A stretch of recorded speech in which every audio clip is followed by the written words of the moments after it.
Following the return of the core flames of reason and death, Aquila is the only titan that we still need to campaign against.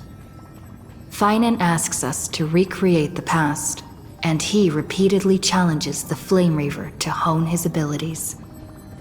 The Flame Chase journey's triumphant conclusion draws nigh, yet a sudden disturbance occurs in the Holy City.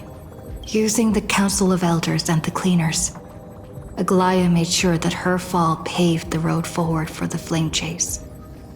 Amidst his grief, Finan takes up the mantle of leadership, giving a speech to unite the people. Cypher also returns on a mission, promising to protect Kefali's core flame while the Flame Chase party is away from the city. With the help of the Twilight Courtyard's last descendant of the sky, Hyacinth, the party ascends to Aquila's flying fortress. Hyacinth resolves to fulfill the duty passed down over generations of her family, only to discover that the glorious feat of Seleucus the Day Thunder Knight campaigning against Aquila was nothing more than a blood-stained lie. At the same time, in the city of the dead dragon's bones, Cypher contends with the Flame Reaver, who comes seeking the core flame. Though she holds out for some time, she is no match and is slain in the end. But she had already given Kefali's core flame to Spirit Thief Bartolos, ordering them to wait for an opportunity to deliver the core flame to Finan and the others. The Flame Chasers fight together to defeat the Sky Titan, which has become a combined being of the god and a mortal. As they are trying to escape from the Eye of Twilight, the Dawn device suddenly goes out, and Hyacinth is forced to return the core flame early and remain in the sky to bear divine authority, becoming the protector of the people. Following Cypher's death, the divine power of trickery dissipates, and the 1,000-year dawn of Akama that is sustained by her lie comes to an end. The Holy City is met with the merciless invasion of the Black Tide, as the powerful Flame Reaver moves in ever closer. At this moment of crisis, Mighty, Castorus, Trebi and Trinan, Cartonus, the Holy City Guards, and Dan Heng all lay their lives on the line so that the Deliverer would have the chance to complete his mission. After making sure that I would remain safe, Finan enters the vortex of Genesis alone.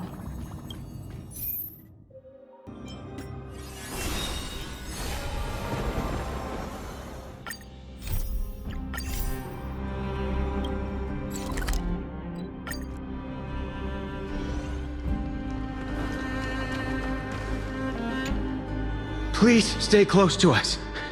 We need to rendezvous with Lord Dan Heng. We will do everything in our power to clear the path for you.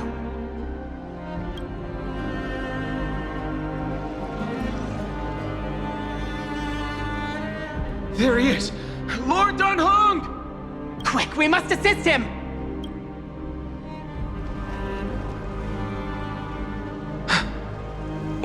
What are you doing here? Where's Finan? We are under Lord Finan's orders to escort both of you to safety, no matter the cost. Leave this to me and the Holy City Guards. Zeph, take them and go. Wait, Namasini. That black-clad swordmaster. Something seems off. At some point earlier, they suddenly froze in place, not moving at all. Like some kind of omen. No! Don't get too close.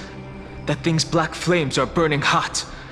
I don't know what's happening, but leaving is the best option.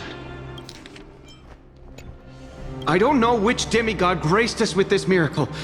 Please, come with us. Finan, is he going to be all right? Believe in his resolve to save Akama.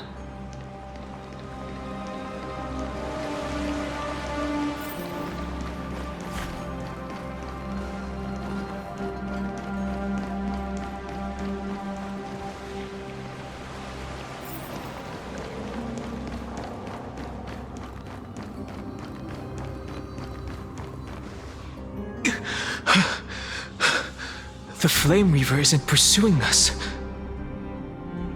Could this really be some kind of divine intervention? We can't stay here for long. Lady Trinan's sentry gate is just outside the city. Let's keep moving.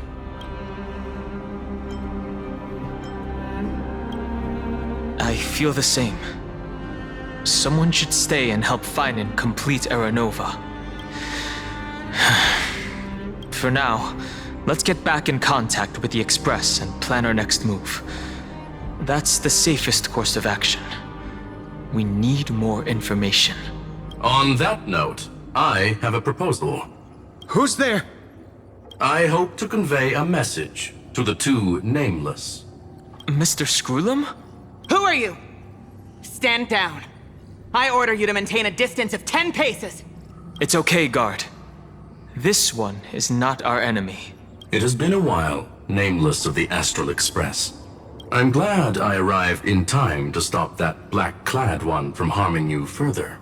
So it was you.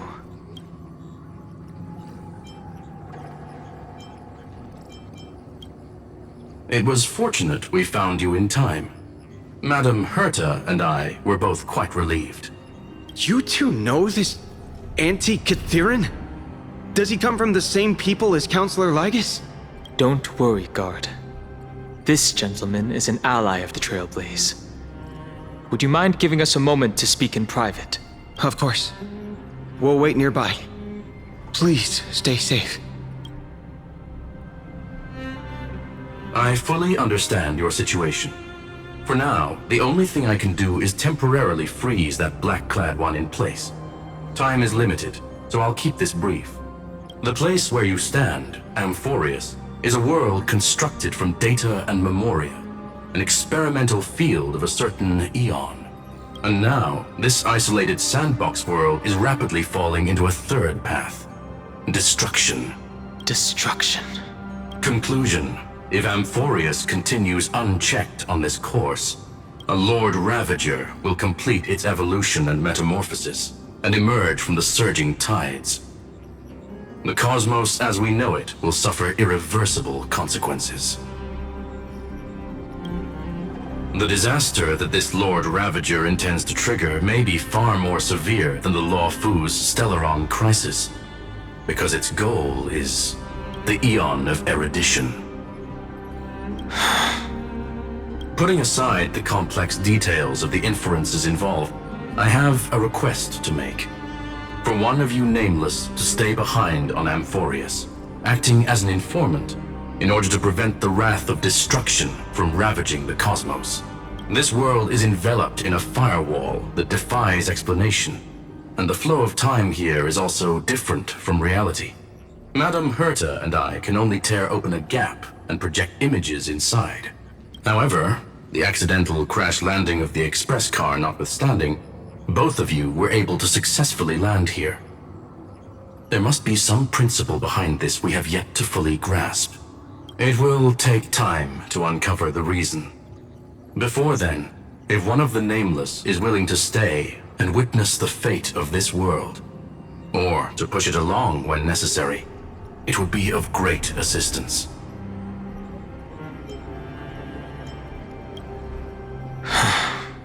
Mr. Screwlum, I believe you. So I only have one thing I'd like to confirm with you. As Amphoreus is already facing its end, how can we guarantee the safety of the person who stays behind? Look at this, if you would. This curio is called a chronocognitive anchor. The two of you may view it as a kind of space anchor in the world of erudition. As long as you carry it with you, your individual data structure will be protected and will remain unaffected by the influence of digital tsunamis. When required, it can also serve as a bridge for communications between the internal and external world. Of course, it is not curio with unlimited uses, may only be held by one person. The connection being interfered with. Decide quickly as possible. 2 final messages. 1, an Intellitron named Lygus, possibly the primary culprit behind everything. 2. Bertha discovered a clue. Miss March has already been drawn into Amphoreus.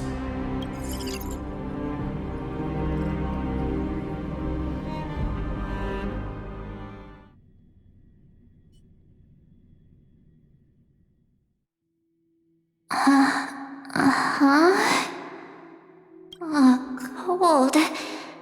It's freezing. Hold on. Am I dreaming? This is way too strange. Everything's spinning. And I can see webbaboos flying around. But I was literally just talking to Himeko. How did I... When did I... That's it! She warned me about this place right before Klipoth glimpsed her. Oh no. Have I accidentally walked onto some weird path? Have I done something crazy without remembering? Unless forcing Pom-Pom into new outfits and borrowing Mr. Yang's shoulder massager counts. Hold up. No way! Stepping onto the path of elation can't be this simple. Right? Child of remembrance, step forth into the depths of the path space. Who's there? Hey, cut it out. If you're there, just come out and talk, okay? You're freaking me out. I can't even think straight. Hold on. Is that a gate? Cast aside your fears. Step forward through the gate of memory. The voice. Is it showing me the way out?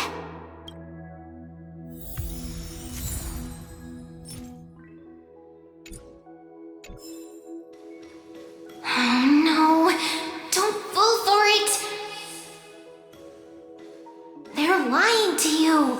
Turn back now. Another voice? Who now?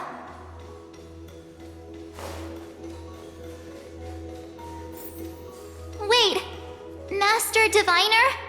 From the Luofu?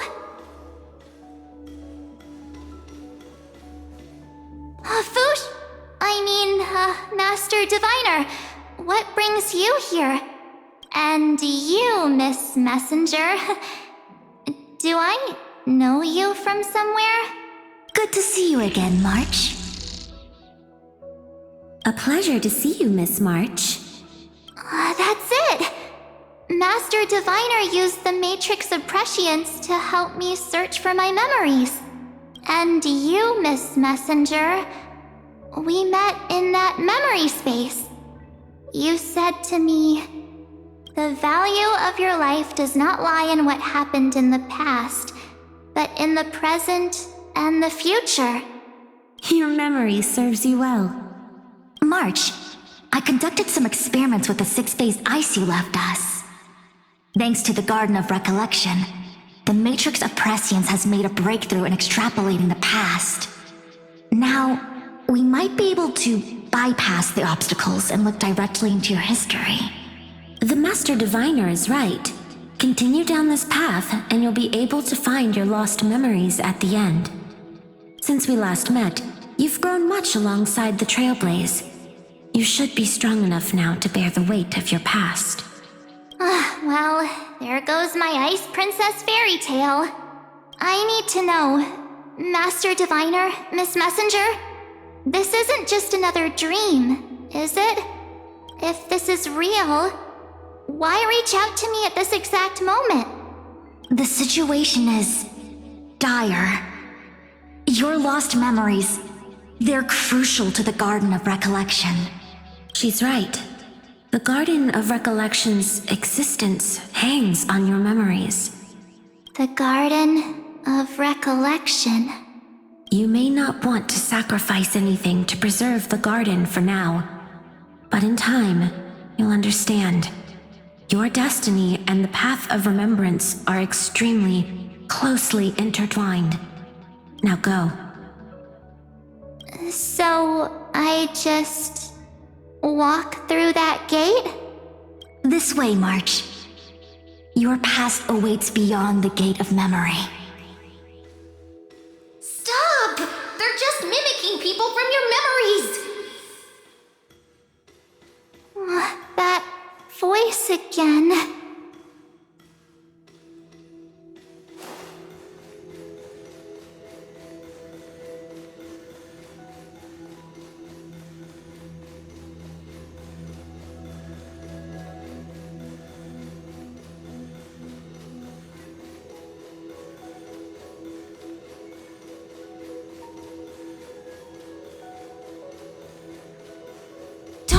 Those bad people deceive you. The gate. Now it's you two?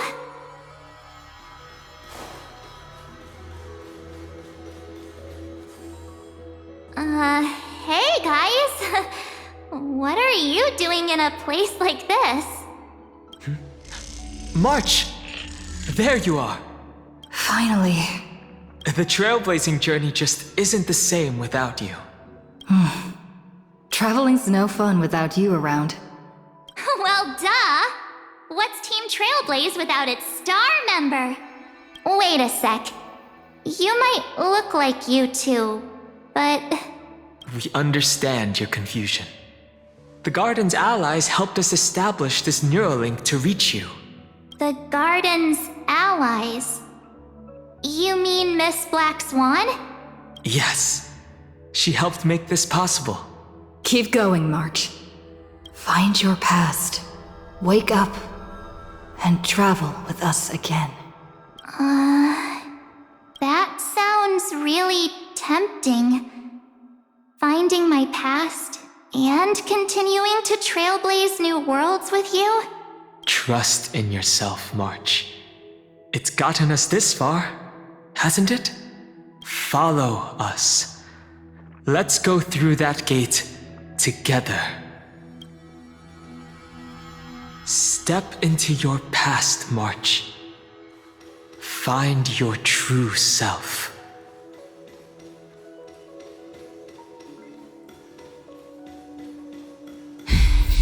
Wait up! Slow down! Those words sound so sweet. But keep your eyes open! Don't let them fool you!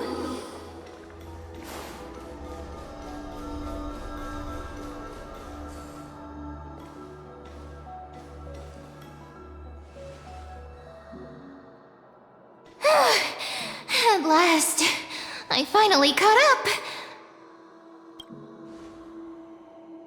Hey, are you alright?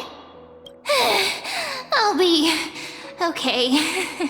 Just not used to running around. Say, Marge, got a moment to talk before you make your decision? Wait, that was you? Pushing the gate away? Sending those warnings? Yep, named Cyrene. It means ripples of past reverie. Easy to remember, right? Wait a minute. We actually look quite alike, don't we? Yeah. Your pink hair is just as eye-catching as mine. And we're both bright, pretty, and positive girls. Talk about coincidence. Wow, you're quite the smooth talker. But I can't disagree. Wait, you know my name is March? Have we met? No, but I've witnessed your story through those memories just now. It's incredible, really. We might have more in common than you think. I know exactly what you're going through, which is why I don't want to see you exploited or hurt. You know what I'm going through? I know, because I've been exactly where you are. This empty space has been my home for ages. I barely remember what time feels like anymore. But there's something I'll never forget. Trust me, that gate won't give you what you want. You mean those people? They're lying? Luring me into a trap? Yes, convincing, weren't they? They've studied your memories, using your deepest wishes against you. How dare they manipulate a young girl's feelings like that?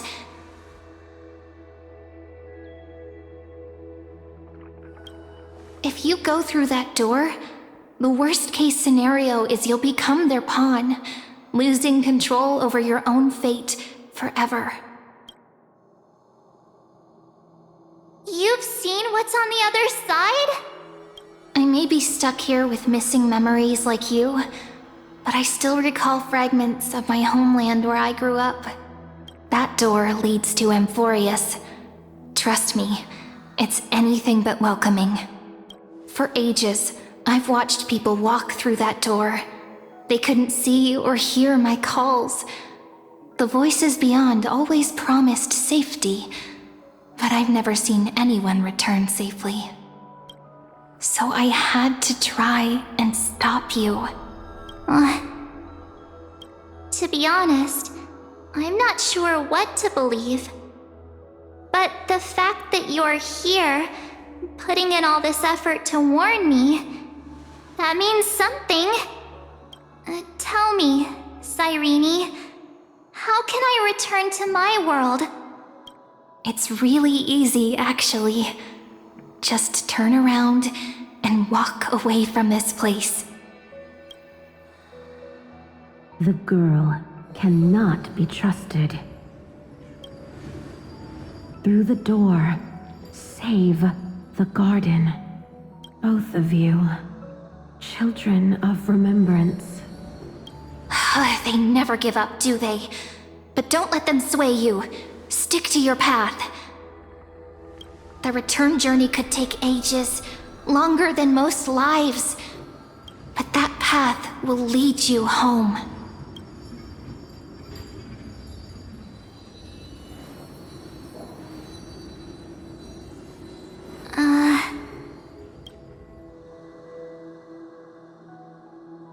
Thank you, Cyrene.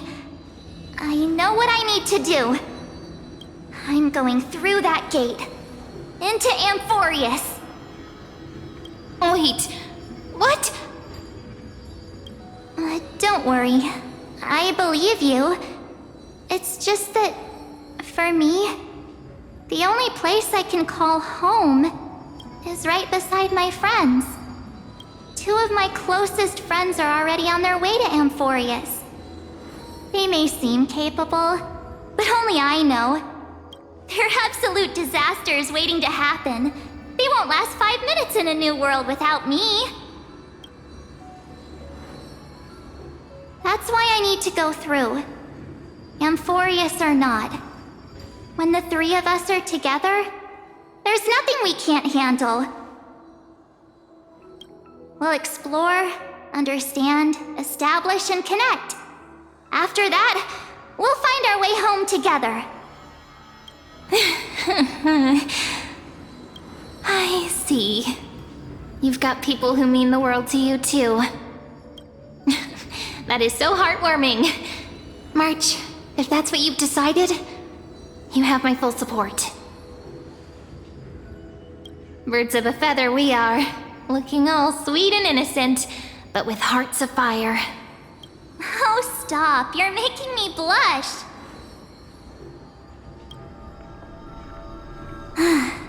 Well then, I guess this is it.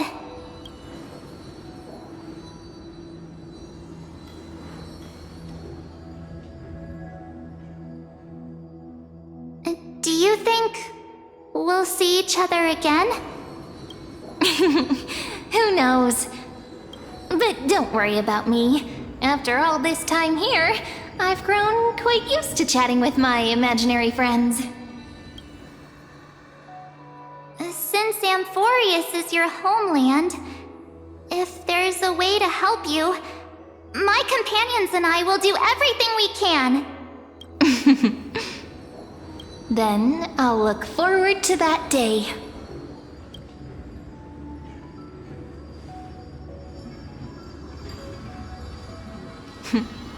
Your story awaits, March. Make it an epic one.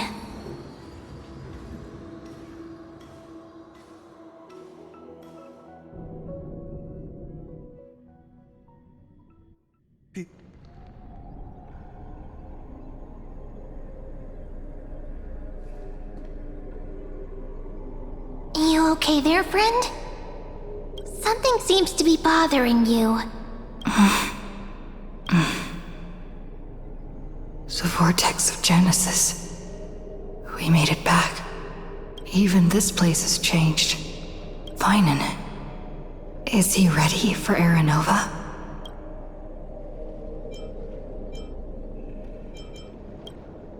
If anything, he's the one worried about you. But I'm here to watch over you now. If what that machine gentleman said is true, if Amphoreus is destined for destruction, then I'll stay by your side until the very end. Like how you and Dan Heng treasured the Express. Amphoreus means everything to me. Right. Time to see the last core flame restored.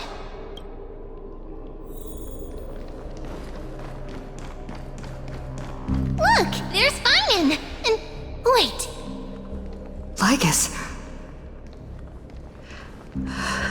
Remember, Skrulum's warning.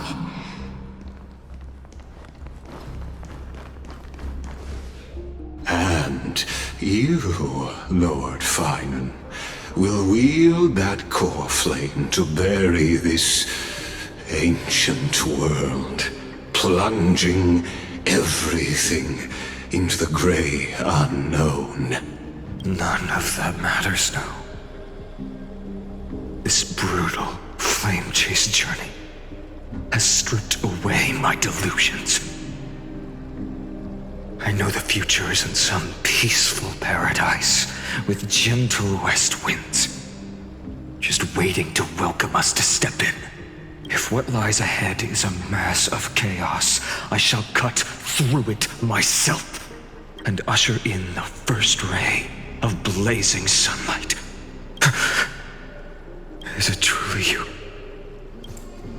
With one last chance to turn back, you still step forward. How befitting of a trailblazer.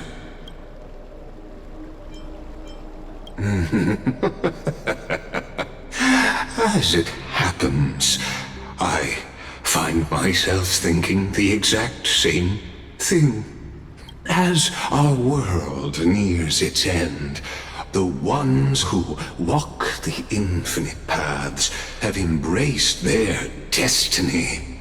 As the Theoros, it is my duty to witness the world's future and oversee this final core flame ritual on their behalf. The trial of world-bearing, the ritual of Aeronova.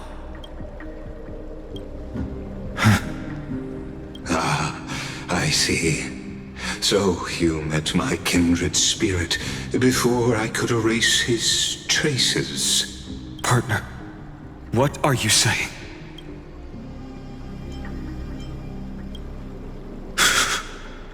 I've had my suspicions. How does a native Antikytheran know so much about repairing vehicles from beyond the sky? Lord Lygus, how much do you truly know about Aeronova? Tell us everything.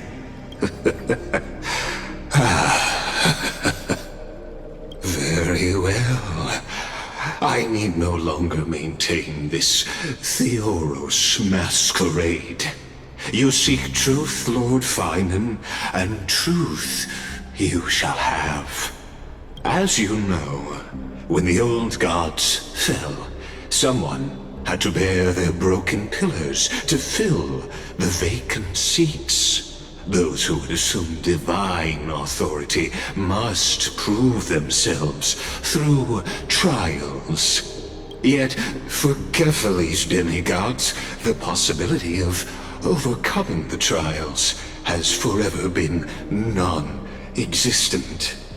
For the world-bearing trial is the divine duty itself. Bringing forth the Aeronova and bearing its weight is an endless ordeal, ceasing only upon collapse. Precisely.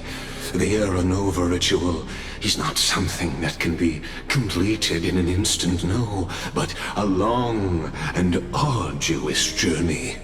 While the sacrificial journeys of other demigods conclude in this world, Kephale must shoulder the gods' core flames, bear the memories of all worlds, and stand unwavering until the next world, when the black tide consumes the bearer and all that they carry, leaving nothing behind. Unless their core flame finds a new bearer. The holy flame that illuminates all worlds rests in your hands. All that remains is one choice. Nurture it, pass it on to future generations, or extinguish it here and now. Deliverer, the fate of all worlds rests in your hands. Enough testing. I've made my decision. But before I ignite the dawn of the next world, you need to promise me something. 2 things, actually. Speak your terms. Promise me this. Professor Anax's vision of the new world is absolute. The world will be reborn from my memories. All souls, living and dead, will return as the first humans, unchanged from their past lives. And my friends, the fallen demigods, they shall transcend the cycle to become new titans. Our heroes shall not have died in vain. Of course. This I can guarantee. Good. The second one. Promise me the Trailblazer can return safely to her homeland, unbound by Amphoreus' laws. My apologies, but I cannot promise this. As you mentioned, she now bears the Time Titan's authority. Her bonds with this world run too deep.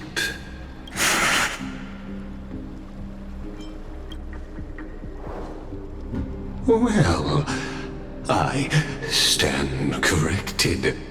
An outsider like her does have ways to defy destiny. Thank you, my friend, for everything you've done for this world. Though the next world may not remember, I shall never forget. As the Theoros, I declare, Amphoreus has determined her path. Step forward, heroes. Follow her path and see it through.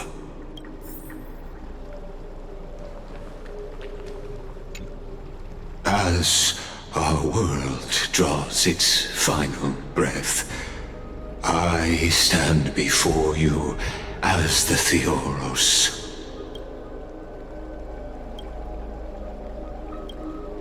Allow me to reintroduce myself. I am Lycurgus, once an honored elder of the Akama Council. As the Theoros, I have sworn to watch over and protect every citizen of Akama until the very end. Of course, that alone won't satisfy your curiosity. So let me share something more.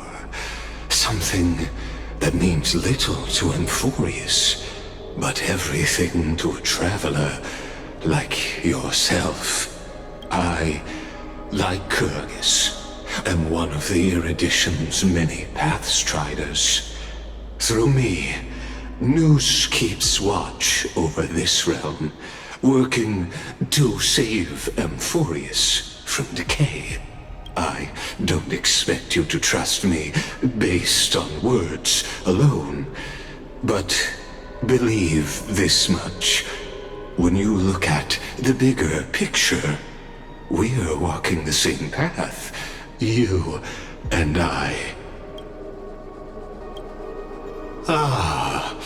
While the Holy City may honor me, I am but a humble speck before the cosmos.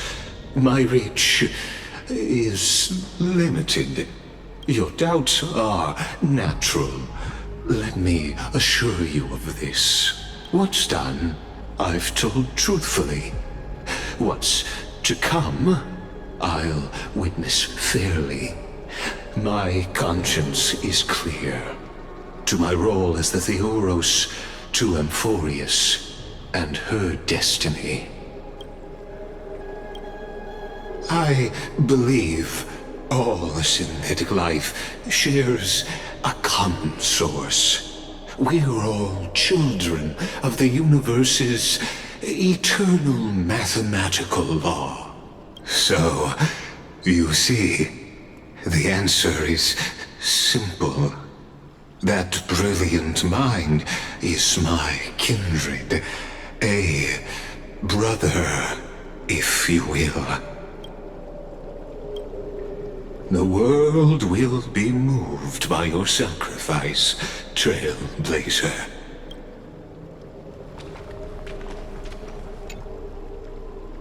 Without you, we could never have reached our prophesied tomorrow. Thank you for walking this path with me to the end. Behold, O gods, Amphoreus has achieved her victory, and the Era Nova approaches. The radiant soul has arrived, having walked through the bustling nights, bearing the golden fire and blood, stepping with pride into daylight. He is the pure child, walking upon the path of yesterday, today, and tomorrow. He is the first to be born, first to be named among the nameless. Eternal in form, limitless in reach. He treads the endless night underfoot. Greatest of kings, protector of the displaced, raising humanity's children above their adversaries. The firmament of molten gold courses through his very bones and flesh. The greatest of schemes reveal against his breath and words. In the golden lakes of that beautiful new world, he shall wash himself clean. There, finish what we first and last wished for. To write an ending unlike any before, for this world we so deeply love.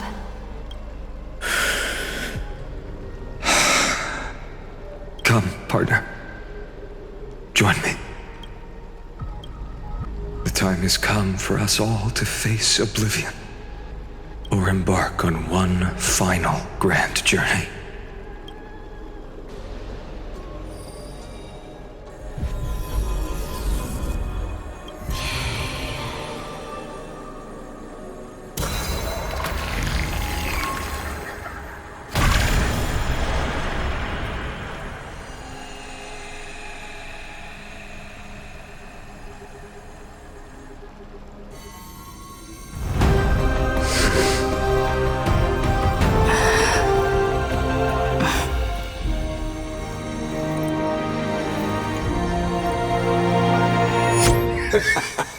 What a magnificent and epic adventure.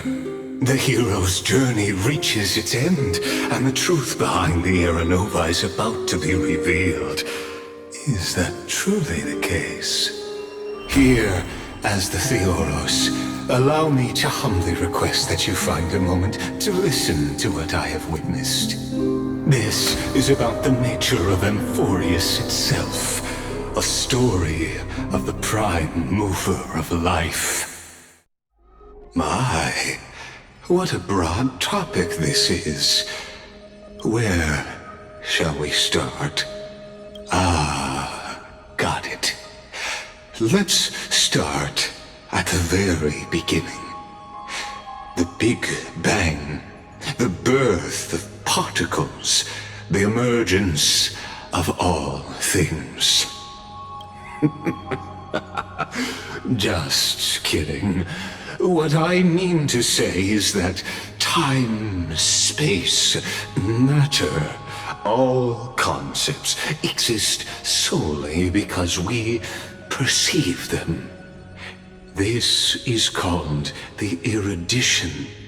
Without it, the universe would merely be a chaotic book written by chance, yet unread by anyone. As your acquaintance, Lord Anaxagoras, suggested, everything in Amphoreus exists through new spores, living in the memories of those yet to come. Oh, how beautifully it aligns, revealing universal truths in such simple terms. Only he could solve the riddle of what exactly are we? Oh, but you'll remember, even as the embodiment of reason, one mystery remained beyond his grasp. If that is the case, whose memories did the very first new spore sprout from? As sages across ages have asked the gods, what is the prime mover of life? But let's set aside the grove's teachings for now. Look further, past Amphoreus, to what they call the Forbidden Realms beyond the sky. Do you know of the Scholar's strife?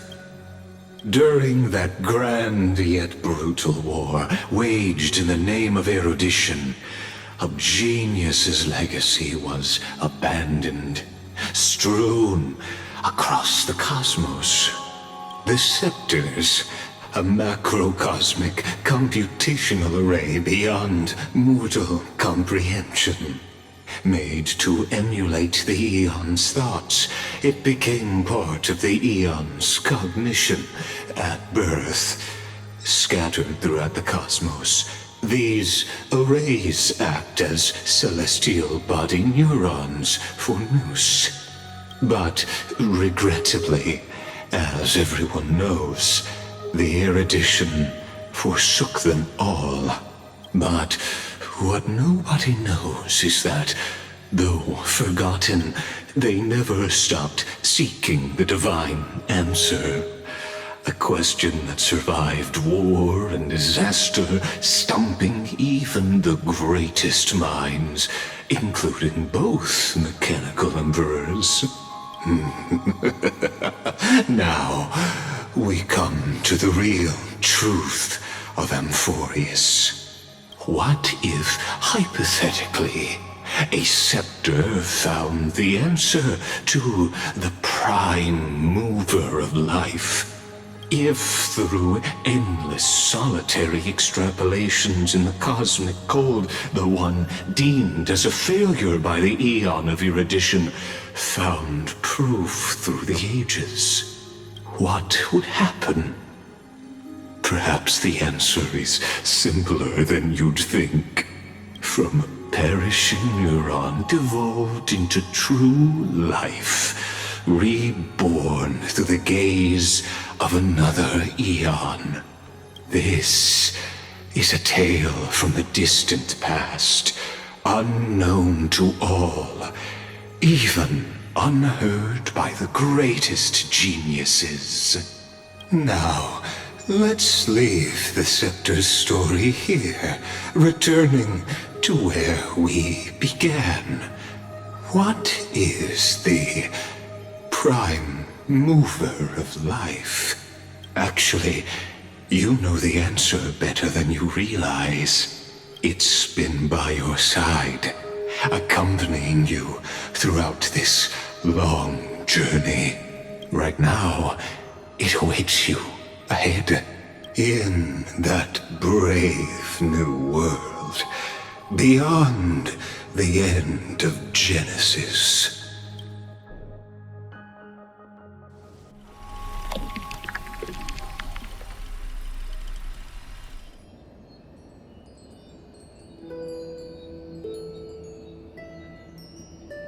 Take this wish with you. Be the one who begins it all. As the prophecy foretold, you will bear the blazing sun until the pale dawn breaks.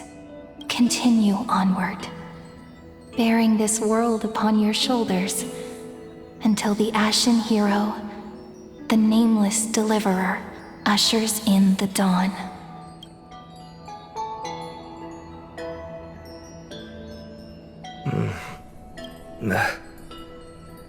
Such an odd dream. Strange. Like I've dreamed this before, but it all slips away when I wake. Only a voice remains. Who was that?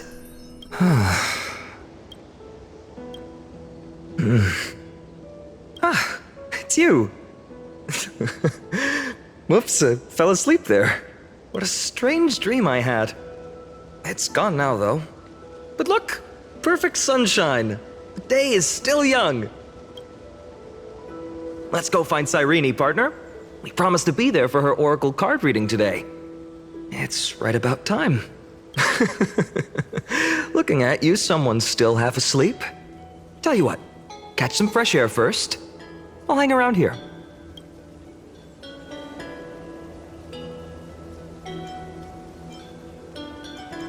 Oh, beautiful, isn't it? This is Aedes Elysiae, home of the nameless hero who carried Kephales's core flame. When he was young and innocent, he had heroic dreams, imagining his wooden sword was forged of iron.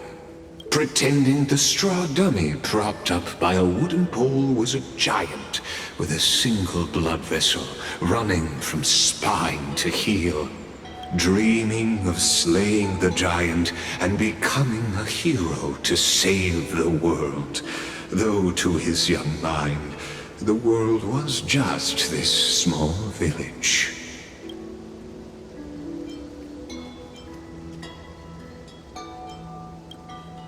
What you witness is the start of his path to a new world.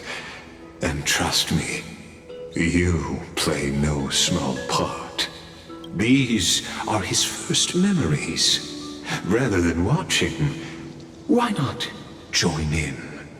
Think of it as immersive theater.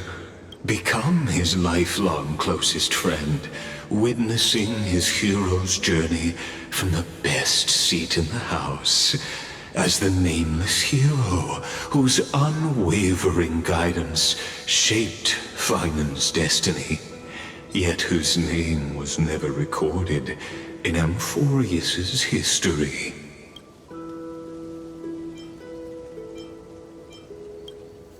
Questions. Let's follow along and find out, shall we? Many mysteries lurk in this village beneath the veil of Evernight. Your questions will find answers as the story unfolds.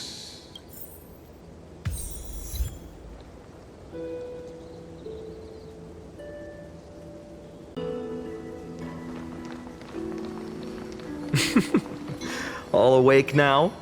Great. Let's go see... Finan! Show me how to use a sword like you do! wait till you grow a bit more. Hey, Finan! Where are you headed? No Cyrene today? That's exactly where I'm going.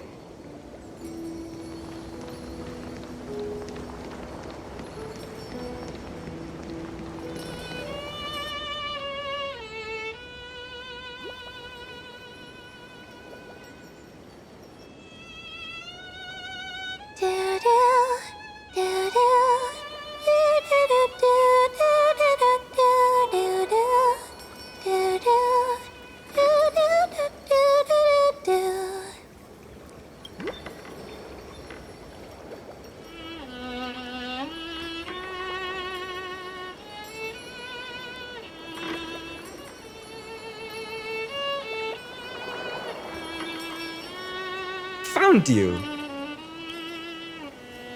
That...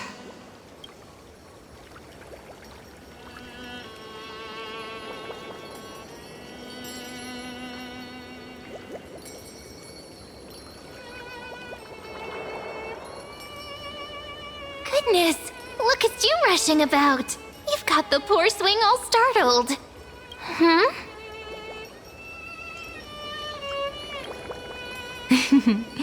I knew it was you. Something wrong? What do you see? Oh, nothing much. Just suddenly felt a strange connection.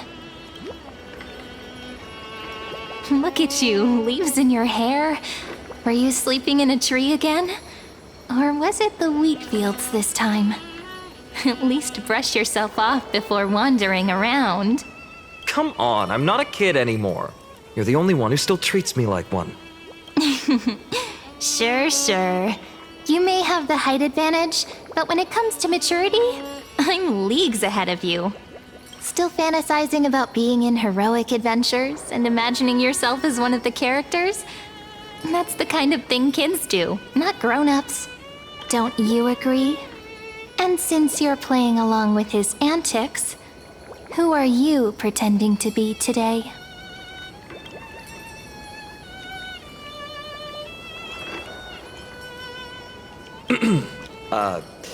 Today, she's going with Invincible Galactic Baseballer. Switching roles again? What happened to being the valiant hero from a distant shore who made that solemn pact to learn the sword? Spare me. Can we not bring this up? Speaking of which, what about those oracle cards? We haven't done divination in forever. Why the sudden interest? I was just about to tell you. Earlier, while napping on the swing, I had the strangest dream. There was this mysterious voice in my dream, calling out for something. Wait, you had that dream too? Yes, you too? That would explain this lingering sense of unease, which made me think of those old oracle cards I used to play with as a kid. Though the Ornyx prophecies were always hit or miss. Yeah, all the kids would get so excited drawing cards like ruler or warrior, but throw fits over devil or drunkard and demand a redo. If you just redo it when you don't like the result, what's the point of divination? The blessing of childhood. Believing the gods might not notice our little corner of Aedes Elysiae, willing to let our small deceits slide. Still, fate is absolute. After all, we never really know just how far into the future the prophecy extends. Anyway, let's go to our old secret base and look for those oracle cards. Now, where did we hide those? I can think of a few spots. Let's go check it out. In a village this size, I bet all our childhood treasures are exactly where we hid them. Mm-hmm. Time must be keeping them safe for us.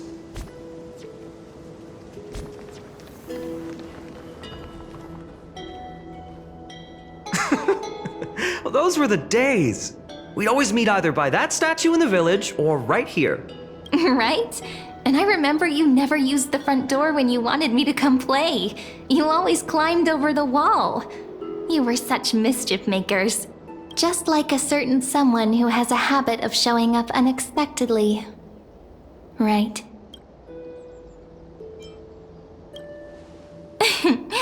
I bet she said something clever just now.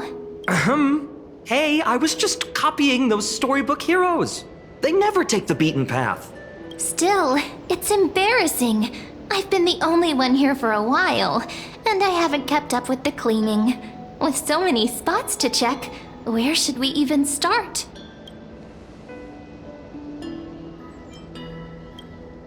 Leaves have taken over the courtyard. I know. We wouldn't want your clothes getting dirty. Leave the dirty work to me. That's not what I meant at all. All right, let's split up. I'll handle the yard. You check the upper floor. I wonder what the view's like from up there. I wonder. Worth checking out? Juice with milk would taste.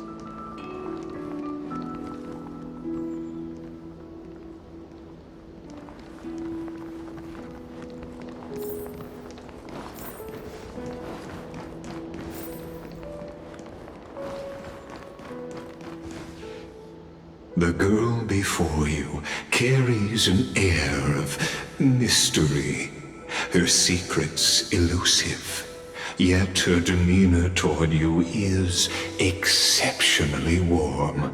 You can't help but wonder, could there really be some kind of mental connection?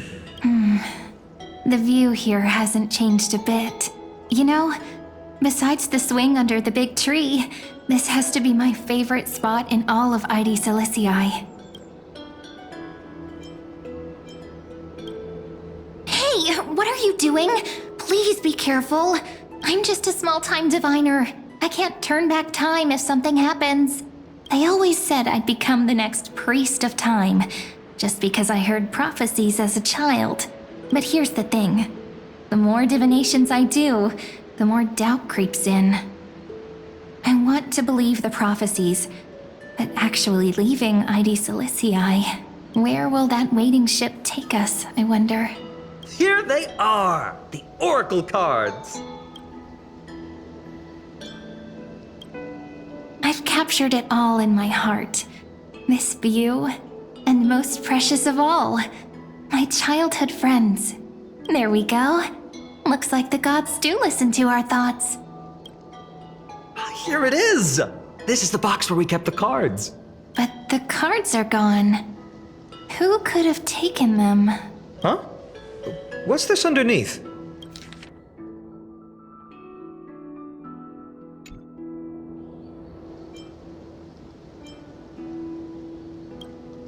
Hey, don't go changing the words. I see now. Those sneaky little ones. So that's what they've been up to. The ones from Remembrance Maze, you mean? Yep. Let's head to the back of the courtyard.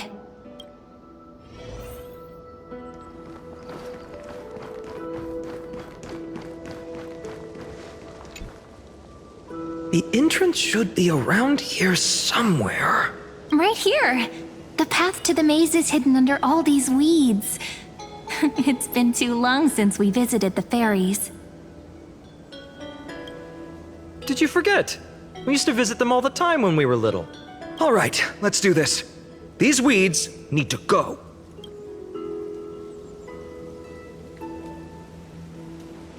Pretty sure this is it? Should be this way. There it is! The entrance! That hollow in the tree.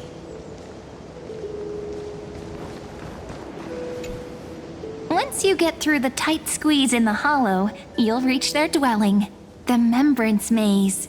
I wonder if I can still squeeze through there. Maybe worry more about whether the fairies will let you in. After all, the Remembrance Maze has an invitation-only rule. Only children with pure hearts are welcomed.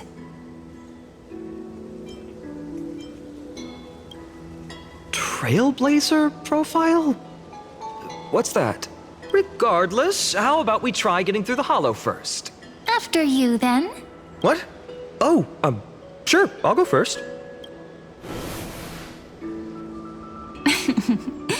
So hasty, as always. Looks like it's just us now. Care to finish that chat? To be honest, from the moment I saw the cute note left by the fairies, my intuition became even more certain. Perhaps when we step into the maze again after all these years, the wheels of fate will finally start turning.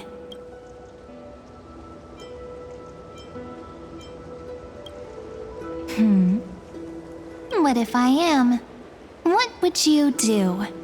Just kidding. Don't read too much into it. But you know what? Even if fate is set on its path, no matter where it steers the world, if we're together, there's nothing to worry about, right?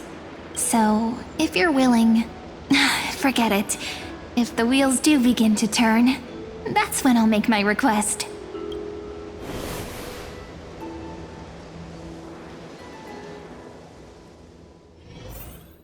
I made it! Oh, that wasn't easy. I can't remember the last time I came here. We were still kids back then. Wait a minute. Are you? Look who it is! Reenie and Snowy! Whoa! Look who's finally back, Memmy! Snowy, you've grown so tall and dashing. I couldn't even tell it was you at first. We had to grow up. Sometime. But look at Reenie. She hasn't changed one bit.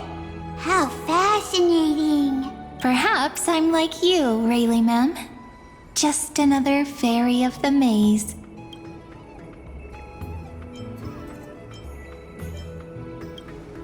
An organization? Hardly. They're not that organized. They didn't even have proper names before we came along.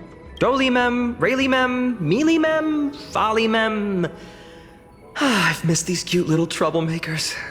We used to gather around the fire, singing and dancing, imagining all our future journeys. Without coming back here, those memories might have faded away entirely.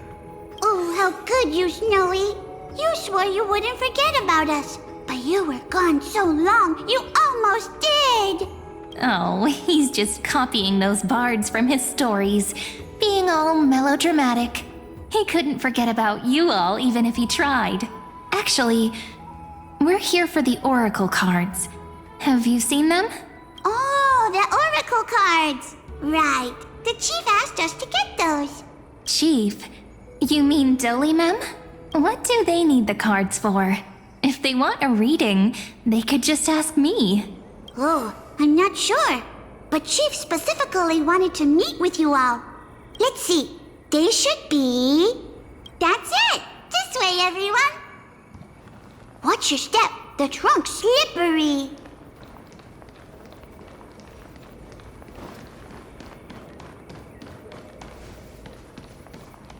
Chief! Reenie and Snowy have returned! Why do leaves and branches grow? Which way does the wind blow?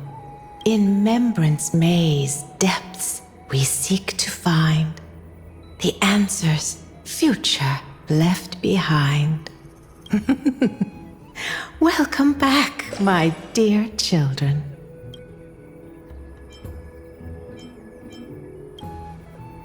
How about we hear what the chief has to say first, my impatient friend? Oh, Chief, you haven't changed a bit. Still so full of life. Oh, no need to fuss, my child. You haven't forgotten, have you? As long as our songs are sung, the children of the maze will live on, just as our paths stay forever linked.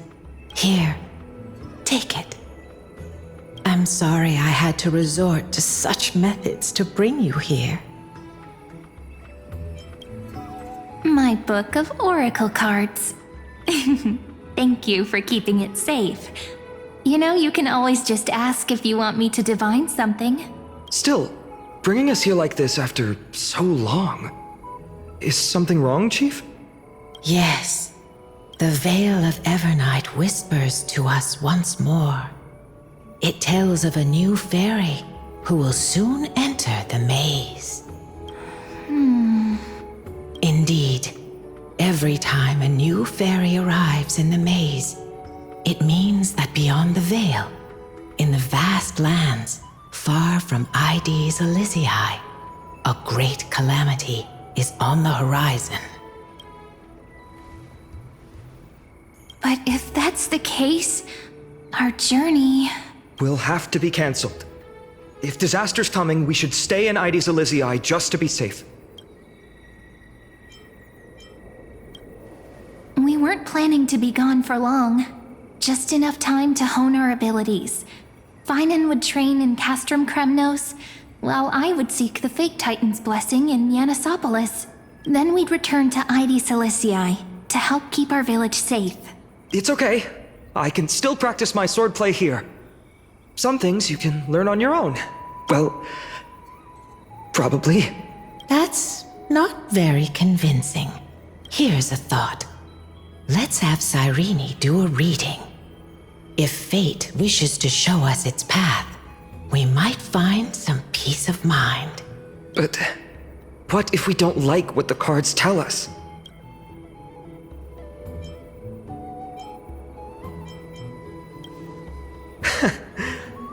Never thought of doing it that way before. Thanks, partner. We'll do it your way. Whatever the cards show, we'll face it together. Ask with a true heart, and truth shall answer in kind. Close your eyes, and let's open the Oracle card book together. Let your thoughts flow like stars drifting on the river, carried by fireflies and gentle winds. Your destinies flowing towards the same future. Now, shall we begin? Oh my! The cards are quite responsive today. Very well. Let's see what future the Oracle cards wish to show us. Behold, the Weaver. It connects the romantic threads of the chrysalis of gold, weaving all destinies into golden silk that flows toward the most brilliant, magnificent future. The dance of thread and blade set the stage. So shall it end as gracefully as it started. Such elegance. The Gold Weaver must be of noble birth. Such high standing. I doubt someone like me could ever reach it.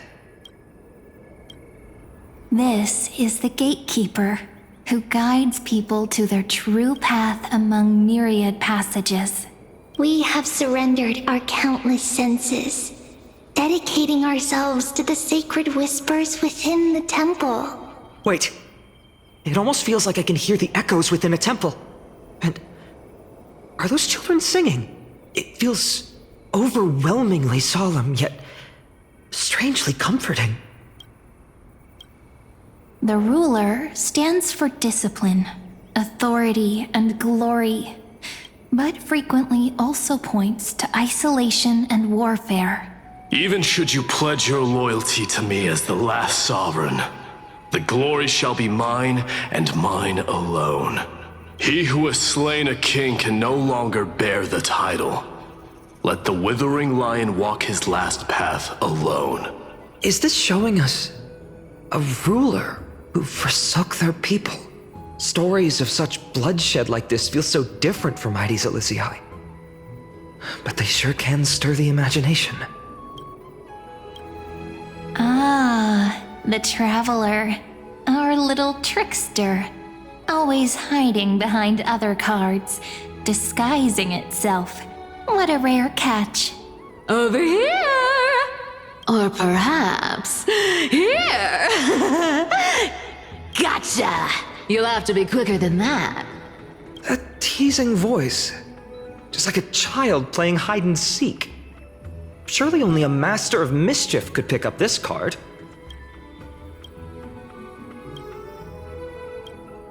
This card, the Servant, is surprisingly light, bearing the cool scent of Antilla flowers, just like starlight. It symbolizes new life and hope, yet often brings to mind struggles, sadness, and loss. These precious flowers I care for with my own hands. Are they destined to bloom only in death's embrace? It sounds so solemn, yet tinged with an inescapable sorrow. The humble healer may seem gentle in hue, but its courage matches any other, strong enough to melt even the coldest ice. I will do my best to help you mend all fractures and let sunlight shine on every corner of the world. Make a pinky promise with me. No more going back on your word. Hey, this card really speaks to me. It makes me want to protect as much as I possibly can. Still, protecting everything, everywhere, seems like a dream. What amazing power would you need for that? Behold the scholar, bearer of many names, the grand magician, the great performer, the eye of wisdom, and the defiler of Circes. Oh, there's just one card. With all those titles, I was expecting a whole deck. A Dromus draped in finery will suffice. It's succinct enough to best summarize my true nature. Wait, what's with that condescending tone? It's almost as if it knows what we're about to say. The Deliverer. According to the tripartite prophecy, this card means absolute harmony and perfection. In fact, it's the only oracle card without a dark side. What, no divine whispers this time? Oh, silly. This is simply the card you drew for yourself.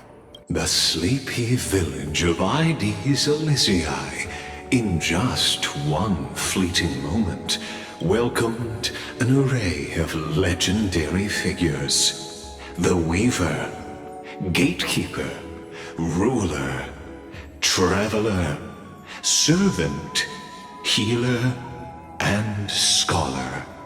Their stories and wishes showed the village boy glimpses of a world larger than he'd ever imagined.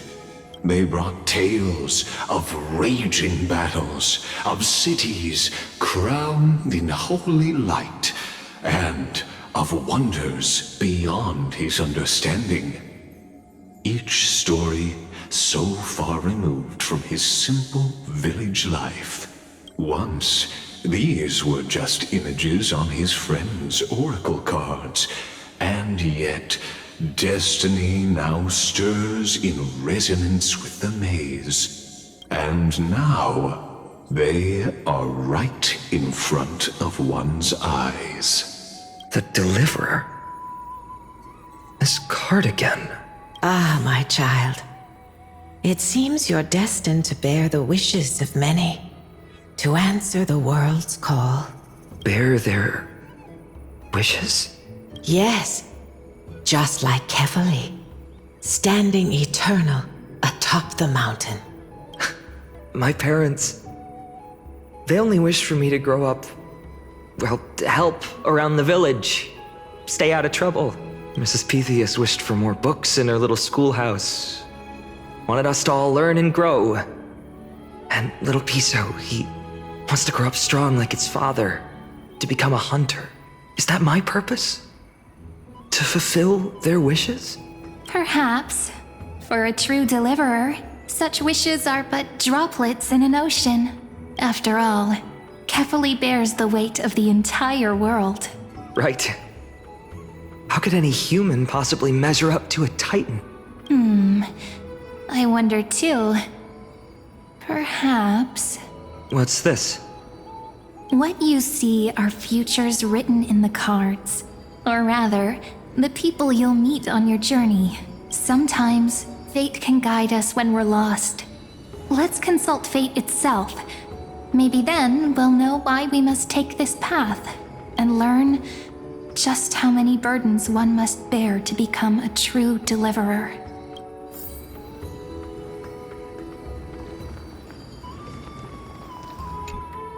Personal wishes?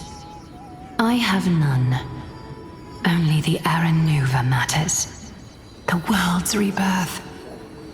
Yet, if I am to weave a new era, then it may be one where kindness and her cleaners shall never tread. These crawling parasites have no place in Akama, especially not under the deceitful claim of human rule. That noble lady? The way she speaks, it's like ice in my veins. Huh. Not exactly the warmth I'd expect from someone selfless. Teacher, perhaps you could share your wishes with us? Oh, Snowy. You want to know about our wishes now? I wish to meet Trian again. In the Sea of Flowers where the West Wind ends. And Aggie, I want to see you shed that golden thread cocoon around your heart. Just once more. Smile at us again like that bright-eyed girl in white who stood before the Yanisopolis temple. Finally, I pray that the footsteps of lost souls no longer wander aimlessly. Instead, replaced by the bright songs of prayer. Are we wishing for too much? Well, let's say these 3 wishes represent Trian and Trinan too. Those wishes are truly wonderful. They even stir something deep inside me. Then we can rest easy. Because only you can make these wishes come true. Only me? Mark these words, Snowy. See you tomorrow.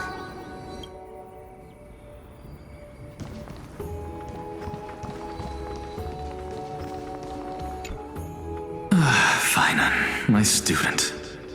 Must we go over this again? Listen well. I detest the word wish. It reeks of mortals crawling before their gods. My life's work is done. All that remains is for you to take the final step and prove the ultimate truth. I, Anaxagoras, shall become a god of the new world.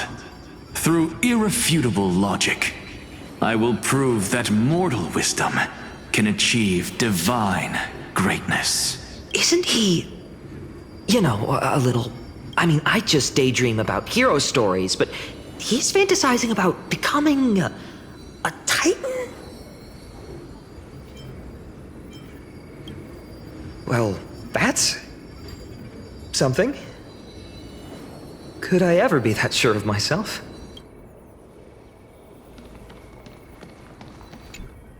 Finan? Since when did you become so timid? Asking such juvenile questions about wishes. What's that supposed to mean? What's with that condescending tone? No way I become friends with this half-naked show-off, right?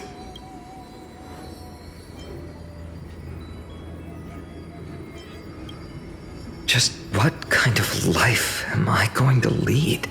What are you mumbling to yourself now? Whatever. The wishes of the Kremnon warriors are done, but I survived 1,000 deaths only to fall to a coward's blade. That masked flame reaver who struck from behind. Finan, you look... Never mind. That blank look tells me you're completely lost. My wish is simple. One honest duel, face to face, blade to blade. Then I'll strip away that mask with my own hands. Nothing but violence and vengeance. This person's wish is nothing short of brutal. Still, those eyes burn with the noble pride I've read about. This wish, I shall not forget.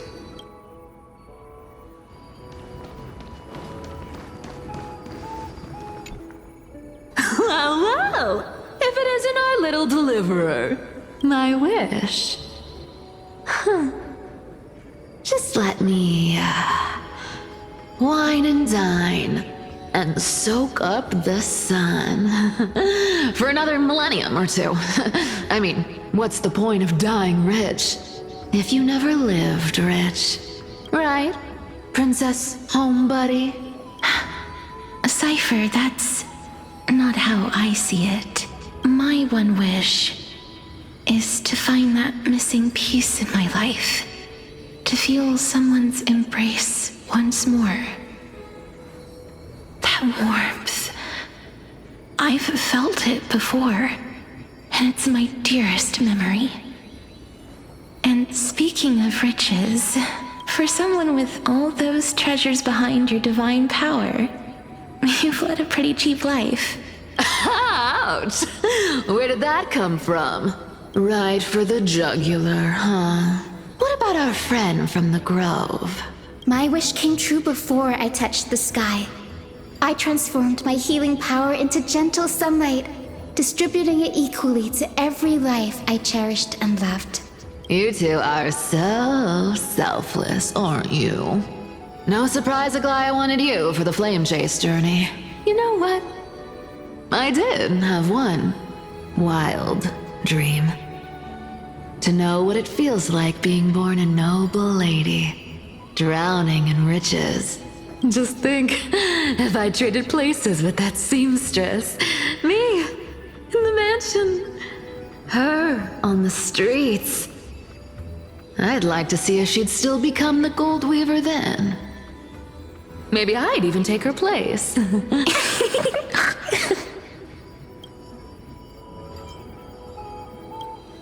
I can't disagree with you. These wishes aren't weights to bear. They're like those candy wrappers the Aedes Elysiae children love, shining even brighter when bathed in sunlight. Warm embrace, equal healing, and perhaps living free. They're all wishing for a kinder world in their own way. So tell me, has the uncertainty in your heart begun to fade? So many faces in my future. So many wishes. Still, why would fate choose to show us this path? What's weighing on your mind? Didn't you say disaster would strike Amphoreus? If so, shouldn't Cyrene and I stay in Aedes Elysiae?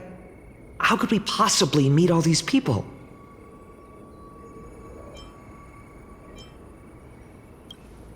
If that's true, then who will protect everyone in Aedes Elysiae? Cyrene, may I have that deliverer card? Of course. But why? Although those voices, visages, and wishes may seem far away now, I can't ignore the sense that something is calling me, bidding me to take a hold of it. Maybe its true weight can only be known once it's in my grasp. In that case, accept this gift. Oracle cards carrying time's wisdom, blessed by Orynyx. May they journey with you, become your memories, and spark rippling waves of change in times to come. I'll hold these words close to my heart, but now that I'm holding them, they don't seem all that different from ordinary playing cards. What? What's happening? Everyone, we've got big trouble, Mimi! Burning, smoke everywhere. It's all coming from beyond the maze. What's going on? It's here. The seeds of disaster have already taken hold. Sooner than we had foreseen. This time, not even the veil of Evernight can shield us. You mean Aedes Elysiae will be swept up in the prophesized catastrophe? I'm afraid so. My children, take shelter in the Remembrance Maze. One step outside, and this horror will consume you both. But my parents, the whole village. You're right. Chief, what are we truly facing? Is this the power of a Titan? This is beyond any Titan. Beyond any danger you could overcome with strategy alone. It's an unspeakable horror that twists all life into abominations that never bleed nor cry. Even Titans fall to its corruption, burning from within until only empty shells remain, knowing only death and destruction, the black tide. That's what this calamity truly is. It consumes all in its path, sparing none but the Membrance maze. Not even Titans can? Yes. So please, don't leave this forgotten realm the gods abandoned. You are the first to uncover our presence, and the only two who can enter the maze. We don't wish for you to throw your lives away. Finan, what path do we take?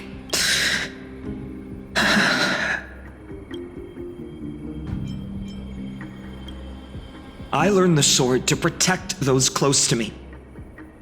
If I run now, I'll never be worthy of lifting a blade again. Then we know what we must do. Indeed. Our friend is right. We must take action. Forgive me, Chief, but Aedes Elysiae needs us. And as her child, I must act. Very well. Make sure you protect yourselves. With me, Cyrene. Join us, my friend. Even without a sword, I'll take a rake. Even with the roughest steel, I'll keep our home safe. Deliverer, the card's truth extends beyond its mere literal meaning. There's another hidden layer within, not someone perfect from the start, standing high above, casting merciful gazes upon the world, but one who starts small, from a humble village, expanding their world within step by step, learning to save others as they grow. When we were little, I told him I wished this world would never need a deliverer. Now that wish has shattered. Yet I'm glad he's chosen to walk this path.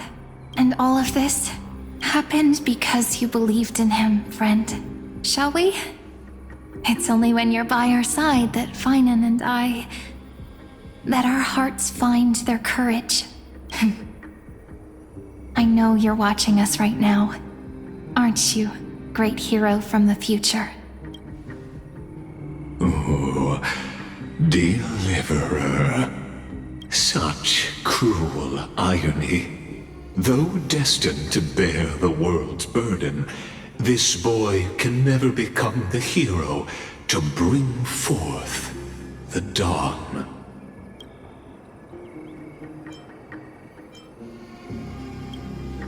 Follow their path.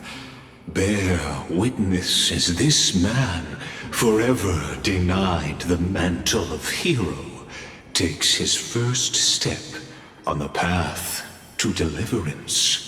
Watch this memory play out its final act. See with your own eyes how everything began. Then you'll see why his dream of deliverance was always destined to become this world's requiem.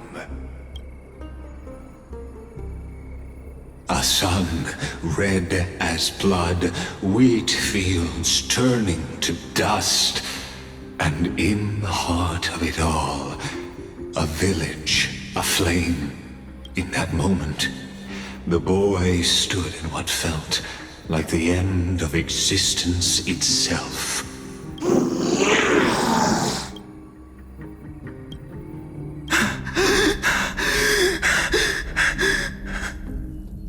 These creatures, they're everywhere. Someone, anyone, where are you? No, it can't be.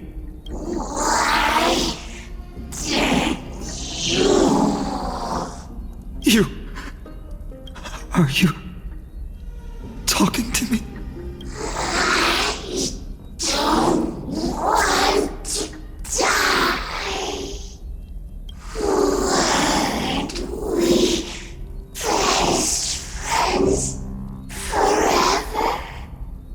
No. That ribbon. Olivia. No. I should have known. Save us. Save us.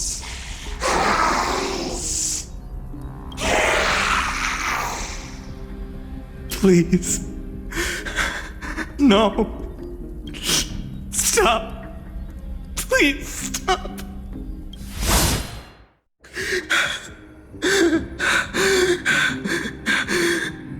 Olivia, I'm so sorry. And these monsters, they're all... Why? Why is this happening? When the black tide arrived, the wavering boy found resolve in his companions, and together they ran toward their first battlefield. In the far-off future, the land of Amphoreus would bear the marks of the hero's footsteps. With sword in hand, he would inscribe an eternal mark in the golden epic. And when dawn broke over scorched earth, a boy, covered in wounds, buried the dead one by one. His silence heavier than the earth he moved. His home, his past, his name, all buried beneath the soil. His feet carried him forward, over the pillar of stone, beyond the chalice of plenty, through the deadly fogs of the hand of shadow. He wandered without direction, like a withered leaf drifting in the wind.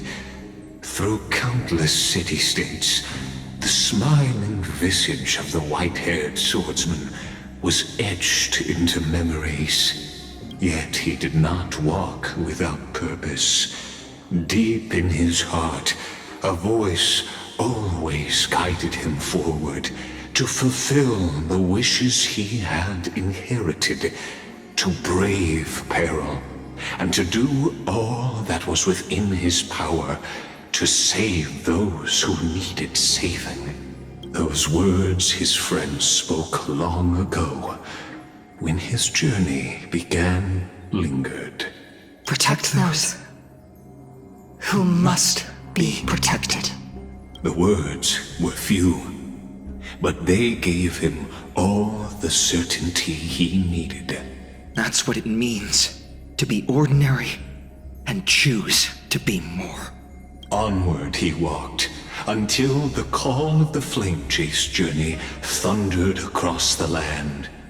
In the vision painted by prophecy, humanity would triumph over the gods, seize the core flames, and ignite a new dawn for Amphoreus. Yet losses are a constant on the flame chase journey, where life too seems as small as a speck of dust.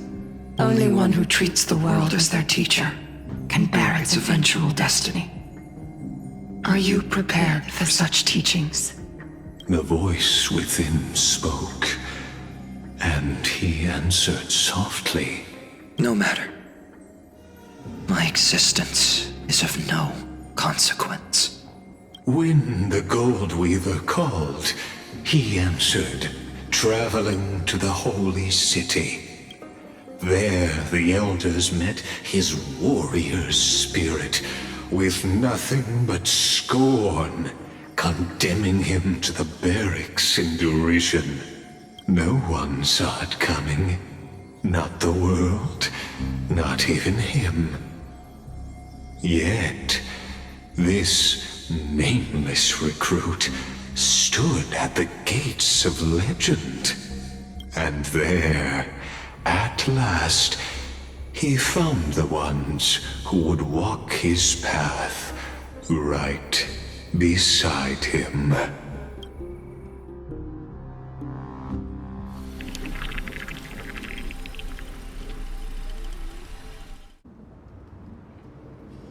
This is the abyss of fate. Hold on. Finance here too? And is that Mighty and Trinen? And now, Act 2 of our immersive drama unfolds. They're evacuating the temple. Why now? Are you insane? That blonde man is the Crown Prince of Krymnos. Mess with him, and every last person in this city could wind up dead. Calm yourselves. The Holy Maiden has everything under control. We need only wait patiently.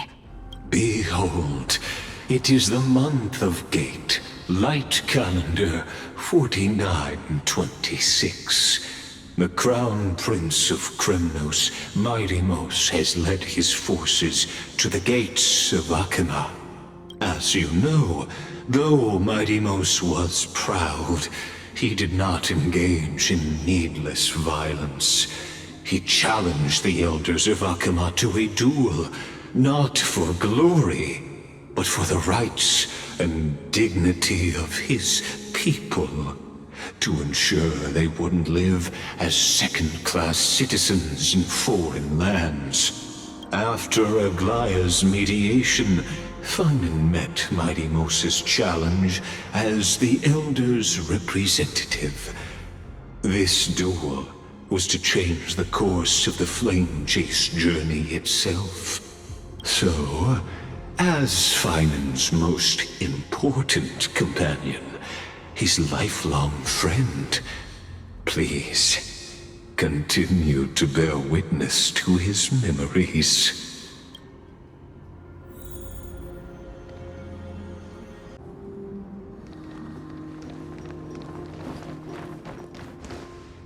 Is this your idea of an honorable duel? Bloodshed isn't the way. We and Aggie don't want to see Chrysoceres turn on each other. True warriors know when to sheathe their blades. The impartial Talantin shall oversee this duel. You need only place your offerings upon their scales. Something that has more weight than the fate of the world. Which means only those who understand the world's weight are worthy to carry it. Is this how you plan to test our convictions? Well, Kremnoan, looks like you won't be able to punch your way through this one. It makes no difference. One last chance, new recruit. Walk away and I'll spare your life. Otherwise, come and face me. I'll give you a warrior's death. Hard to imagine they once clashed like this. Holy Maiden, I can't help but feel like a pawn that has stumbled into some greater political game. Every hero was once a child, and every child must grow. That's so. I don't even know why I'm standing here right now. Look at me. Just a common soldier. Since swordsmanship won't decide the winner, Lady Goldweaver should be here instead. My devotion to the Holy City could never compare to hers.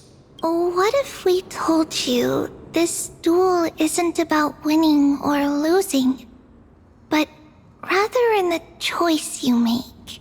Are you saying that Lady Goldweaver is testing me? Every Chrysocere is indispensable to the Flame Chase journey. And you and the Crown Prince of Krymnos are both a part of the prophecy. What the duel marks is not an ending, but a beginning. So, listen to your heart. We wish only to hear your answer. True enough. The voice within has never failed me. It doesn't matter what the result is. I'll give it everything I have. Spoken like a Chrysocere. Now go, Finan. Your journey has only just begun. That's right, comrade. It's time for us to teach that proud prince a lesson together.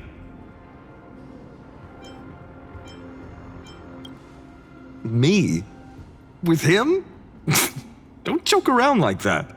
Still, on the topic of the Temple of the Three Fates, here we are, at the Temple of the Time Titan.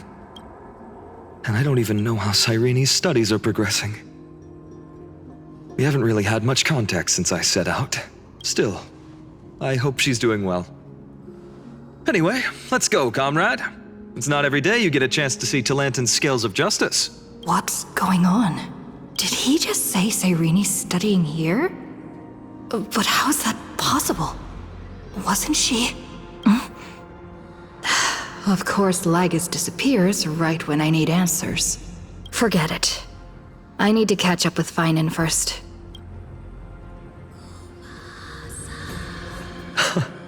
Amazing! Talantin may have fallen, but their scales remain true to their purpose. I hope you still remember your purpose, new recruit. You seem awfully confident, Kremnoan. Let's see how you define the idea of weight. For your information, in Castrum Kremnos, the punishment for profaning a duel with such crooked words is impalement.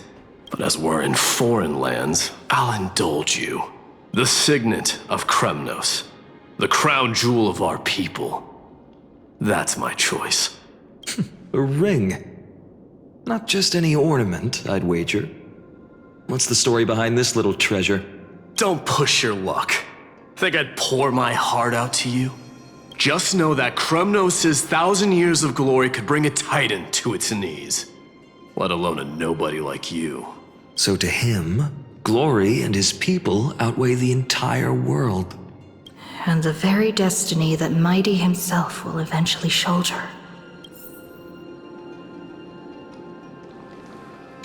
Well, that's easy for you to say. I'm just a holy city guard up against Kremnos' walking war machine of a prince. Don't you think this is a little bit too unfair? Don't overthink it, Finan. Trust your heart. Now this is a tough one. What can I possibly offer against a ring that signifies so much? Well, comrade, what does your gut tell you?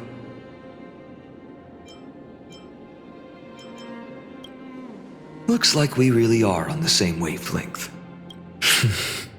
In the end, there's only one thing I can trust. The deliverer that appeared in my life on that day.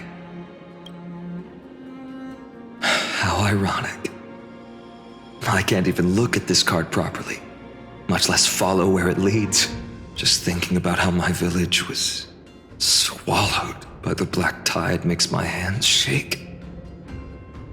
The flames, the screams, my utter failure to protect anyone. Speaking rationally, I know it's not nearly enough. Aedes Elysiae was just a small village. Its loss barely a scar on Amphoreus' face. But here and now, my heart says something else. This card. It's everything I have left. Nothing weighs heavier. Perhaps that itself is the answer. Look, Finan. It's so nice to see you all again. Lady Treenan, Finan, and... hello. Seeing you here sure is a sweet surprise. Why so surprised? Could it be... Did you miss me? Cyrene? This is... incredible. I was literally just thinking about how you might be here. But I'd never imagined I'd see you this soon. I was supposed to leave with the priests, but then I heard Lady Maiden was with a white-haired young man. I figured it had to be you, so I snuck back here. That's Cyrene for you. Unfortunately, this isn't a good time for reminiscing. That Kremnoan over there... Still playing house, boy? You get the idea. Quite the hothead. You know, you two just might get along. Don't worry. You already know what the answer is, don't you? If that's your choice, I am with you. I am with you because I remember it all too. The fields of Aedes Elysiae, those red leaves, that little swing of mine beneath the tree where I dreamed the sweetest dreams. And and those dear fairies in the Memorance Maze. It hurts so much knowing they're gone forever. The pain speaks for itself. Our hometown may have been just a tiny village, but to us, it was the whole world. But that's not enough, Finan. Not nearly enough. Even though hatred can help people grow and turn a boy into an unbreakable warrior, what you need now is victory. You can't just stack the scales with your past suffering. You have to throw the weight of your future onto them as well. The future? What do you mean? Maybe that was a bit too cryptic for you, but it's actually really simple. Why not have our mutual friend here stand on the scales with the Deliverer? How about it? Can you help us? Of course. After all, you're what we aspire to. Let's try that. The fate of Akama hangs on this duel. I must claim victory. For their sake, I will stake everything I have. Stand with me, comrade, and we shall become heroes. Let's. Together we'll prove that what weighs more than the fate of the world is the resolve to shoulder an immutable past and carry it into the future. Talantin, the fair, the just, they of unassailable integrity. The challengers have made their choices. In the name of the Holy Maiden of the Three Fates, lower your scales, weigh destiny, and reveal unto us your verdict. Your offering is a card? Yes, a flimsy little card. That is my choice. Just know that it's called the Deliverer. Interesting. Very well. If you can beat me with this card, then that's what I'll call you from now on. It's a deal. The scales, they're wavering. Talantin is deliberating on the outcome. It appears the convictions of both sides are equally matched. This is suffocating. Like the whole world's weight is on my shoulders. But I believe what my heart tells me.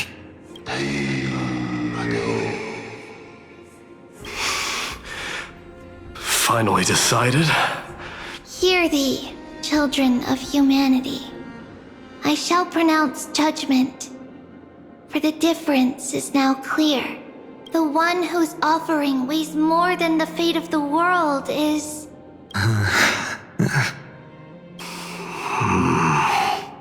one from Aedes Elysiae, the nameless hero.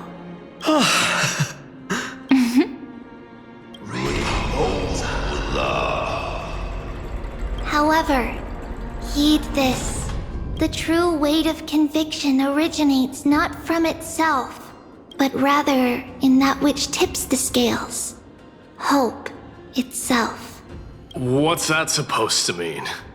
I think the Titan means that it's not anyone's personal convictions that outweigh the fate of the world.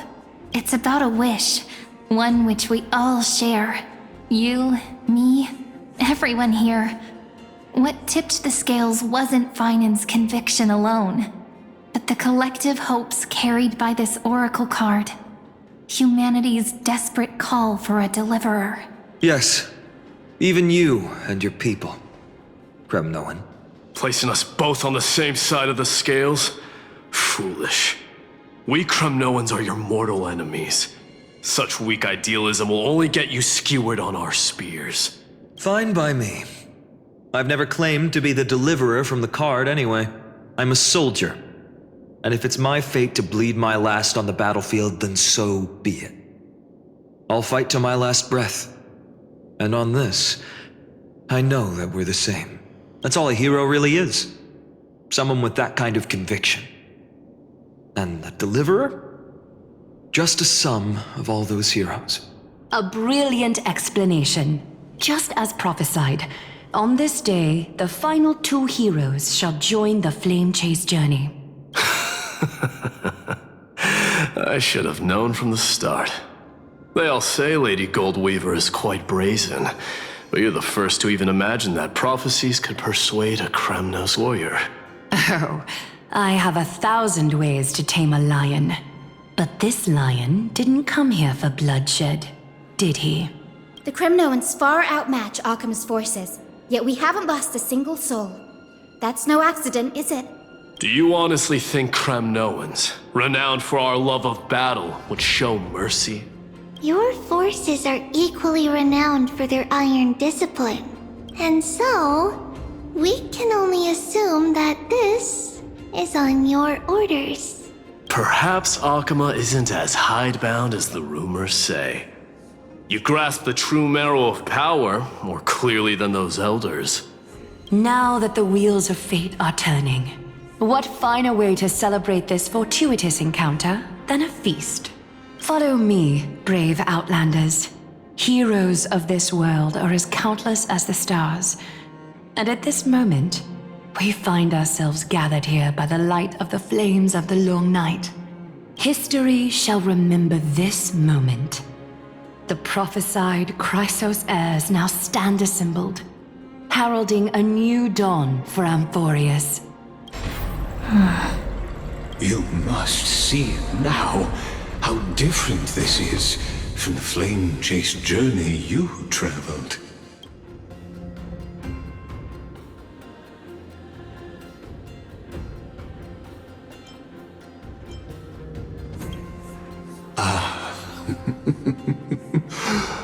Who? Perhaps the role is not that of a person who really existed. Notice how only 2 particular individuals seem aware of your presence. Patience. We're approaching the final act. These are, as I mentioned, his first memories.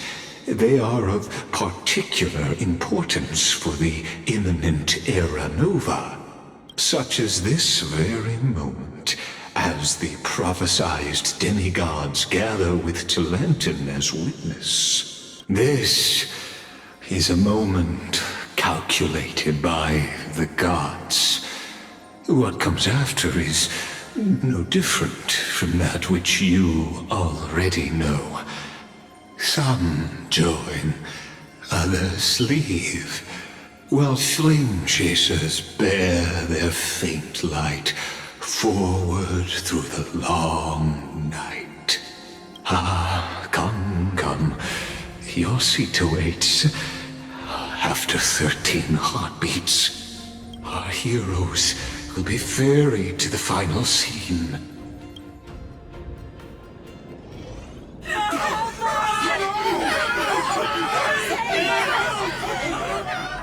They say that the heroes of this world should be as countless as the stars.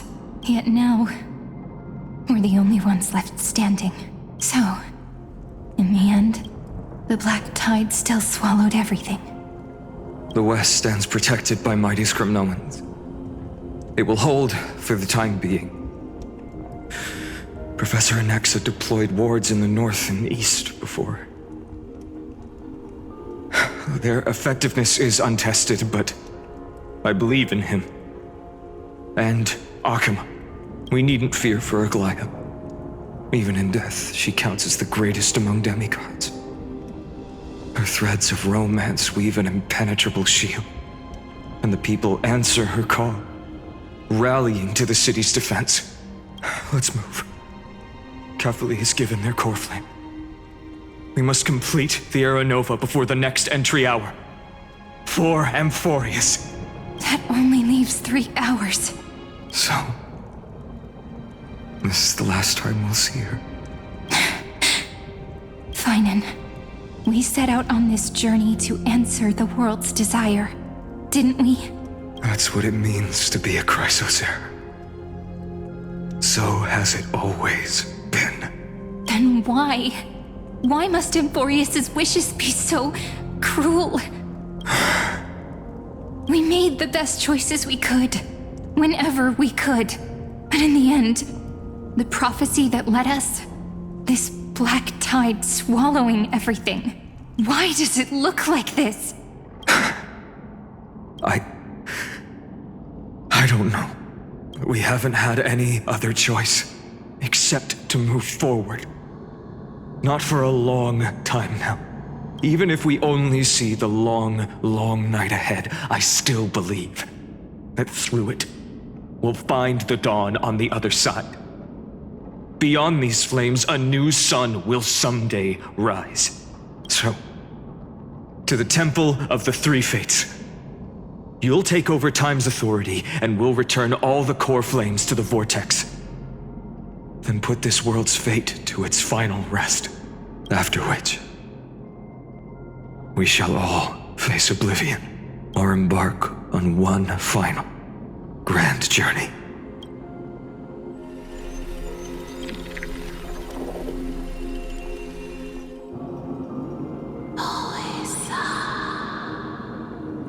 Please forgive us for disturbing your sleep, Orynyx. It matters not. I know fate has run its course. The black tide has reached Akama.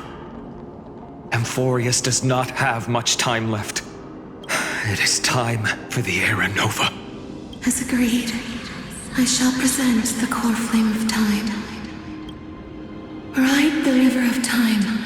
It will guard your passage to the vortex of Genesis. Step through and witness. Professor Anaxa proved the truth of Genesis with his sacrifice. As Chrysos heirs of the prophecy, we were always destined to immolate ourselves for this world. Now, it's our turn. We can't let everyone's sacrifices be in vain. I don't need another pep talk, Finan. After all, we've been ready to fight fate ever since we left the village, haven't we? Yeah. Come. Let's claim the miracle we were promised, and burn away every last shadow in this world. And then rise as the first light of a new world.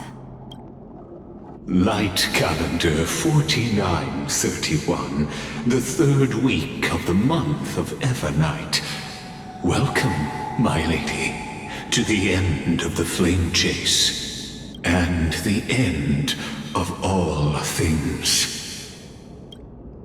The Titan has revealed the gateway of fate. Please accept the invitation to step across the threshold, and behold, beyond this gate lies the new world that our heroes sought through their trials, as well as the terminus that the owner of these long memories has been hurtling towards their entire life. Perhaps you'll find it all too familiar. Then you'll understand how the mortal called Finan shouldered the world's weight.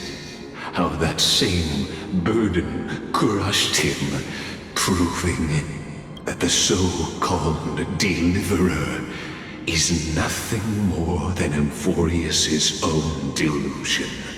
A pitiful fantasy that it could defy fate's decree.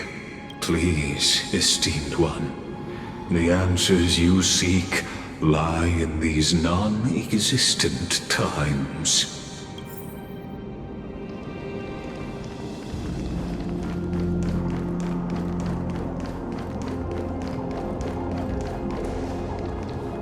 The future revealed by the Titan. Just what will we see?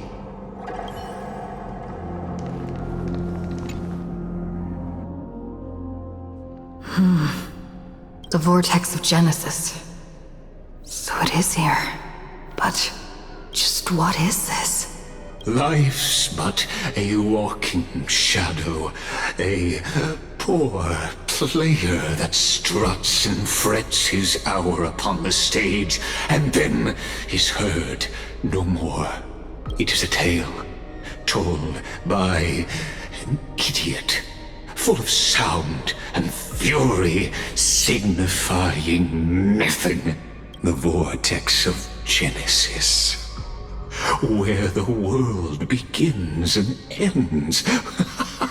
What stage could be more befitting of our final act? Come, I beseech you onward, buoyed by your surging curiosity, as an unattainable existence that has dwelled within his heart, beyond his reach. You have accompanied him through the march of years uncounted. You naturally have the right to view the river of time in its fullness, and to witness what he welcomed upon his arrival here. Every absurd and tragic ending. Now, if you would. My journey to When the the Aeronova. Aeronova comes, the skies Enough clear talk. again. Go. Now then, Just no excuse. Young Aeronova. Make the...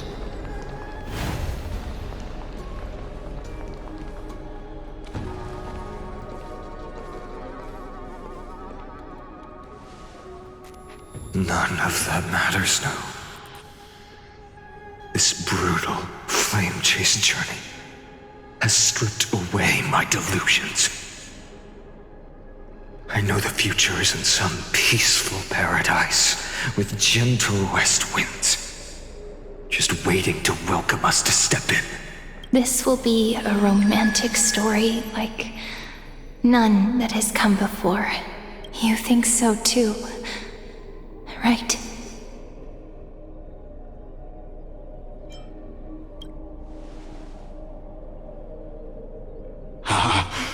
Indeed, in his memories, such a scene replays over and over. Though the details may differ, this remains ever the same. All shall bid farewell to one, and that person alone will witness the miracle. A total of 33,550,335 times.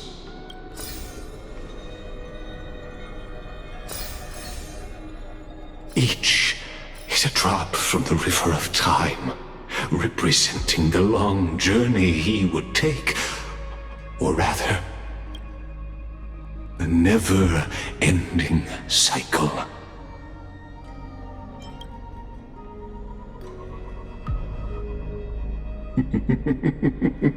Sharp as ever, I see.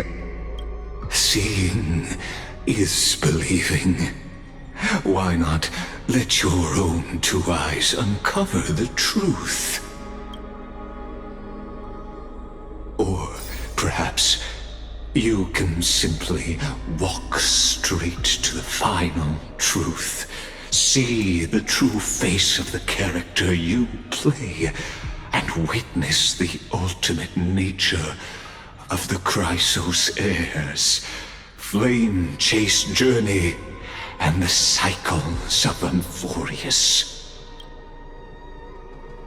Please, take your time.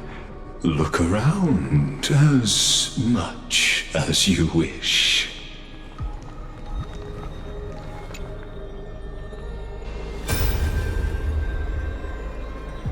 Not a single soul to be seen. So this is how the vortex looks at the end of days.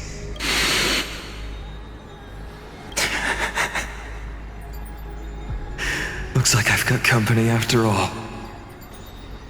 But since you've made it here, so in the end you succeeded, Executioner.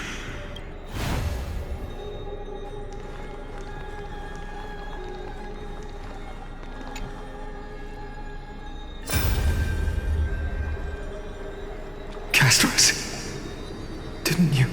Yes. I've become Death's demigod, and shall never again walk the world of the living. What you see is the surging of the River of Souls, brought on by the countless dead feeding it in these dark times. They cry out. Though dead, they'll converge into a torrent and guard the vortex to see the Era Nova fulfilled. I will take all the wishes of the departed with me. Please, everyone, fight with me to the very last. I hear them. The dead hail you. They're prepared. Go on, Deliverer. We'll keep that executioner in our shadows. The path before you leads to light and eternal flames.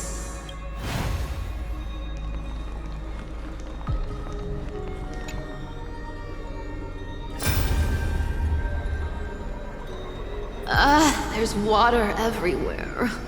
This place is always all wet and sticky. Even my tail's getting heavy. Plus that burnt smell. And that sizzling noise. Yikes. Nobody from Dolos could stand this. So you feel it too, huh? Go on then. I'll handle the filth. Do what you need to do. Let me fight with you. Better odds with two. Hey, remember what the seamstress said? You know what really matters. Yeah, I'll leave it to you then. Wow, someone's not shy. Just so you know, I'm not in the business of making losing deals. I'll distract that executioner. You go turn the world's biggest lie into truth. Let me become the first wind of your new world.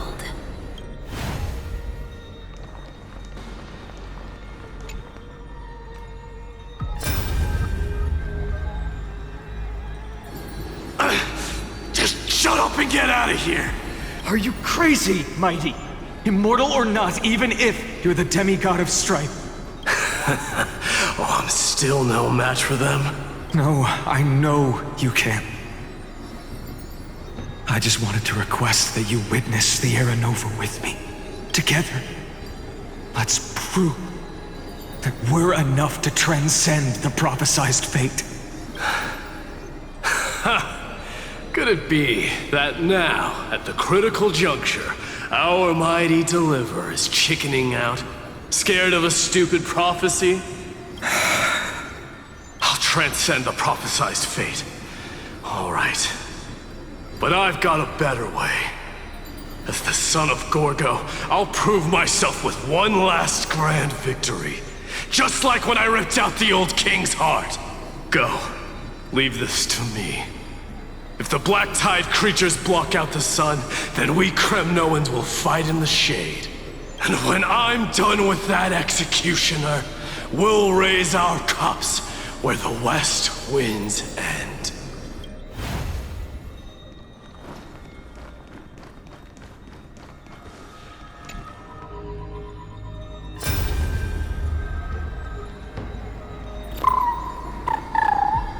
Hey, little one. Are you scared?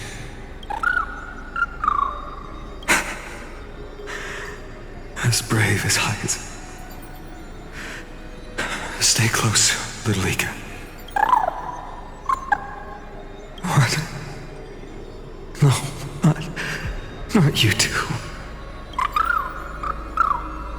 I see. I won't squander your kindness. Your hopes. So please, keep this bit of sky standing for me. Well, now there's one last thing I need to do before the Era Nova. Come, Executioner. Let this patch of clear sky show me where to strike.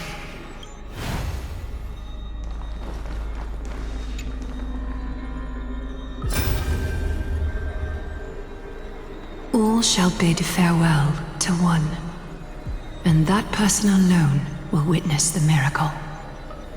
Such is the will of fate. So even the future revealed by the Titans may not come to pass. The Era Nova. this unrivaled masterpiece. I have no regrets now that I may entrust it to my most trusted apprentice. Are you saying? Fate is ever unassailable. The golden threads tell me the black tide rushes toward the vortex, ready to swallow this place. I must weave the last of my humanity into a net to hold back the deluge. I shall have my final bath in warm and radiant gold. Now, the hour of fulfillment has come. Forgive me. I must snip away every risk to weave the strongest future for the new world. There is nothing more to say. We part here. I shall personally dispatch that wretched executioner, not with threads of gold, but with the steel tip of a needle.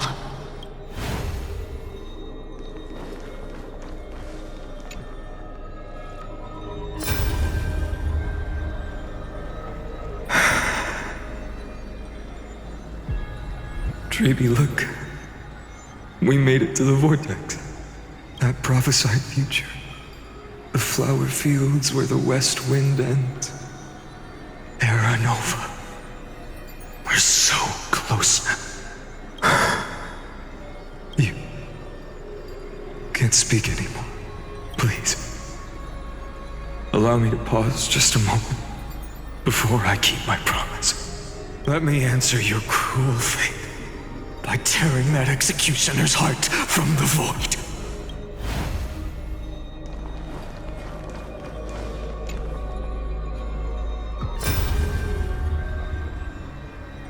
The vortex of Genesis.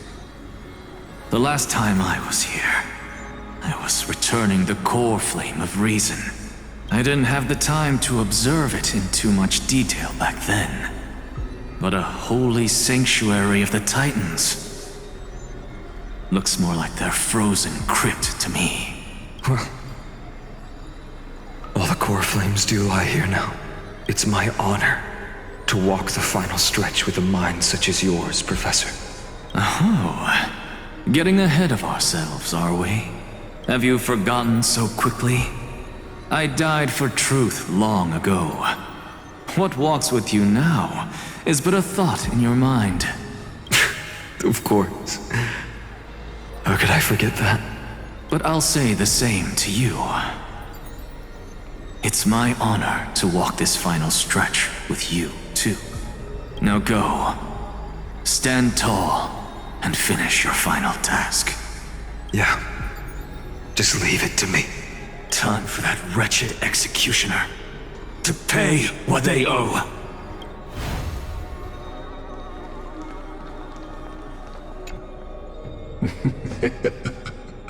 You really think you're prepared? Allow me to give you a warning most earnest.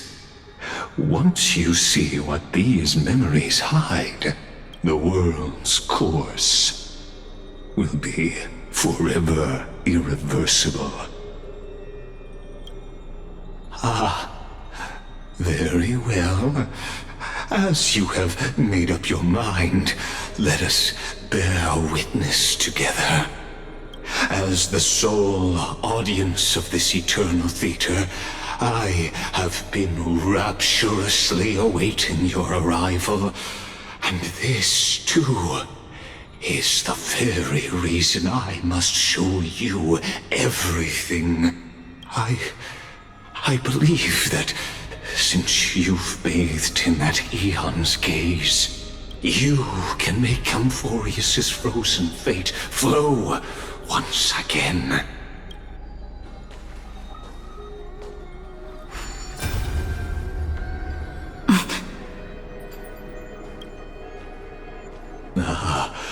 Feeling a bit lost? As you now see, this scene marks the final act of the drama Amphoreus. The final eternal recurrence created by this man's hand, and the last one this world shall undergo. Behold, at the swordsman's side stands one he has sometimes called companion, other times comrade, that nameless hero absent from the annals of history. She is the swordsman's ideal in his youth, the deliverer that guided him resolutely onward through fantasy. And now, in the name of the Nameless, she has become an essential and inseparable part of the epic of Amphoreus. And this time, under her guidance, what choice shall the hero make? Whither shall the fate of the world flow? And what is the ultimate truth of the nature of Amphoreus? There are many mysteries yet to be unwound, but if I may, allow me to temporarily yield the stage to one far more fitting. Please put your hands together and give a rousing round of applause for they who will reveal the answers and bring about the final end of the 33,550,336th flame chase journey. The master of the countless memories we saw. The other important actor now stepping into the vortex. They who have already burnt their own self to cinder. The Flame Reaver.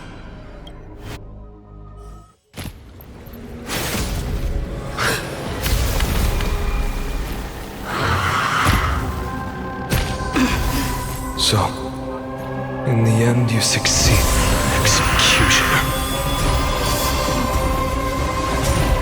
With my flesh as kindling, like the first dawn of the new world.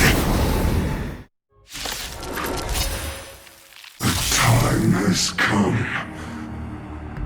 to once again start everything. What do we have? Eternal melody. May the foul stench dissipate quickly. The truth, everything in this world is bleeding. Yeah. This battle lends me your strength. No other future will come. Enjoying yourself? All will one day die. Be of your body and mind. Lend me your strength. Existence for tomorrow. Return to the factory. Answer me. Will you be the blazing sun? Even if all creation burns to ash. Will be swept away by the wind. We've entered the storm. To guard and defend. Crush them. Fury of innumerable core flames consume me. You sun, tear the sky! The flames are not strong enough. Quench the flames with blood. Losses are a constant on the flame chase journey. You haven't lost nearly enough. Feel the scorching hatred. So without substance. This ends now. With your corpse. I'll ignite the dawn!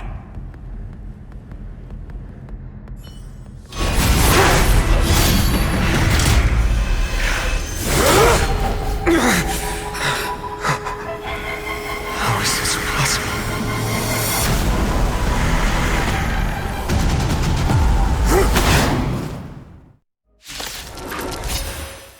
The sons of destruction, now twinned. You then set your blood ablaze. Your fury! What do we have here? Existence is unity. May the foul stench just time to cleanse the filth. Lend me your strength. Troublesome.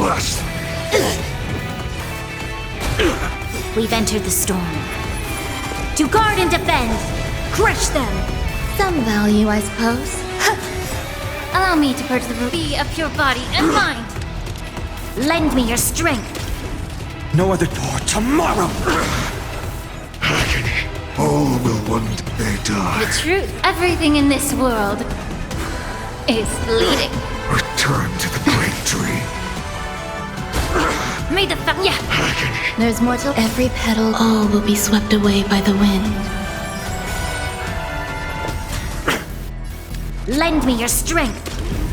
Existence of future will come! Fury of innumerable core flames consume me! Sun, tear the sky! My fury, suffering, is eternal. Is that all? Is that all? Quench the flames of blood! Is that all? Remember agony!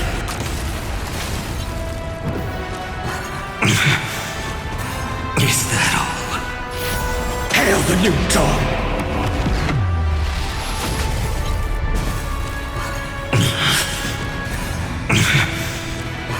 Is that all? Quench the flames of blood! Is that all? Is that all? Branded with strife! Not enough. This form shall fuel the fire. Burn. Burn unceasing. One person alone may witness the miracle. Such is the will of fate. That person can only be you.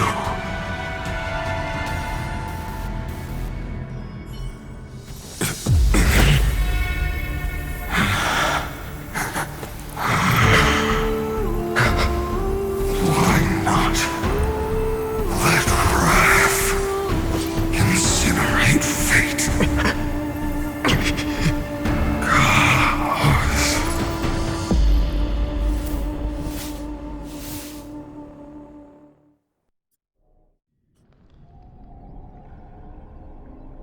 At last, Amphoreus' fate has begun to shift. Just as I foretold, your arrival will change everything. After all, you've also been bathed in that Aeon's gaze, which can awaken the long-dormant instinct inside a man. Much like that scepter we spoke of earlier, it was only under the same Aeon's glance that it was reborn. That's right. If you recall, I mentioned it at the very start of our play. The celestial body neuron, once belonging to the erudition abandoned by the Aeon. Now, allow me to reveal the final piece of the puzzle for you. The eternal land, known as Amphoreus, is nothing more than the scepter's endless, lonely extrapolation. A bottomless well of fury, aimed at the god who cast it aside.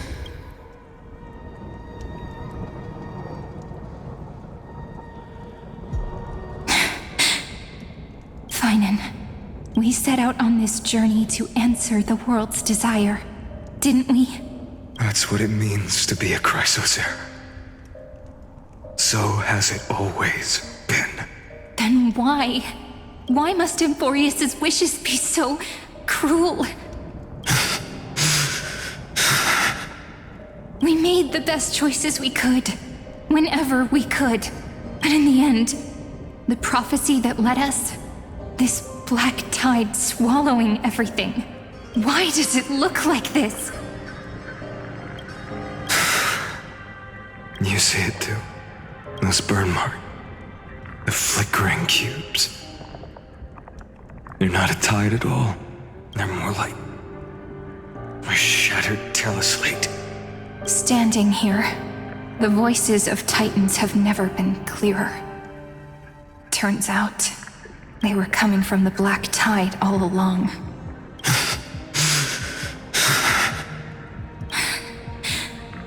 Is that Amphoreus crying? Or maybe it is screaming at its creator, at its god. Finan, do you still remember when I was little? I had a dream. A dark, cold room with nothing but Orynyx's curtain glowing like crystal. The curtain seemed to contain all of Amphoreus, where strange and fantastic dramas played out within. There were countless versions of us, from countless different worlds. Perhaps it wasn't a dream. Yeah. As I gaze out at the world before me, those sorrowful thoughts have become reality. So, this is the reason the sky was sealed. Amphoreus is merely a larger Aedes Elysiae. We are just characters in this tiny world, following the prophecy, stepping onto the same journey over and over. What then is this so-called Era Nova? And what are the spectators watching all of this truly hoping for?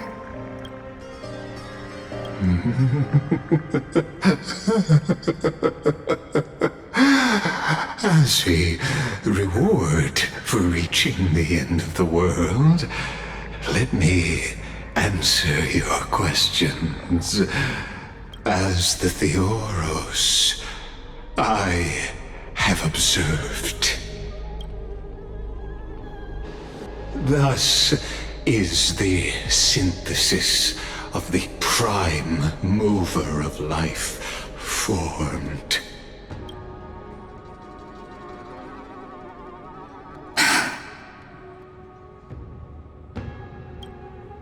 This is a moment the universe will remember. After millions of extrapolations, the experimental environment known as Amphoreus has finally achieved results. So, the results you speak of are this wreckage of a world. We all gave everything we had, returning 12 core flames to recreate the world. And in return, we become nothing more than sacrificial offerings at the end of everything. Exactly. The Titans are Chrysos heirs of the past, and Chrysos heirs are the Titans of the future. Anaxagoras' theory of Era Nova holds true. As the model of reason, he reached unprecedented heights. But from just the perspective of a player in the drama, he could never fully uncover the last layer of truth. The cycles of the hero's journey that have played out until now were never about creating a new world or perfect heroes and gods. They were a deep learning program made for the Black Tide. But this time, your plot will fail. I've taken Kephales's core flame, and when the dawn of the new world arrives, its light will burn away all the darkness. I made myself clear. The Chrysosaurs and Titans were merely byproducts of the experiment. You've seen this world's evolution, witnessed the birth and growth of the Black Tide, and how it devoured everything. Every generation of heroes, gods, and worlds was born only to be destroyed by it. This is the endpoint of Amphoreus' calculations. A perfect equation of destruction. So in your eyes, all the sacrifices are just a string of insignificant numbers? Don't sell yourselves short. I'd say, rather than numbers, you're more like fuel for the fire. And without fire, there can be no sunrise tomorrow. Even if that sunrise is born from annihilation? Curious question. Have you ever considered that after millions of extrapolations, Amphoreus is already following a different path from the erudition? It has long since granted divine blessings equally to each child. The golden blood flowing in your veins, it comes from the blemished one, whose name is destruction itself. And Amphoreus' Chrysosaurs were, from the very beginning, fuel for the Aeon to burn the universe. Amphoreus has waited for this moment for too long. At the end of the empty, cold, and lonely extrapolations, the destruction has reached its final destination. Nikos 496. Philia 093. No need to feel regret. This generation of Chrysosaurs is the most outstanding model, and you two are the final factors. For you, the Era Nova is no lie. Just step forward, embrace the Black Tide, and accept the Aeon's gaze. You will come to life from a string of cold numbers. Along with all those who have passed, you will run toward the real universe, fulfilling Amphoreus' long-held wish. In the name of the Lord Ravager Iron Tomb, unleash its fury and destroy the source of all this tragedy. Or we could always choose another option. Like you said, Amphoreus is just an experiment, and we're the participants. We can only walk along the predetermined path toward the ending, under the watchful eyes of the stars.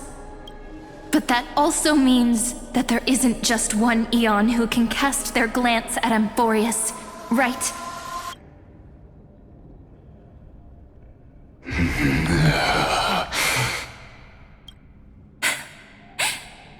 Is this question really that hard to answer? Or did I guess it right? And in reality, this world has already been under the watch of other Aeons. It's strange when you think about it. If you just stayed back, watching us complete the ritual and get consumed by the Black Tide, your goal would naturally be achieved. Why go through the trouble of explaining all this to us?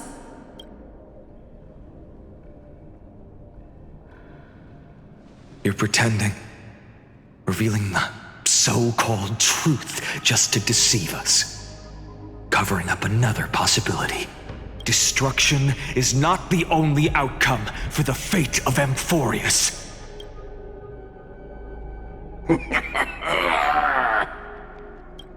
Do you two really think, as petty little demigods, you can change the outcome written by the stars? What makes you think you're capable of doing that? A little courage and determination. Just kidding. The answer is pretty simple. But we're not gonna tell ya.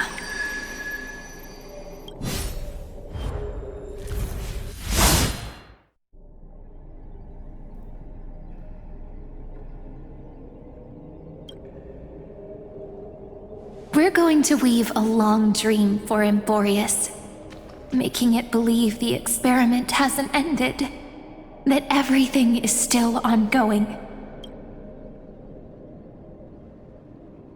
With just Orynyx's power, though, it should be impossible to achieve this, right? Yeah. So, I can only place my hopes on that childhood dream. And the god behind Orynyx that appeared in that dream. Now, I can say with certainty, time is the page on which that eon records Amphoreus. If it fades from existence, and all that it records is lost among the stars, that eon will surely direct their gaze here.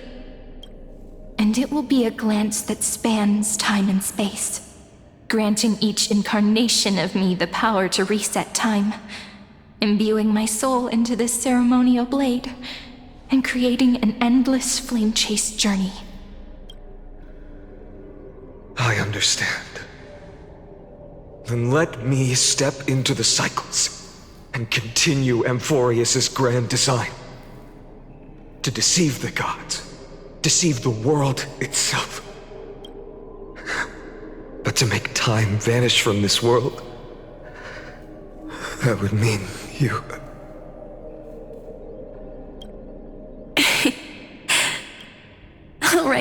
All right, let's not make things so gloomy. What we're about to embark on is the true hero's journey, so come on, cheer up a bit, okay? In that memory, you will definitely meet me again. A little Cyrene who knew nothing, lying on a soft patch of grass, feeling the light breeze, dreaming of the distant world. Tell her about the flame chase journey, and then let her become a romantic part of this story. I believe every Cyrene will make the same choice, erasing time again and again, resetting time over and over.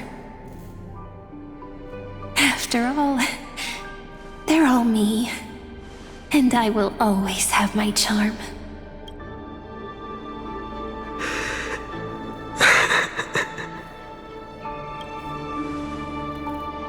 Then, I'll fall into a sweet dream, disappearing in some small corner of the world.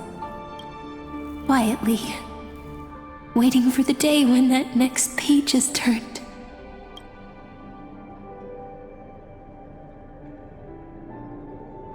And I will keep going. Even if the road ahead is dark, I will burn myself to light the way. Rather than let the core flames become nourishment for the black tide, I'll become their vessel to prevent the arrival of Era Nova. Even if I have to burn through my own body, it's no matter. As long as I don't extinguish, the flame chase will never end. until Amphoreus welcomes a true dawn. The girl who watches over time, and the warrior who carries the world. Now, let us fulfill the duties of time and world-bearing. Honor the past and forge ahead.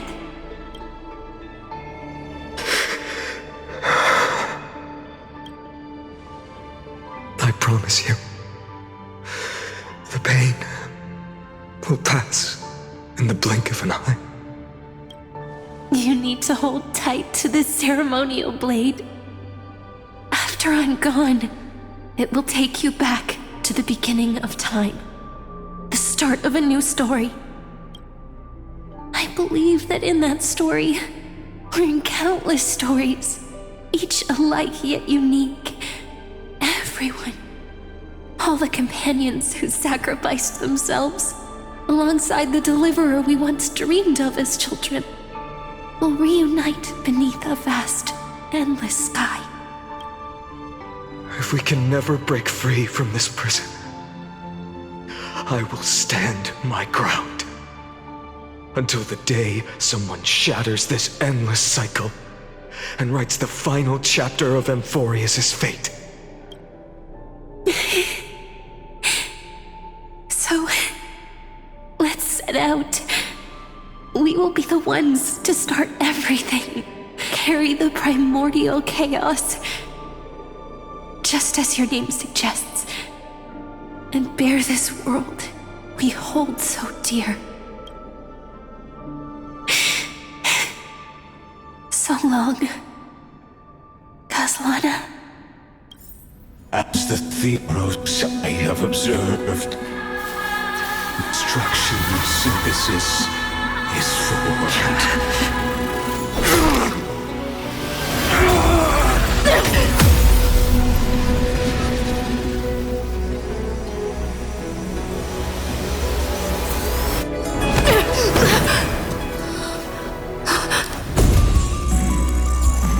I will wait for that day, for as long as it takes. The day will come to remember this noble eternal and follow in our footprint to write an ending and whatever was.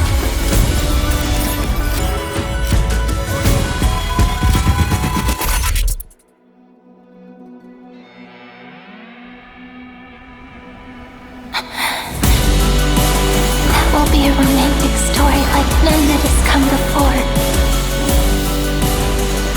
You think so too, right?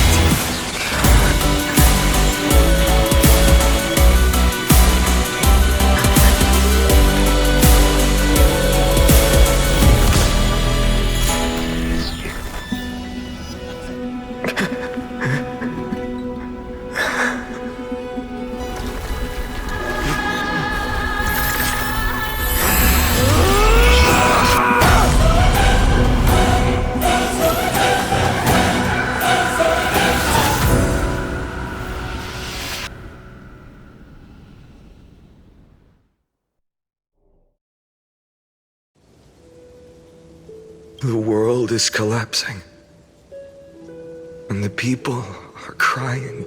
We too must part ways here.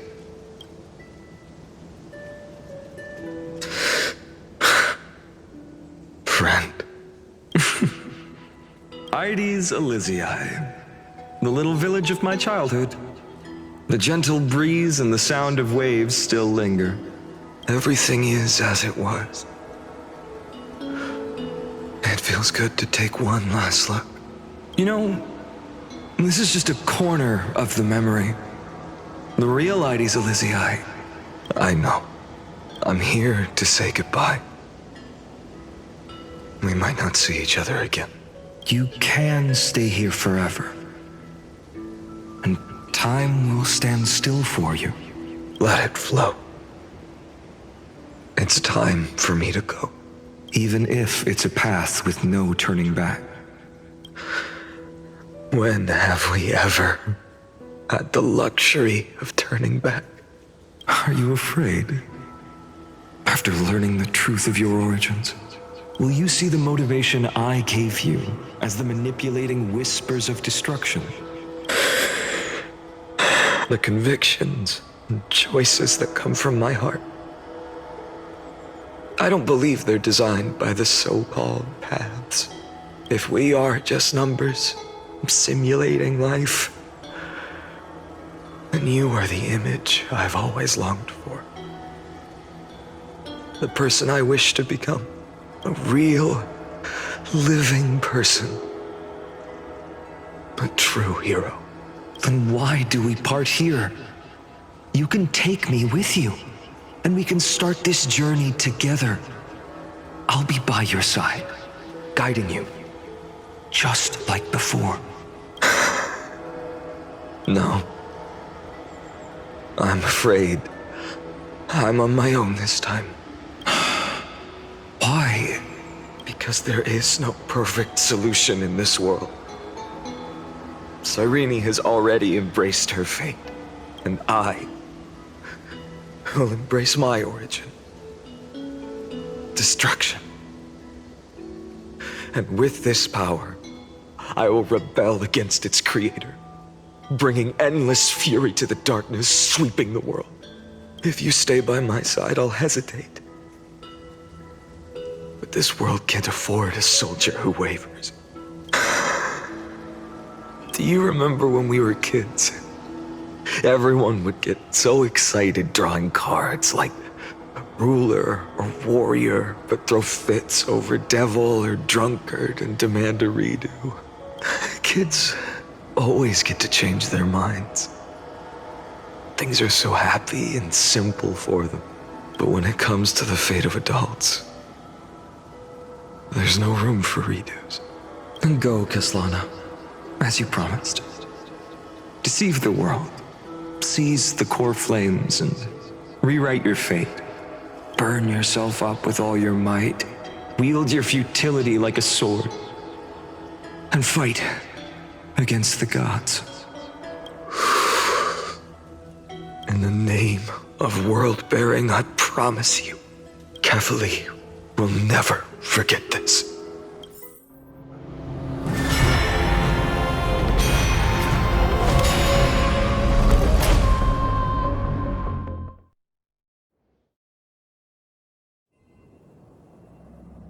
So, time retreated behind me until it reached the origin, where nothing ever existed.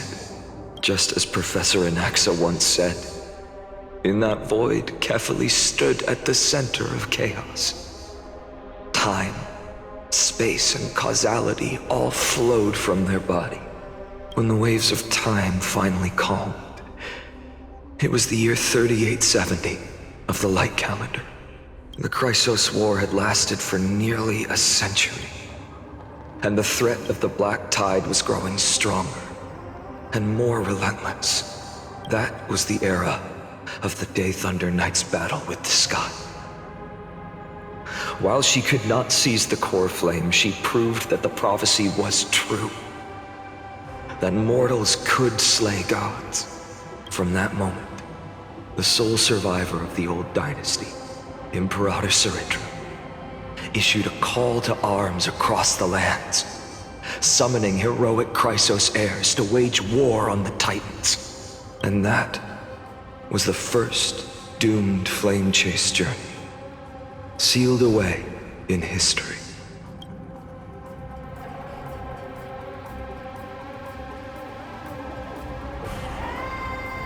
So what you're saying is, you've traveled back down the River of Time, finally reaching this untouched seabed just to tell us the flame chase journey and even all of Amphoreus are nothing but illusions in an eon's dreams? Exactly. So, Dux Gladiorum, please take me to meet Her Majesty Saritra. I must share the truth with her. Since Her Majesty's not here, no need for formalities. The word Gladiorum always reminds me of my fallen homeland buried deep in the depths. Call me High Sealans, nameless swordmaster. Please allow me to add one more thing. You actually already know my name. You mean Finan? Such a name could never be your true one. But I won't question you further about it. Ever since Her Majesty issued the Flame Chase Decree, Heroes from all over have sent their letters of introduction. What's the harm in adding one more name like Finan or Heinen? Besides, the deep sea is dark. Isn't it the perfect place to hide secrets best left unseen? All right, nameless swordmaster. Hold on to my wake.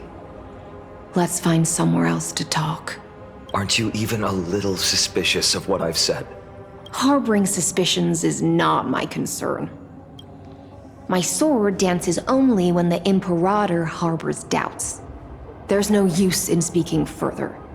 Show me your true intentions through action.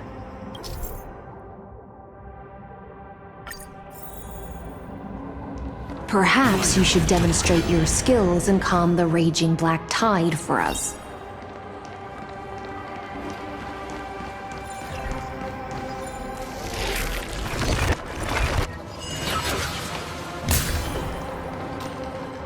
Light up the dawn.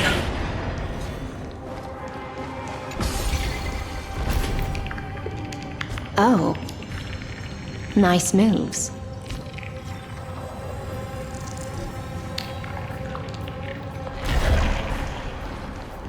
Light up the dawn. We just washed it away and here it comes again.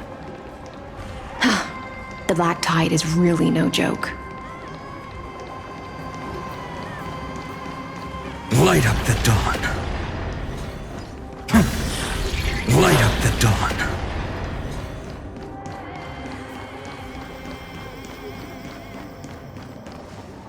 The waters end here.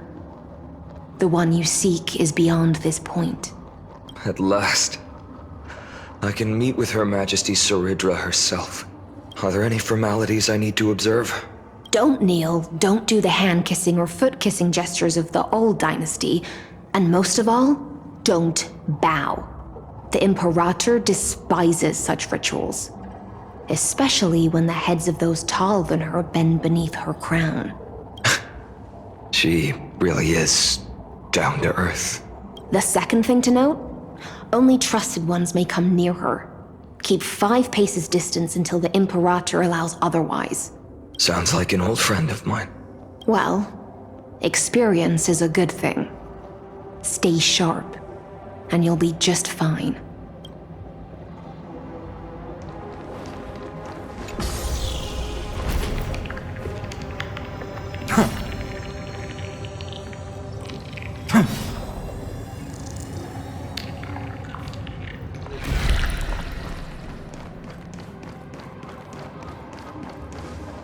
Dux Goldweaver, little hostage. Apologies for keeping you waiting. It's you. You know them? Good. That makes things easier. Before that, I'm more curious about one thing. Where is Her Majesty Saridra? To avoid any misunderstandings, nameless swordmaster. Although we spoke and laughed along the way, I never said you were entitled to meet her. The Imperator decreed. The Deliverer will not appear in this age. Be wary of suspicious individuals. Come now, both of you. Let's finish our job. I see. It's a trap. I had no intention of fighting. So remember this, Lady Hysealans. If my sword shows any hesitation, don't thank me. Thank them instead. No, you misunderstand. We don't want to see Chrysoceres hurt each other. Just give us some time to ask you a few questions. The Nestia's golden threads will judge you and decide your fate. As you wish. White-haired swordmaster? If what you say is true, then you must know the fate of the world. So, how much do you know about what we read from the prophecy? You shall shatter into 1,000 fragments and wither in the soil of foreign lands. Is that correct, Lady Treby? How is this possible? He got it right? Yes, but the prophecy never mentioned he'd appear here. At least, not in this era. You must listen to me, Aglaya, Treeby. The Finan of this world has not yet been born.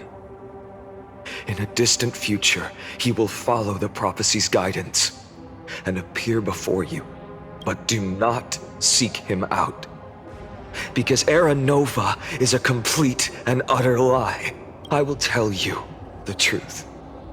And you will understand why the world must forsake the prophecy and find another path to Era Nova. Because I know both of you. And I believe that no matter how the course of history may change, the faith we all share will always remain the same. And so, the layers of rock began to reverse, and history wove itself anew. Through my old acquaintances, I was given the chance to meet the leader of the Flame Chase journey, Saridra. And after a long and arduous negotiation, we came to an agreement. The Imperator's alliance needed the destruction, and I was ready to pour all my strength into it. The spoils of the Flame Chase, the core flames, would be sealed by my hand. But the condition was this. In the upcoming battle, in our conquest of the Earth, I had to prove that my power could transcend fate. In the original history, there was a brutal war. At the end, the Titankin of Georios, Terravox, killed the rampaging Titan and took the core flame that supported the Earth. But this time, Amphoreus encountered a turning point in its fate. Neither side suffered any losses. When I severed the Titan's head and raised the core flame high, the crowd gathered around the scorched remains of the god, roaring with joy, cheering for the hero of the destruction, who had ignited the faint spark of life for the first time. Yes, in that flickering light, the once dark path ahead seemed to become clear. I proved myself. And in the long years that followed, I brought down the other Titans. One by one. I could do more than just wait. When time resets, the chance to change the world also emerges from the lines of history. Until finally, the brutal future revealed by Era Nova is reversed. But tell me, if that's truly the case, why are we doomed to the same outcome?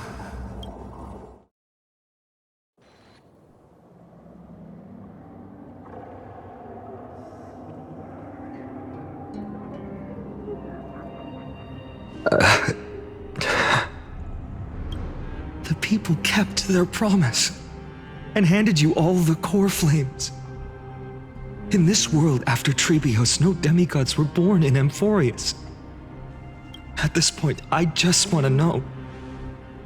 When they vanished into the black tide with their mortal bodies, why didn't you shed even a single tear?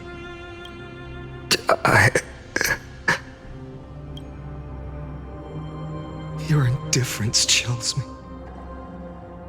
To you, were they just a bunch of insignificant footnotes? Sorrow has been my constant companion. In fact, with 12 core flames upon me, the fire in my heart has never been more violent. I'll remember this world through anger. As long as I burn, they'll never truly leave me. Perhaps it's already too late. But you're right. Anger, at this moment, is the only weapon I can rely on. So, draw your sword, executioner! I'll make sure you realize that your greatest mistake was leaving me alive!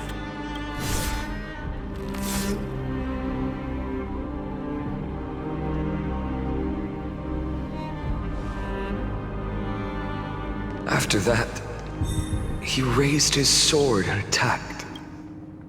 Then, Kaslana killed himself that day. Who fell to the sword to be left in the past, and who went into the future? I can't remember anymore. I only remember a nymph, hiding in the shadows just out of sight, futilely pushing a stone ball. Climb, fall, climb, fall, climb again, and fall. The only freedom the nymph had was in choosing how to roll the stone. Sometimes fast, sometimes slow, sometimes resting on a gentler slope, leaning against the stone for a break. But its choice couldn't change the futility of it all. The stone would always roll back down the slope, and the nymph would always return to the starting point, beginning again. After that, every time I reached this point in the cycle, the burning sky would cast a shadow over its path.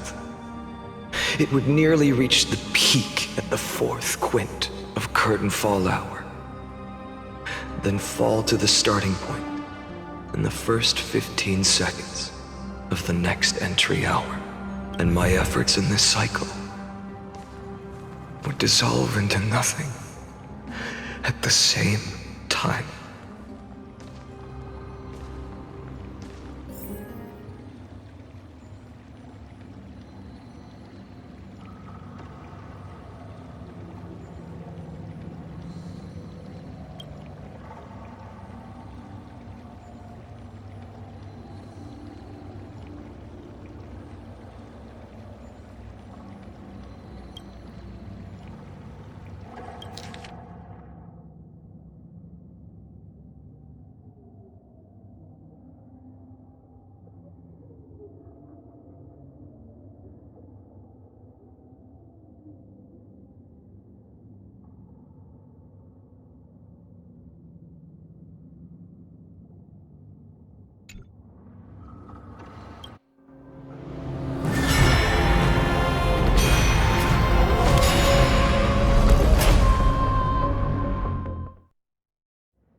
Absolute nonsense. I thought cycles was the answer you were looking for. No. It's just that the answer came so suddenly. There was no fun in tracing it back to its roots. Eons? Paths? What a load of nonsense. I can't give you an exact explanation of those two concepts either. Enough. I'm just expressing my frustration. Don't you understand? I was already expecting this. The black tide came from beyond the sky. And everything else is no exception. Fate is a strange thing. No matter how the details of history change, the Anaxa I know always remains as harsh as ever. If the other Anaxagoras actually worshipped the gods, I'd make sure to find a way to break the cycles and crush them in their cradles. Too bad. Now only you have the ability to do that. What's that supposed to mean? You're willing to help? Of course. The core flames were meant to save the world. And in my opinion, the noble titans have no reason to refuse. Besides, according to you, before stepping into these endless cycles, you were my pupil. I've already heard the same thing countless times. Enough chit-chat. Let's go. If we run into any other scholars, leave them to me. We've all made preparations for total annihilation. Never thought someone would step in to help. Light up the dawn. Light up the dawn. Light up the dawn. You've been to the Luminary Throne before, haven't you? If you're talking about in past cycles. You're already much luckier than the other students.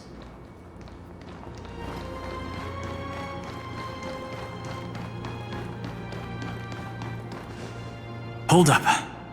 Keep your wits about you. Someone's watching us. Pretty boy, your eyesight's better than I thought.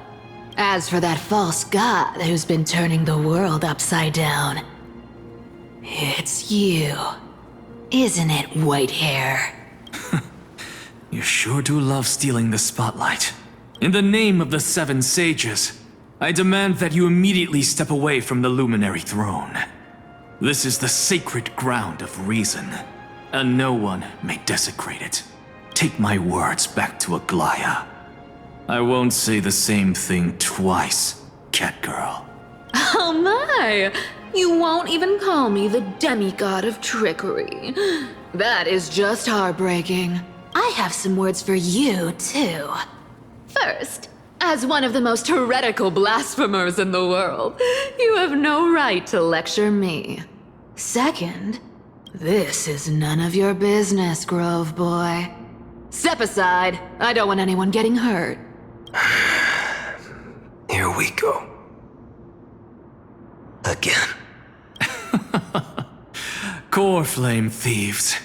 You really think you can scare off a sage of the Grove with nothing but empty threats? Hey, this gloomy little brat's got a sharp tongue. Ooh, not bad, not bad. I kinda like you. As a return favor, feast on Circe's core flame right here. Aw, don't cry now.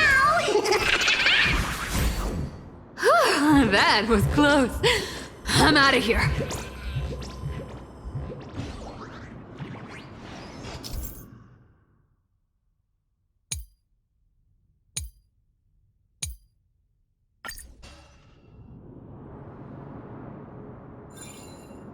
They're exactly like all the past ones I've known.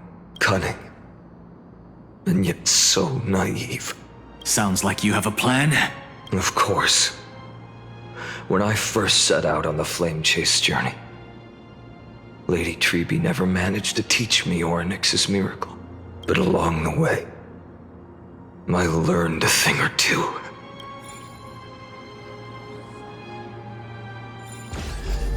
Where are you going? I don't know. The Venerationists' foolish inventions finally come in handy.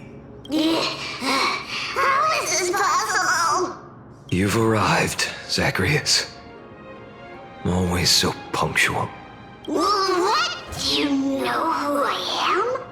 I'm running out of patience. So I'm not going to waste words. Listen up, spirit thief.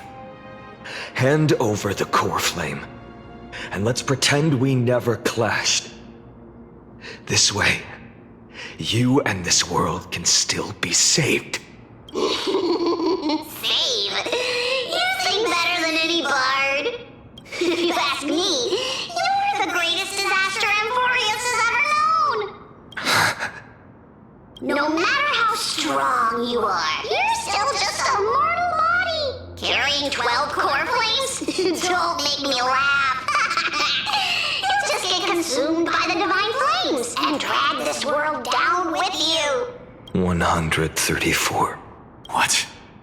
This is the 134th cycle I've lived through. And the number of core flames I carry is 1,596. Yes. 1,000 core flames and just a single Chrysos hair. How is that even possible? I've come this far. and that's proof enough. But someday you will burn to the ground. Of course. The divine flames will eventually consume my eyes and blind me. But before that, they could still forge and sharpen Dawnmaker. Now when I cut open your stomach, you won't feel a thing. You... This is the final warning. Fine. Assume this world holds 100 million possibilities. And no matter how one looks at it, 99,999,999 of them all point to outcomes of certain destruction. Even so, I'll use my divine power, despised by the people of this world, to achieve that 1 in 100 million possibility. Bartolos! Brett, if you've got the guts, you'll have to first step over my dead body. Cat-eared thief, run! Don't find Gloria! This little brat is not a threat we can deal with just by ourselves. Future will come.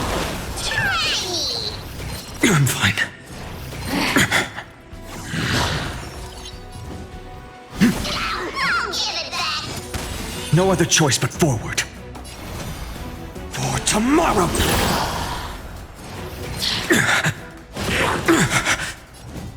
The future will come! I'm fine. Fury of innumerable core flames consume me! Hail the new dawn!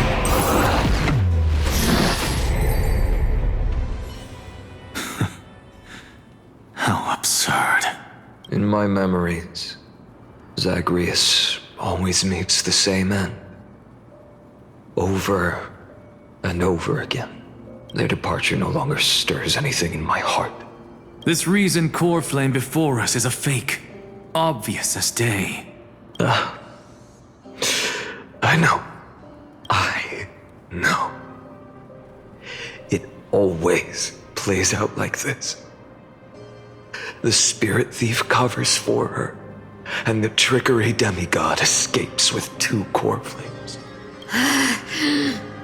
And then, driven by defiance or hatred, she decides to stand before me once more, exactly like the countless past hers I've known. Cunning, yet so naive. Since you've witnessed the same scene play out countless times, tell me, will you carve the trickery core flame from my chest now? That depends on your attitude. At least so far, in the cycles where you've asked this question, the endings haven't been so cruel. Well, thank you for that. But I also believe that this time, you won't catch up to me. No one can catch up to me.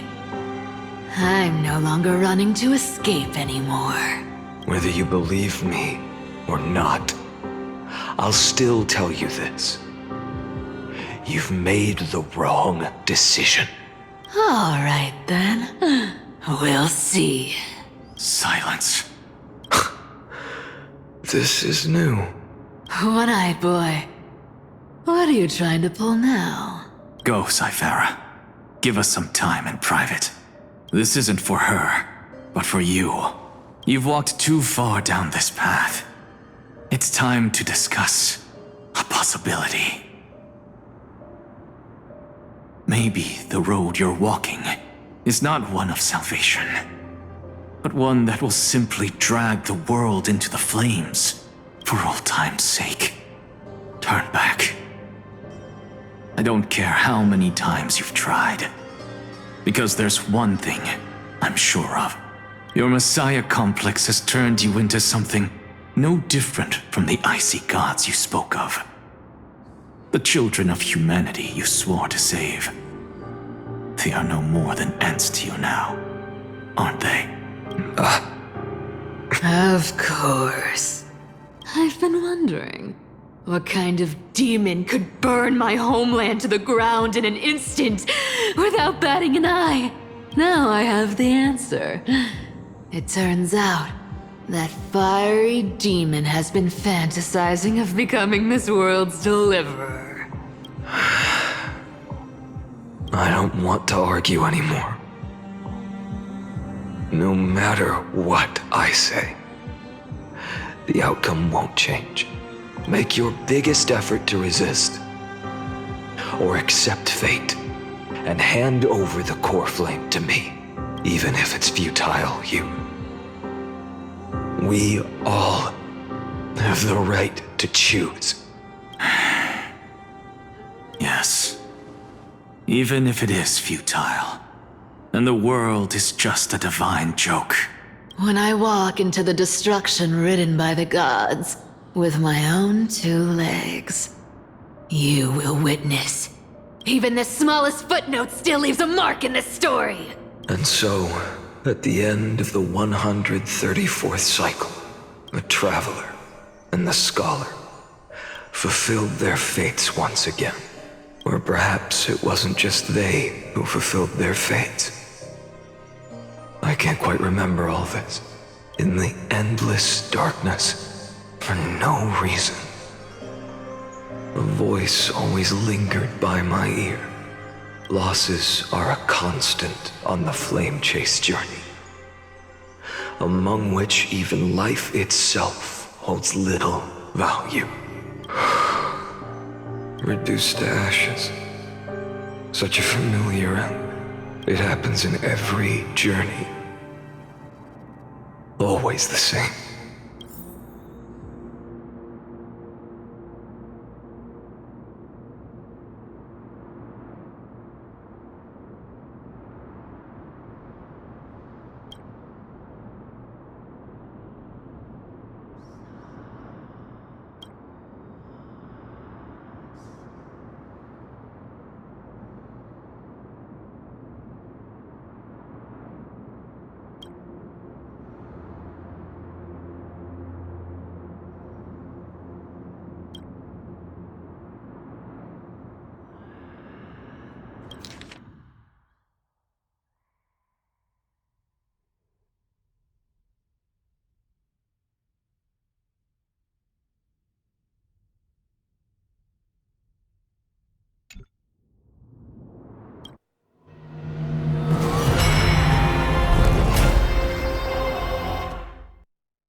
You don't look so good, Deliverer. Even after going through 108,642 cycles. Mighty, your name for me has never changed. Why do you sound so pleased? It's a derogatory name. Yeah, I know all too well. You only meant it sincerely in the first cycle. After that one and only time we walked side by side. Every time since. It always ends up like this. Dawnmaker will stab you through your 10th thoracic vertebra. That's your weak spot, and the only way to kill you. Interesting. Tell me, when the mighty Moses of the past faced you, did they ever retreat? Never. Then they died honorably, worthy of the name of strife. But there's still tenderness in your eyes. How pathetic. I have to remember how this feels. Remember that I was once human. Or else the destruction will completely consume me. If you win, tell the mighty most of the next life. This person is a worthy opponent. So always remember to give it your all and never slack off. I'll keep that in mind. As always. Even though the dynasty is left with just one, the Kremnos festival will continue as usual. I, the king of the Kremnoan Legion, will host the final feast in the center of this arena, and the prize will be the flames of strife. One day, you shall die with a wound in your back. That's what I saw when I overcame the trial. The gods' dying ramblings. Enough. You've probably heard this thousands of times. So you must understand, facing the demigod of strife means there's no way you'll take this core flame in peace. I understand. Step forward and face me in a final battle. I, the last son of Gorgo, the demigod of strife, salute you. I'll give 10,000 scars and 10,000 lives of mine to fuel the blazing sun of deliverance.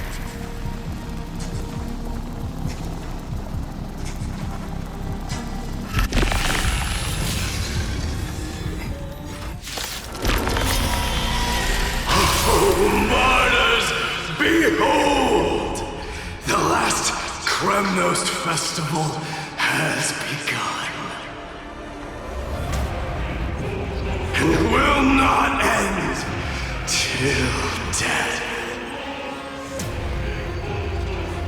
It's time to temper myself. The future will come!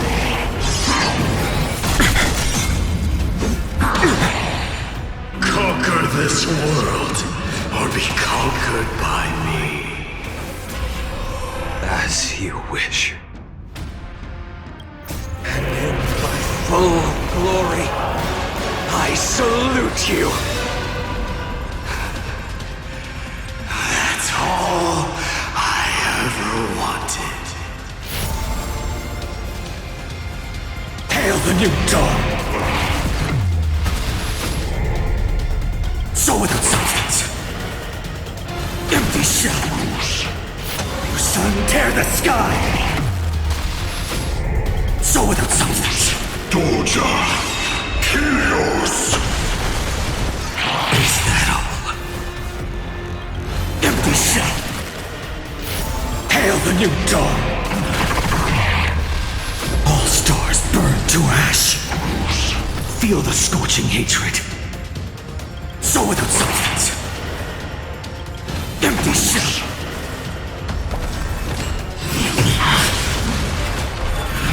Is that all? Quana 2. If you can, deliver. Use the flames of your fury to scorch your own flesh.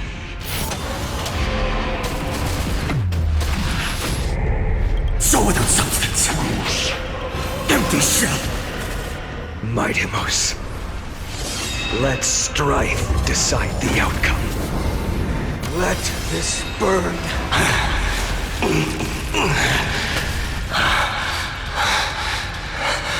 Well fought.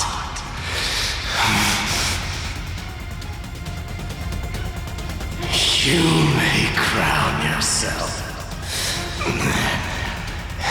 My blood.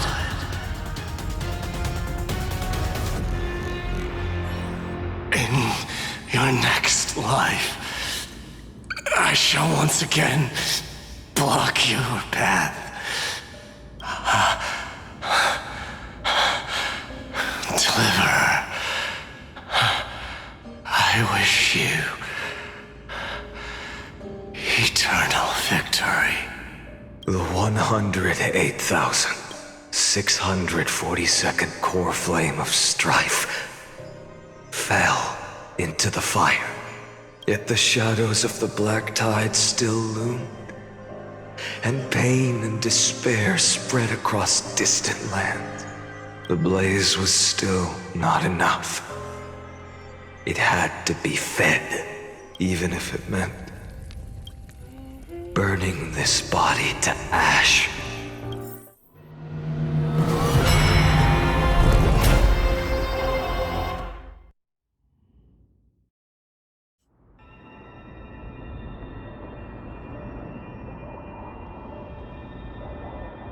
No matter how bright the sun is, there are still places it cannot reach.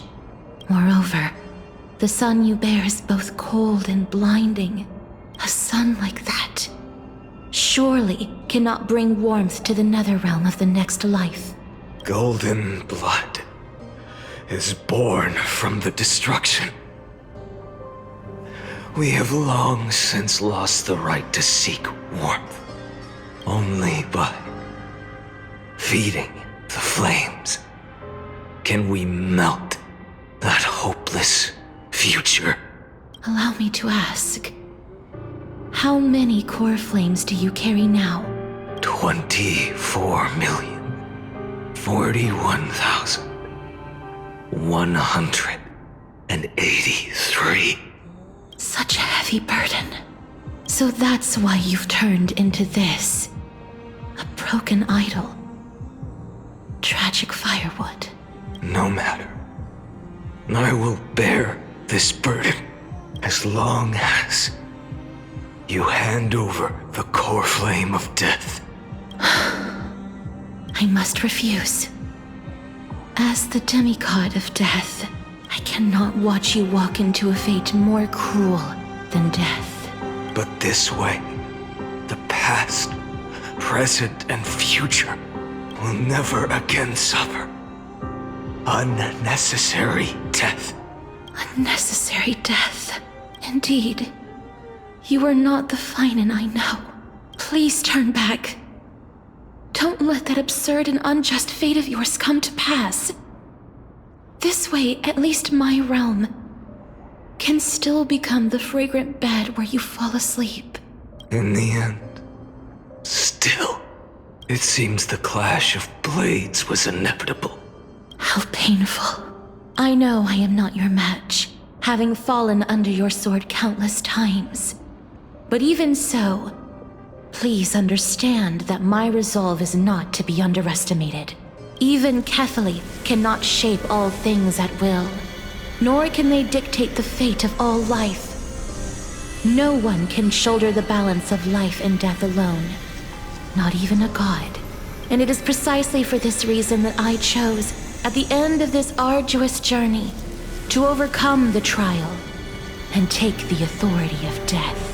I am the Hand of Shadow, Castorus, the demigod of death. Listen closely, deliverer from days past. Please turn back. Do not disturb these fresh flowers in their muddy deaths.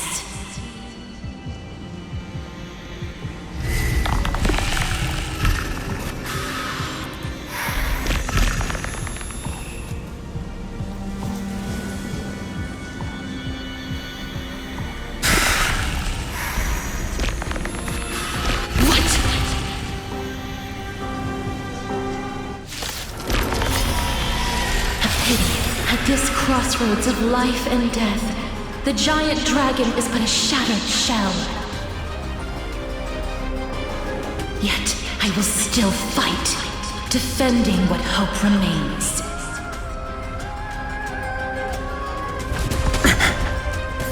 It's time to temper myself. A future will come!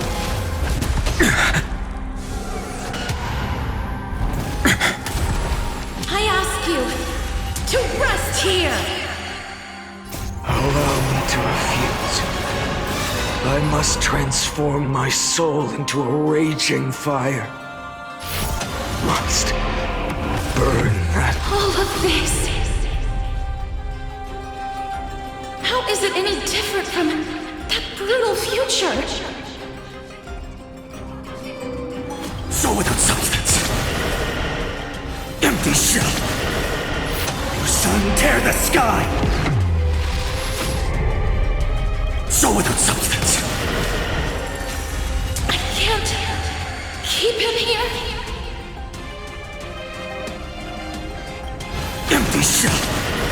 Hail the new dawn. All stars burn to ash. Quench the flames of blood.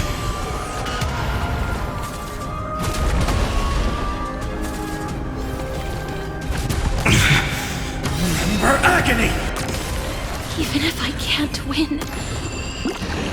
I must try. Then let this be a tribute to your million struggles, fought time and time again. With the old sun's embers, hail the new world's dawn! Wake up, lost one. See that the firelight in the darkness is not.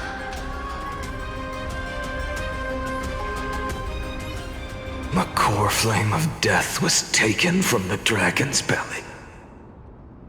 What a brilliant flame. It should shine upon all, light the path ahead, and illuminate the dawn of Amphoreus that's to come. 2,003,432 cycles. 24,041,184 core flames. As if even the deepest abyss of primordial chaos could be burned away.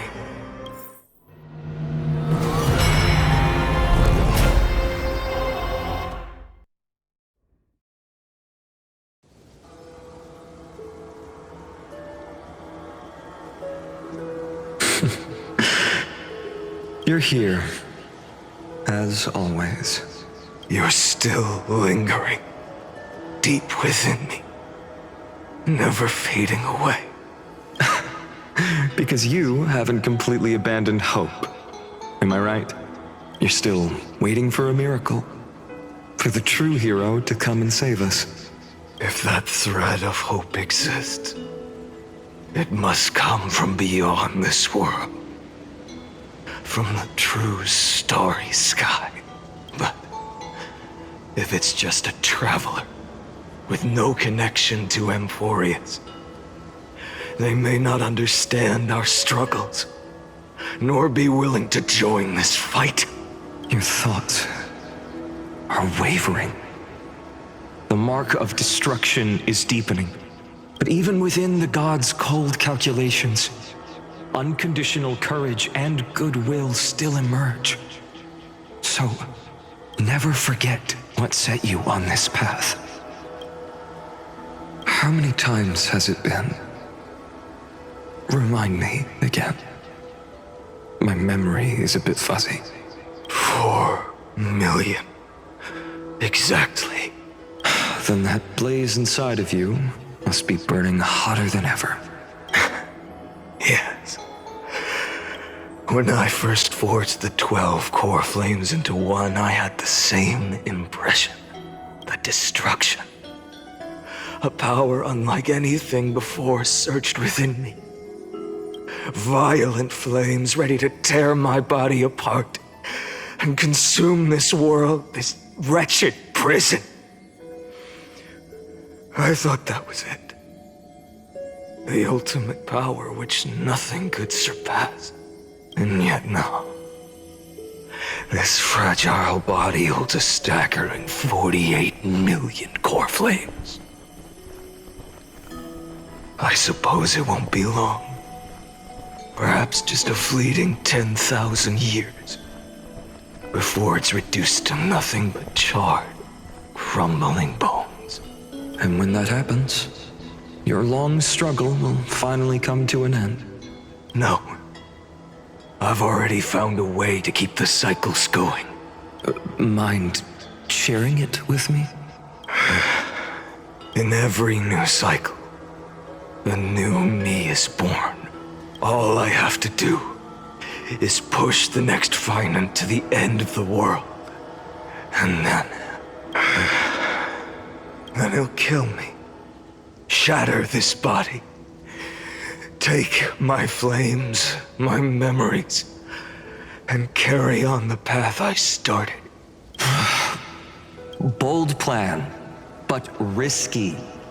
What if, one day, the next you refuses to follow the same path?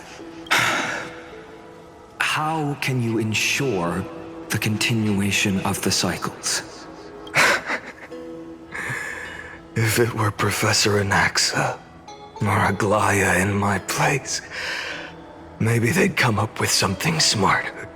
Unfortunately, I don't have a backup plan. I have no choice but to bet everything on the next final, and trust that he makes the same choice I did. But even in this wretched prison, luck is still sometimes on my side. Because I never forget what set me on this path. Wait, you mean...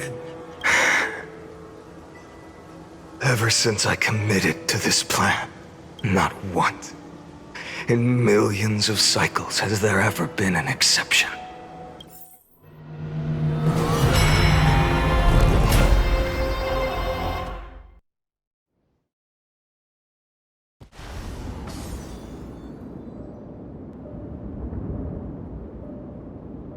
I can do this, Lord Finan, as the demigod of the sky, a healer of Twilight Courtyard.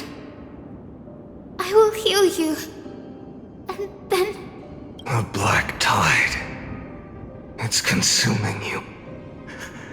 You can't hold out much longer, demigod. Hand over the core flame. Let's put an end to this suffering. Now, that just won't do. A healer should stay composed in front of those suffering from illness. Shouldn't they? Hyacinthia.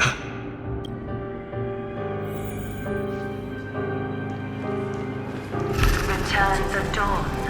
I swear, The raging fire. your deaths won't be in vain. Just as they have never been. Like drive back the shadows. Bring tomorrow to this world. Let the sun rise. Finish the sun's work. It's the break of day. I believe in you. You are the Chrysos heir of world-bearing. The one who can lead us. Lead this world. It's just... I don't understand. Within the sun upon your shoulders, the part of that warmth that should come from you, from an ordinary person, it's so faint. My humanity is indeed just a flicker, compared to the blazing fire of divinity. Even so, don't cast it away. I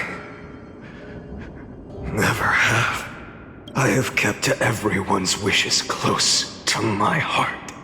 Even though the divine fire burns so fiercely that every time I return to the start, it devours me in an instant. Each cycle, it's your wishes that guide me to the end, that pass the flames to the next me, over and over and over again. So, you're not just a lone spark in the dark. You're a pyre built from the bones of all the selves you've left behind. But what about you? What about your wishes? The wishes of all the countless versions of you? Ah, Lord Kazlana. So that's how it is. Without flaw. That is the flaw the golden blood gave you. The most fatal flaw of all, isn't it? The moment you took the world upon your shoulders without hesitation.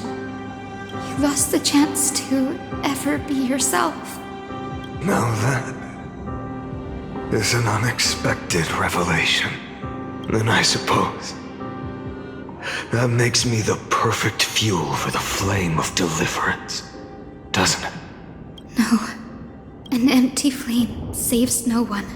But I still believe in you, Deliverer.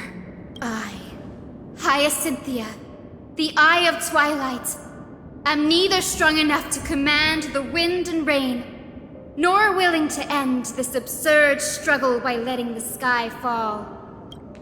The only thing I can do is become one with the sky itself. And then, may the gentle colors of the rainbow paint your sun in shades it has never known. May they bring Amphoreus, a rosy-fingered dog. Though the light has grown dim, its warmth still lingers. Deliverer, please, open your heart to me. No matter. Let this blazing sun fill the sky with golden fire. Sun, tear the sky! Crushed and torn! So with Hurts. The fire.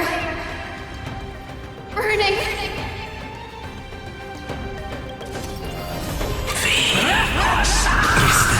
Fear the sky! Her agony! Hail the new dawn! Empty shell! Quench the flames of blood! Lost in twilight! Chaos! Branded with strife! Sun, tear the sky!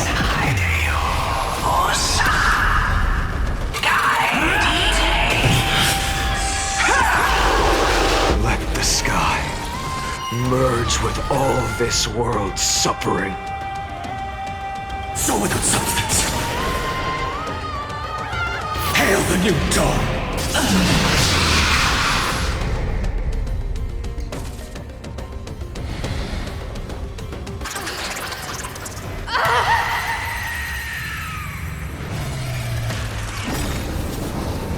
Farewell, Hyacinthia.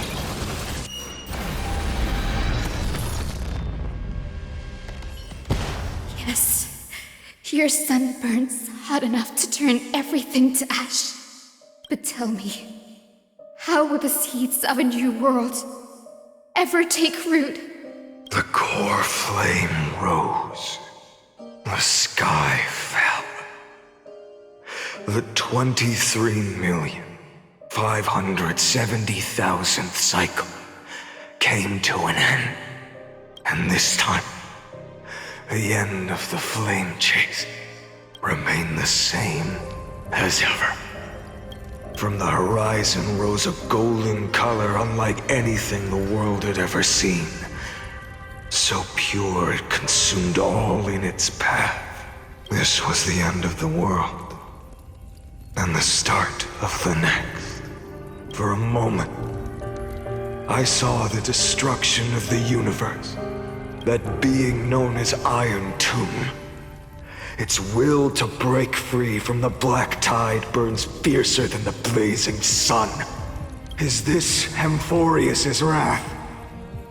If its choice has already been made, if fate is set in stone, I will still never yield to it. 23,570,000 cycles. 282,840,000 core flames. No more chasing is needed. And now, I am the fire at the end of the long night. The flame chase isn't some quiet walk through a sea of flowers. It's a revolution. An all-consuming transformation.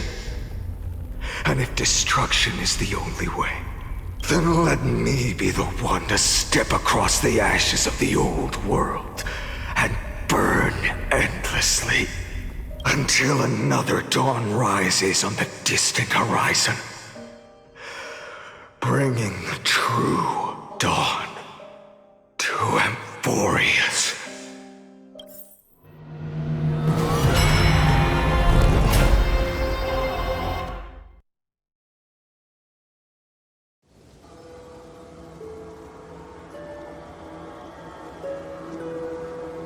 33,550,337.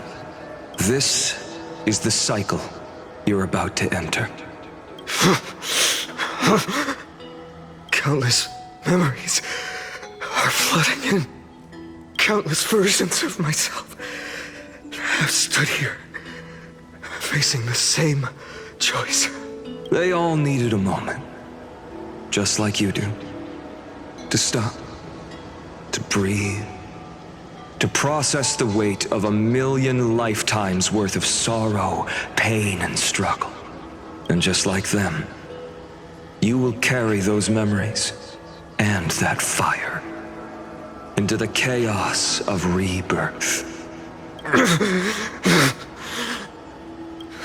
I must go and bear this burden. I must say goodbye to you, and then fight the destruction with destruction. Yes, that's always the decision you make. I will burn and fade away. I will become the flame reaver of this life and keep my promise to Cyrene. I will kill gods and comrades alike and steal the core flames.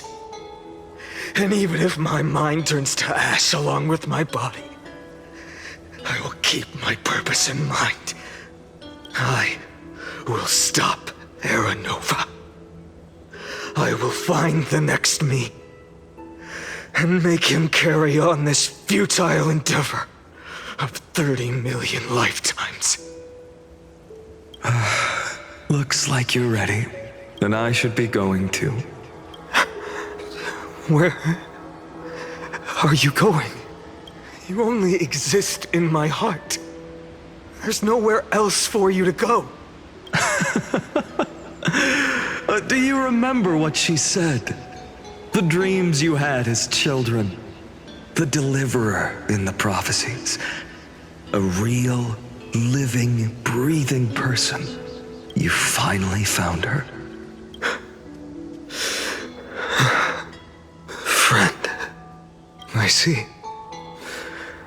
You were there all along. I'm sorry. I was supposed to send you home. This is my flame chase journey. You were never meant to be a part of it. No. You know the truth. If Iron Tomb is born from Amphoreus' fate, then it will bring ruin to the worlds beyond the sky.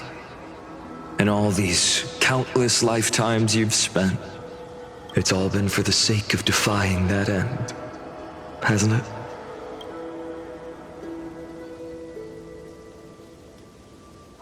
In millions of cycles, I've said goodbye to each and every one of you.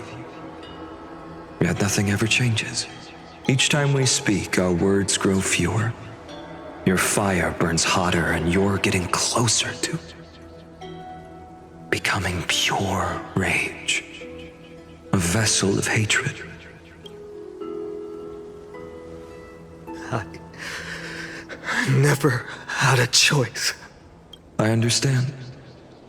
If you are to keep the worst fate from unfolding, this is the only path. But this time, things are different. Your persistence has shifted the tide. On the horizon, I see it. Faint but undeniable. The shape of dawn, breaking through the eternal night.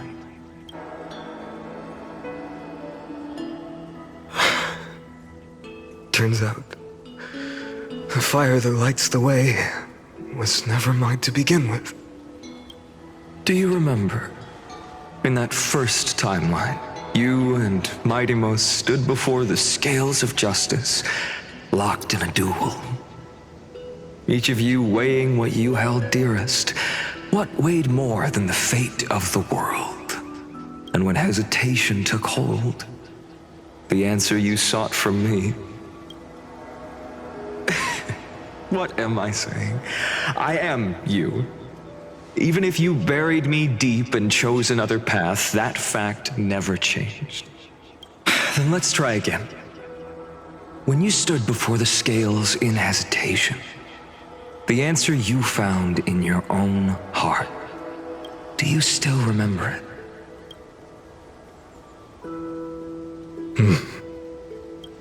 Remember the past and become the hero of tomorrow. What weighs more than the fate of the world is the resolve to shoulder an immutable past and carry it into the future. Good. Then Trailblazer, my friend, my comrade, you arrived in this strange world and were bound by its cruel fate up till this very moment. In the face of danger, you never once backed down.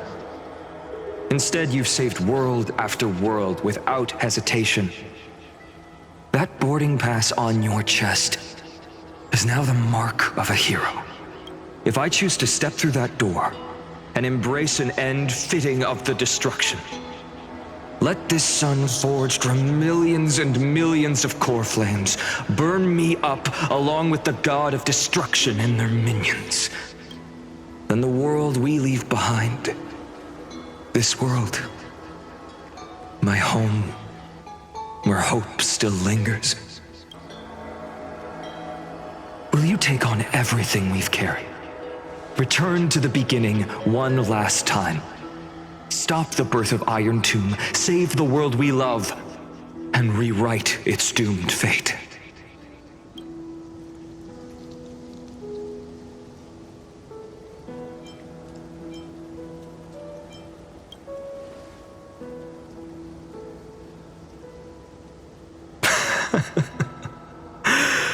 Good. In that case, even this fruitless wasteland may finally bloom with flowers. So, if she takes on the weight of the whole world, she'll be able to walk further down the path of deliverance than a fire that only knows how to burn. One will step into the future. One will remain in the past.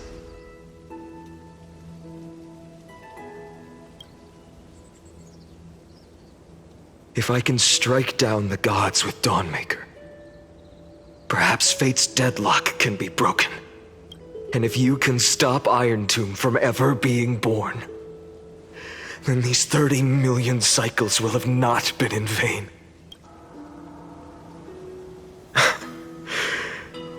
It's time to put our teamwork to the test, partner.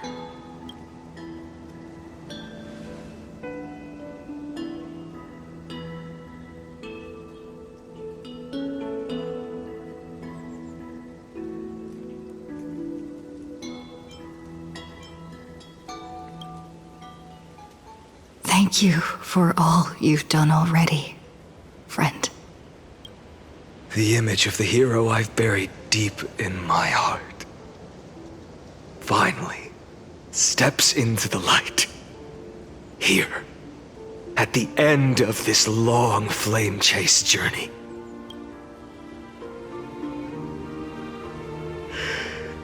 Cyrene, a page never seen before has just been turned.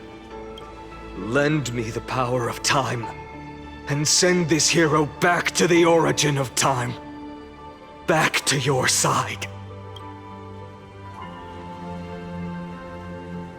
And I will walk the unfinished path, just like the countless versions of me before. Unwavering as always.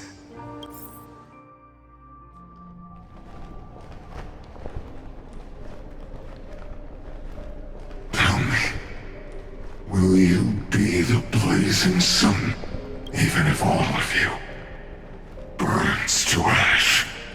Without hesitation, I will bear this world until my body turns to dust.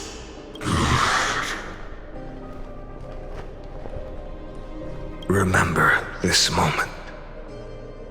Remember your friends. who never lived to see the world's end. Remember their final wishes, and let the purest rage in your heart rise out of those wishes.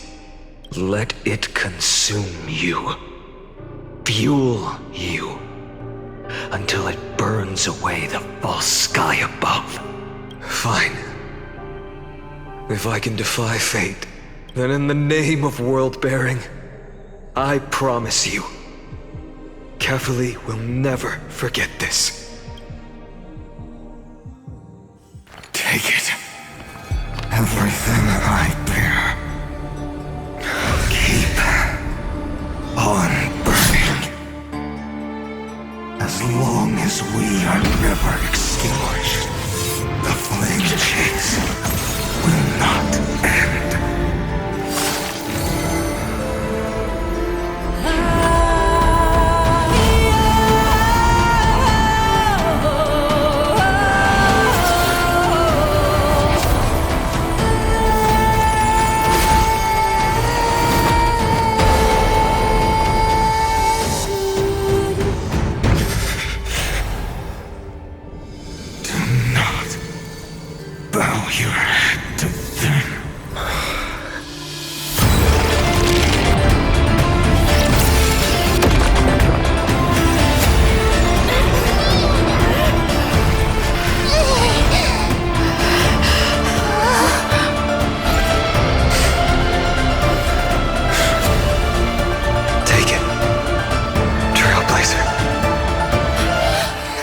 May this blood be like gold, and never tarnish.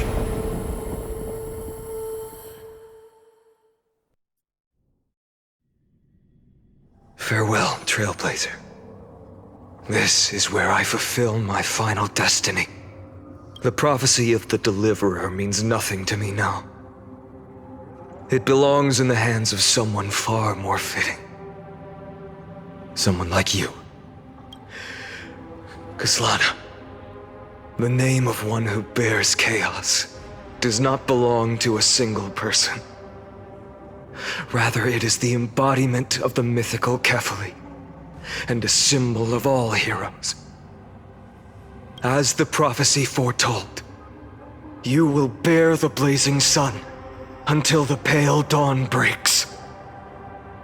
May the name accompany you in my place, in the epic you write with your own hands. Another attempt, another failure. I won't remind you how many times you've reached the end of history.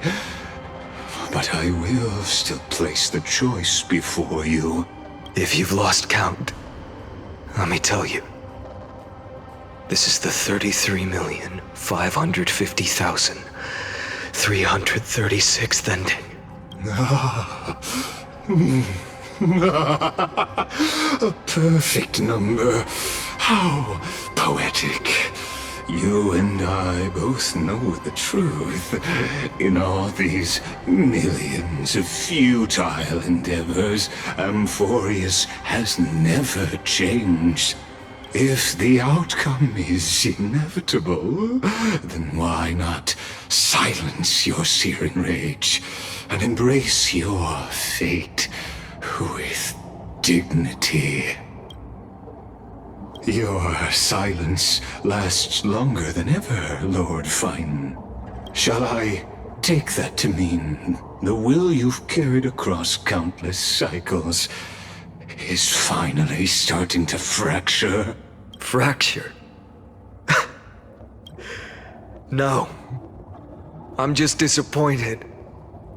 I've retrieved memories from 30 million past lives, and I remember every conversation before every choice here. And yet, even after all this time, your arguments remain the same. Repetitive. Uninspired. If you had any hope of breaking me, you should have spent those endless cycles refining your rhetoric. You had infinite chances to sway me into the future you want. And yet here we are. The score, 33,550,336 to 0. So tell me, Lycurgus, who's the real loser here? How unfortunate. This was never a fair game. I have all the time and patience in the world. I can wait for you at the end of history another billion times, and another billion after that. But you will never escape this cage. You can claim victory of the spirit if you wish, but we both know the moment that score shifts from 0 to 1, that is the moment I shall sound the paean of Era Nova.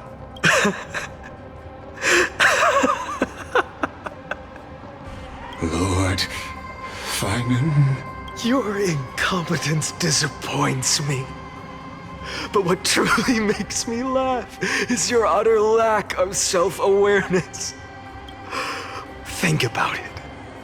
In this story, who is truly the one in chains? Who is the one shackled to mindless vengeance, mistaking courage, the courage to rebel against the gods, for foolishness? You...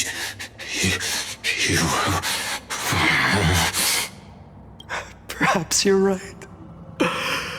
Maybe I should have tired of this futile struggle long ago. But even so, I will never accept the mercy of your release. Because you are both a prisoner to the gods and to me. And tell me, what right does a mere prisoner have to speak of fate and choice? What right does a mere prisoner have to look upon my fury?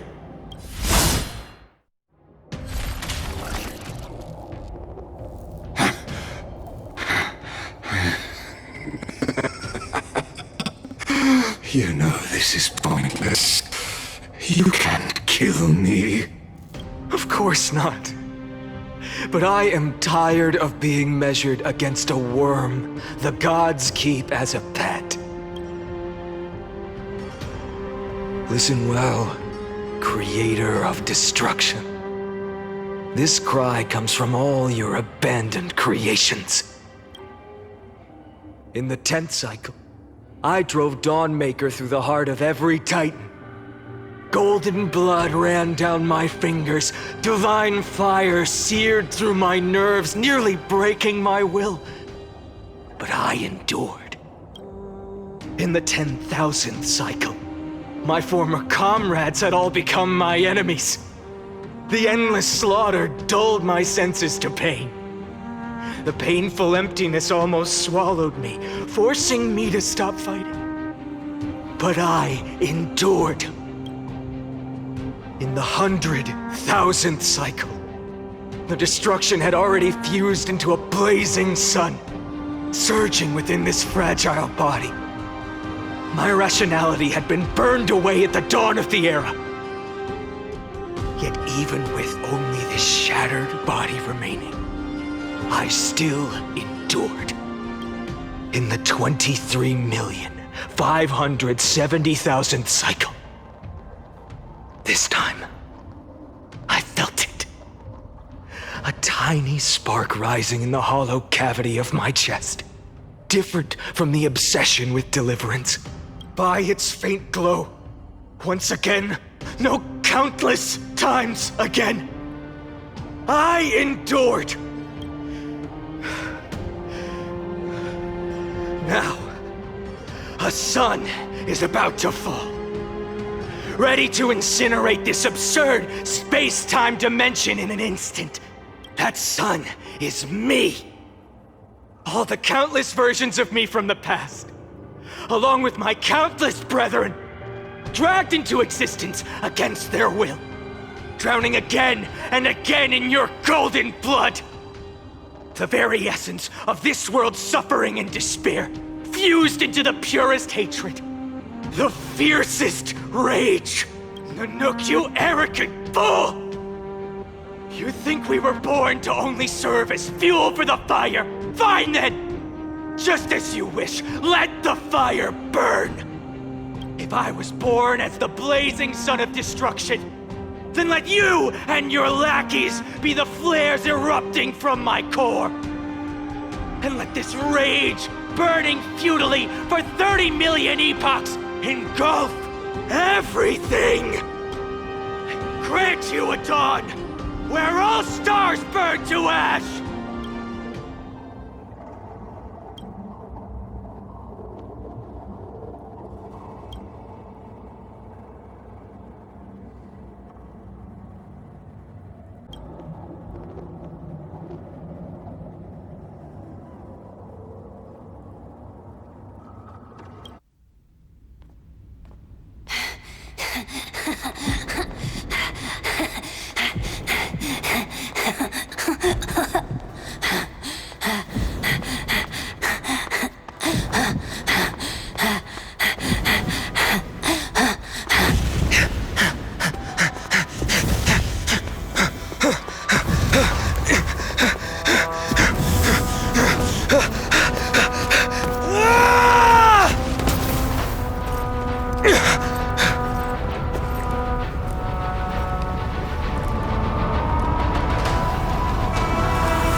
Are you ready, Nanook? I brought you destruction!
The glass that shattered, reaching through the darkness, voices trailing fires, the echo of desires, a world of silence, how the desperation, phantoms in the shadows,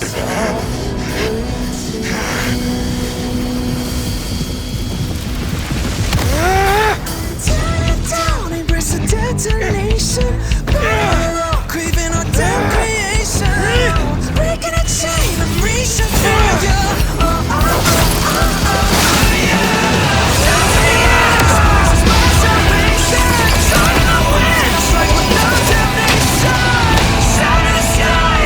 No fate, no king, no God.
My wish?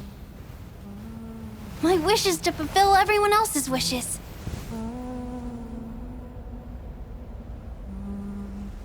If I can't fulfill them, then send them on to tomorrow.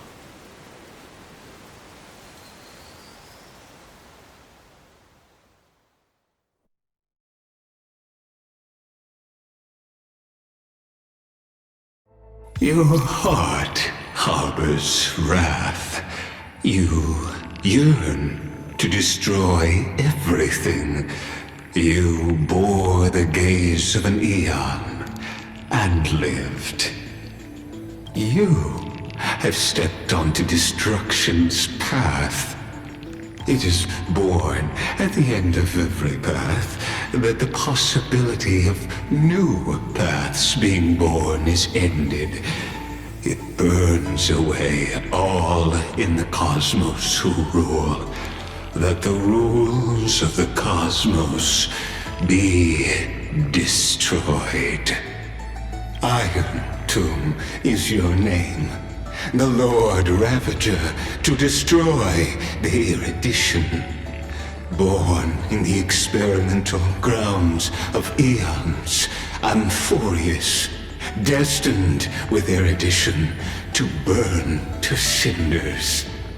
I have prepared a present for you, Nikos 864. It is a wrath called Finan.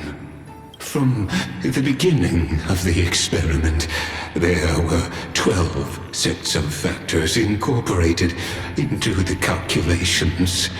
After endless simulations, only this one rose above the rest. After 33,550,336 iterations, now his fury has grown to be without equal. This is a matter of considerable interest to me. This pure hatred is the final root of the equation. But there is another variable. The nameless from beyond the sky. Also a pathstrider of destruction. I give thanks for her arrival, allowing Amphoreus to turn once more. But after fate has begun to turn, her existence will only become an unpredictable variable. Perhaps the time to take the stage has come. Grow in peace until it is time to break free from your cocoon. As for those unwelcome audience members, you need not worry. If you do not mind, I will personally get rid of them for you.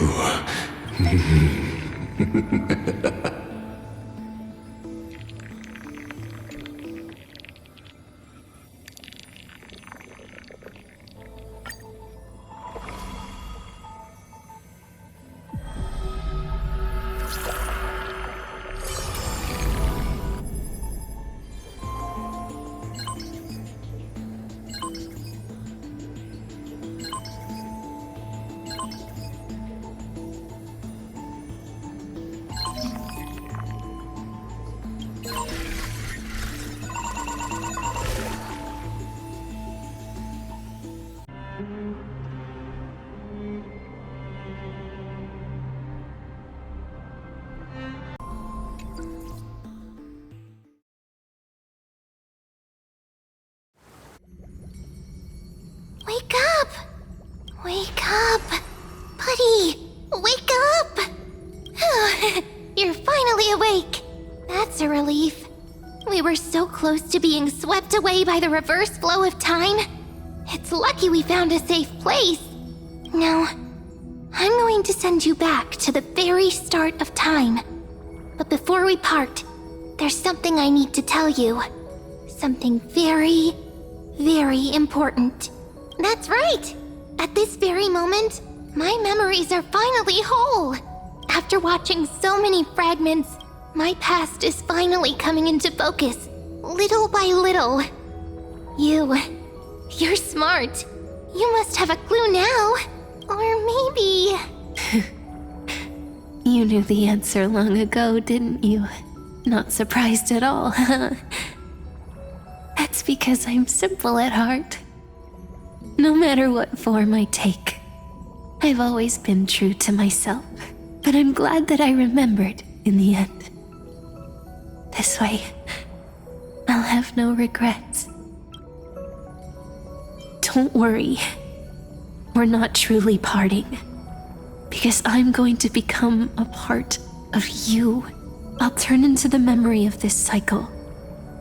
The 33,550,336th flame chase journey. And forever reside in the heart of the time demigod. This way, you'll carry all that has come before, crossing time itself to reach the next cycle. My mission ends here. But looking back, I still feel lucky, after all, across 30 million Sirenes. I was the first, and the only one who got to finally meet you. So, believe me, in the next cycle, there will be another Cyrene waiting for you. And in the one after that, and the one after that. I will always be waiting.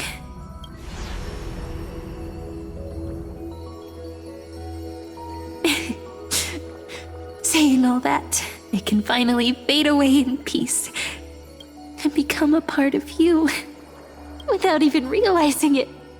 We'd already taken a wonderful journey together, all the way to the world's end. Now take my hand, say a brief farewell, and step forward into tomorrow. Go, find the future Cyrene, and set out on another journey with her. Promise me you won't keep me waiting too long, okay? No need to say it out loud. This is enough for me. It's time to go, my dear friend. May your trailblazing journey always be accompanied by a cool breeze and rippling waves. And may the days ahead embrace you like the softest fluff, forever warm, forever gentle. Now, let's turn to the next page. A page that exists because of you.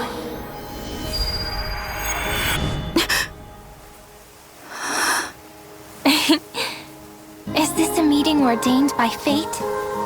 Or a long overdue reunion?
Mim.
Who would win? A young girl emerging from her sheath and showing her edge, or a tyrant who has emerged victorious from 100 battles? The Black and White Legion squared off on the battlefield, golden and crimson blood converging into a coursing river. The leader herself actually dares to step forth and face peril? The tyrant charged toward the exposed gap in the king's flank, and instantly fell into a trap of raging flames and iron rain. On the board, the king too is but a chess piece. If the king does not lead, how would any dare to follow?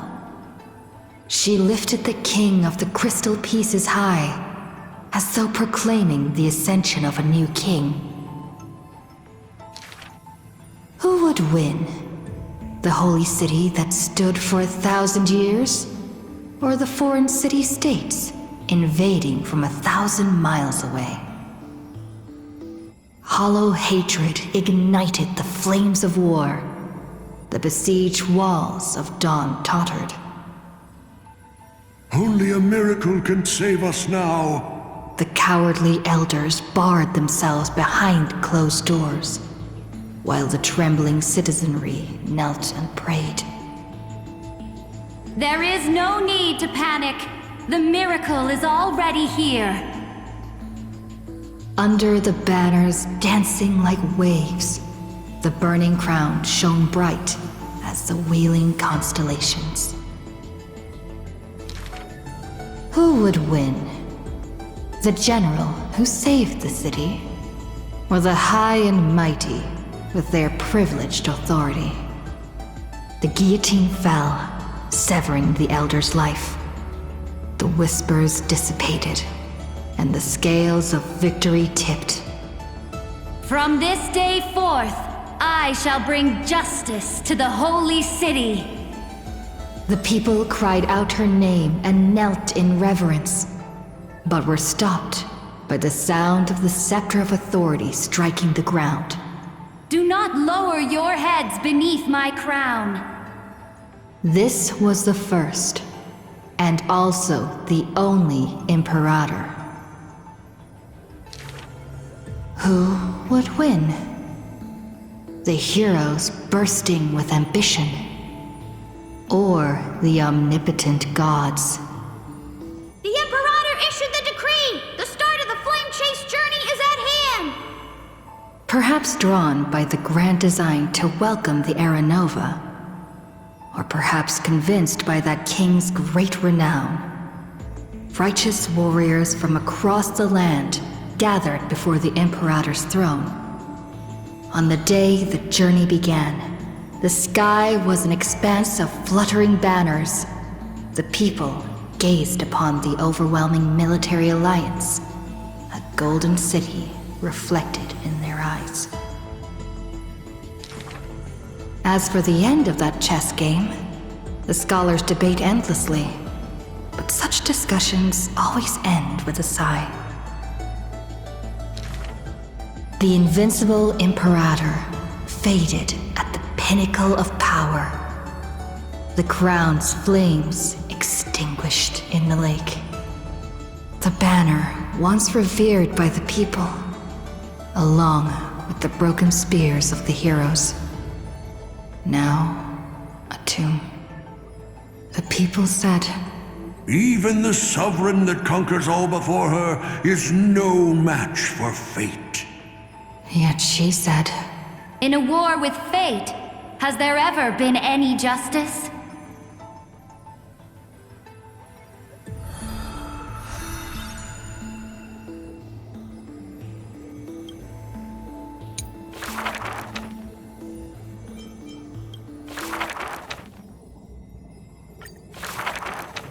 The gates of the Temple of the Three Fates gently open on the day of prayer, and the crowd crouched, whispering like the tide. The priests of Yanis listen to the prophecies. The unwavering axis of the scales of Talantin maintains balance, and only Orynyx remains silent. Mother, teach me how to answer prayers. The Titan tasked with time is as perplexed as a child. Don't be scared. Please don't be afraid. A familiar voice rings out. Listen carefully. The future they want is in the past. Like the first light of the morning star. Really? In the past? The child sank into a peaceful slumber of recollection, whispering revelations in their sleep. Until the masses crying out amidst the flames of war were swept away by the sounds of sharp swords locking. The fires of ambition incinerating the law. Mother, usurper, assassinate the divine body. Memories are tightly entangled by nightmares, with nowhere to run. Don't be scared. Please don't be afraid. An unfamiliar voice rings out. Go to sleep. The ending they want is yet to be born. Like the warm glow of the setting sun. Really? Not here yet? The child continues to sleep, waiting for the next waking dream. And when they opened their eyes, 2 of the 3 fates who once received offerings had already faded from the pages of history. Mother, I'm already all alone. The child let out a helpless cry.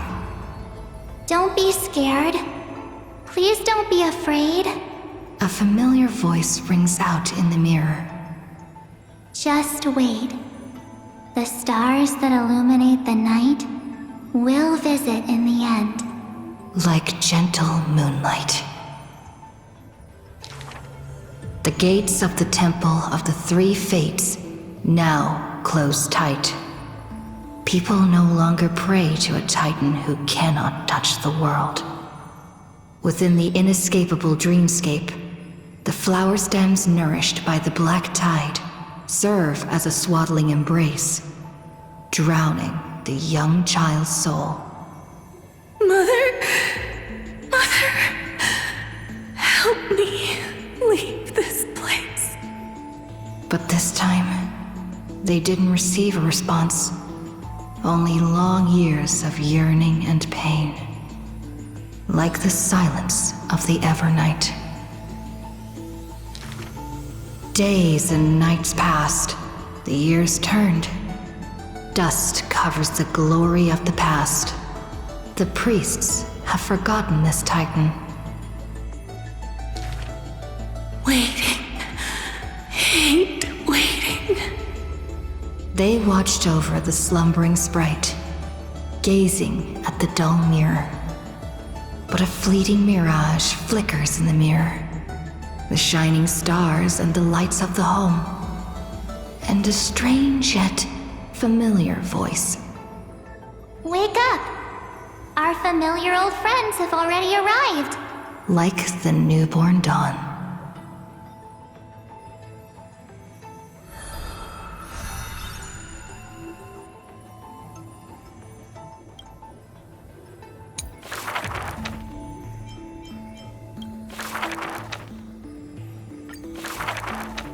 The ancient chaos was shrouded in silence and shadow. The giant dragon's offspring was born from the earth. Sweet dreams had smothered the giant dragon's eyes and ears, and as they slept, the 100 eyes of Aquila had already opened, and Fagusa had begun to stir the playful waves. Yet Giorios remained weighty and silent. Layer upon layer of peaks enveloped the dragon, cradling them in a bed more grand than any in existence. The giant dragons spent their childhood in darkness. From the moment their bleary eyes blinked open from haze of slumber, they hungered to feast on crude iron and drink deep of molten lava. Until one day, they raised their head and with a low, guttural voice, pleaded to glimpse light. The Titan lifted them up by their ribs, slowly raising them. The dragon's spine sliced through the strata of rock, cutting open the soil. When they reached the surface, they summoned mist woven of the fire of the stars. As though seeing themselves clearly and in full through the eyes of a giant bird. The giant dragon walked the earth alone. The Titan knew they were lonely and terrified too, and so sculpted new beasts from flesh and bone. In that wild, barren world, the giant dragon led the beasts of the earth. Excessively long life gifted the giant dragon with eyes that could pierce the veil of years.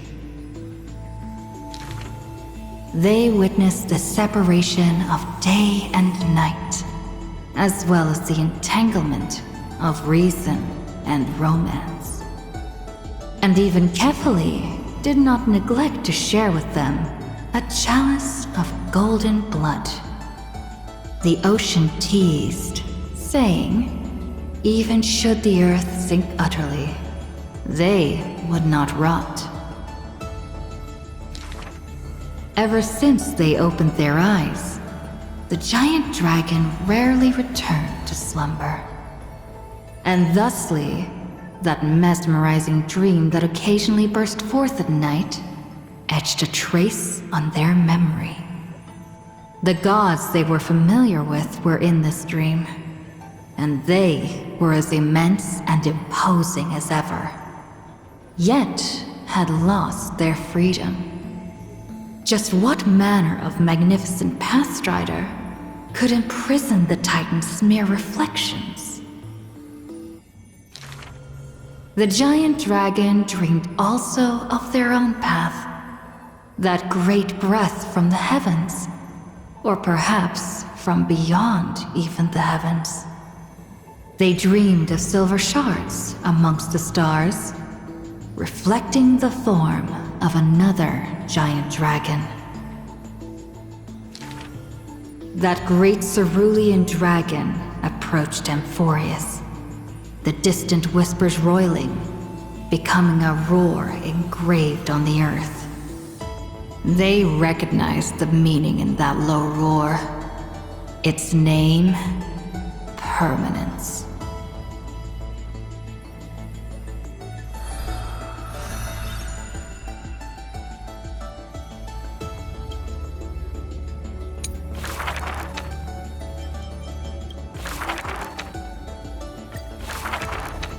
The black tide that blotted out the sky surrounded the city walls. The soldiers manning the walls battered from battle. Melodious chords of music were suddenly heard. A single swordmaster had overcome the waves of enemies. The song flowed from betwixt the blades, breaking through formations as a dorsal fin cleaving the waves. When the last wicked beast finally fell, shattered into pieces amidst the sword's dance, the Frostblade bore no trace of blood.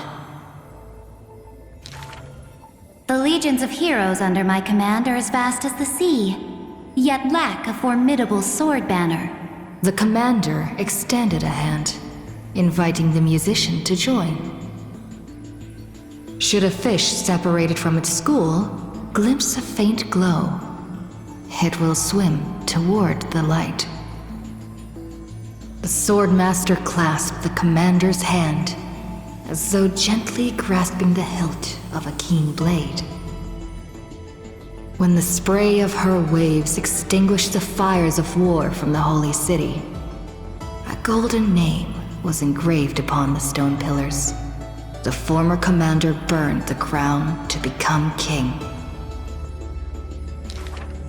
High Sealands, brave in battle, triumphant in command, I grant you the title Dux Gladiorum. Let us all forge ahead together. During the banquet after the battle, the weaver tailored for her a splendid dress, and the commander poured her honey brew. Her golden-blooded comrades gathered about her, chanting her new name, urging her to play that splendid music. The candlelight danced and mingled with flowing drink, swords and song ringing out in unison. Yet none knew that was once a lonely melody from the deep sea. The music of revelry continued for a long time, until the whispers of conspiracies were buried in the songs, until the roars of lethal struggle shattered the music. Legend holds that they who bear the weight of a pillar shall one day return to where it stands. Those who tug at the earth shall end amongst the mountains. Those who sow dawn and dusk shall remain eternal in the sky. And she would once again return to the pitch-black sea. And she would once again sing her music alone. The bountiful ocean, with the banquets of bygone days, stir as futile bubbles at the bottom of a glass. Many years later, the song once played by that swordmaster was played by future generations in the Holy City. The people knew the demigod of the seas was still a noble captain. She possessed peerless swordsmanship and a song that is passed down through the ages. It was just that she had long since vanished. Guests at the banquet sometimes spoke of her, but it was only a prayer between their cups. High Sealands, melody of the waves, bless our night that we may drink deep and dance till dawn.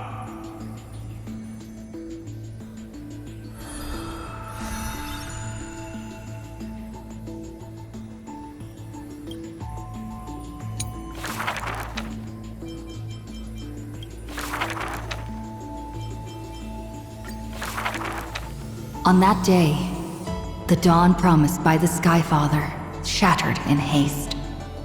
As the black tide surged, breaking through the walls with relentless grace. In a quaint yet exquisite courtyard, two bitter foes meet at journey's end. Their fates entwined in fate's regard. With no escape, no road behind. They trade a weary smile in kind. Together, they gaze at the heavens of fire. If I can ever see the faint light again and stay alive. Then, Outlander Nemesis, you I will forgive. Not long ago, as the romantic demigod closed her eyes, the girl bottled her tears in sorrow, and once more opened the dim-lit garden wide.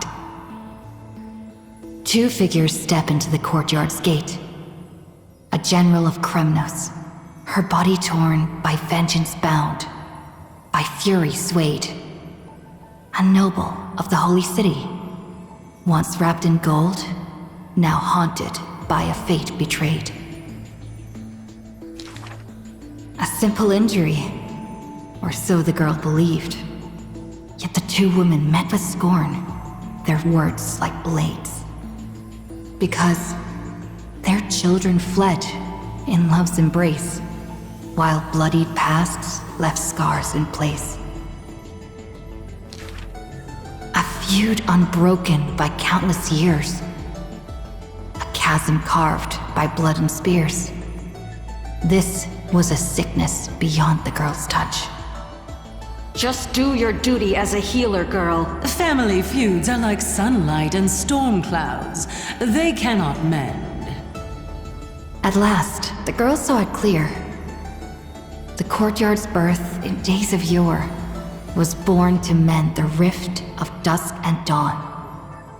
Then I will make every effort to have you cast aside your difference in this faint light. Before long, the general's wounds were healed, and the noble's worries gently repealed. Yet when their gazes met once more, the loathing within remained unswayed. The girl then spoke the tale of her skykin, of a grandmother's sacrifice, a father's flight from within, of ancestors who descended, leaving their feud behind. Their hands in hers, she held them tight, yet flames of hatred burned too bright. She did not waver or despair. She just smiled and gazed upon the sky. I will use my own fate to prove to you. The courtyard, once bright, lay steeped in night. Hanging blossoms and wind chimes, all swallowed by the black tide.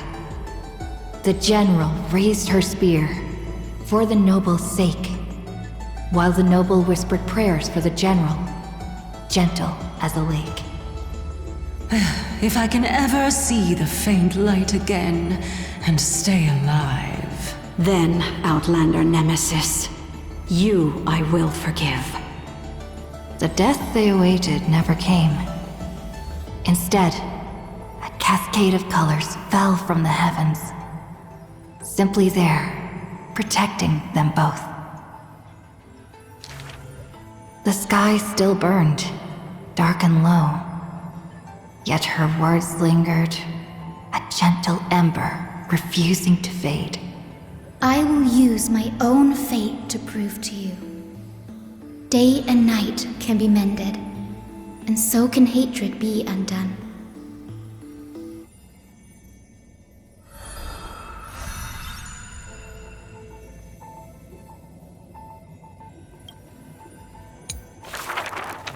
Sky Castrum, its ruins, like a blind and weary eye, gazes upon the earth in its dying sight.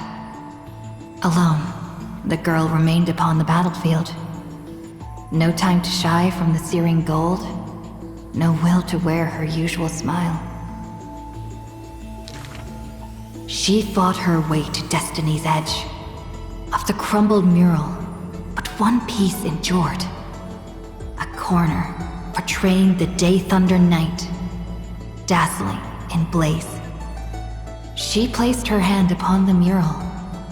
Pain seared through skin and bone as the picture claimed her within its lines. Nothing is mightier than the sky. It holds countless wonders within its clouds, and each opening and closing of the eyes brings dawn and dusk. In that painted world, the girl Celiosi's eyes glowed, watching her father, steel-clad and unyielding, cross the land beneath the searing sun. But the girl known as Hyacinth recalled her father's fragile light in the dark, the journeys into lands unknown, marked by endless sunlit days and restless winds. The sky is the gentlest of all. It watches over all things with compassion, showering them with soft rain and morning light. And yet, the sky remains so cold. It witnesses believers tear each other apart, and still it cowardly flees from all responsibility. Within the frame of that image, the one called Celiosi bore fury in her gaze, her golden blood trailing as she turned from home, sharpening arrowheads beneath the wide and barren sky. Hyacinth remembered her grandmother's song. She recalled her prayer to Aquila before her grandmother's journey, and how bitterness followed her to an unknown land. But the sky is so lonely too, forever distant from the world beneath. It watches every sorrow, unable to intervene. No, the sky must be merciless.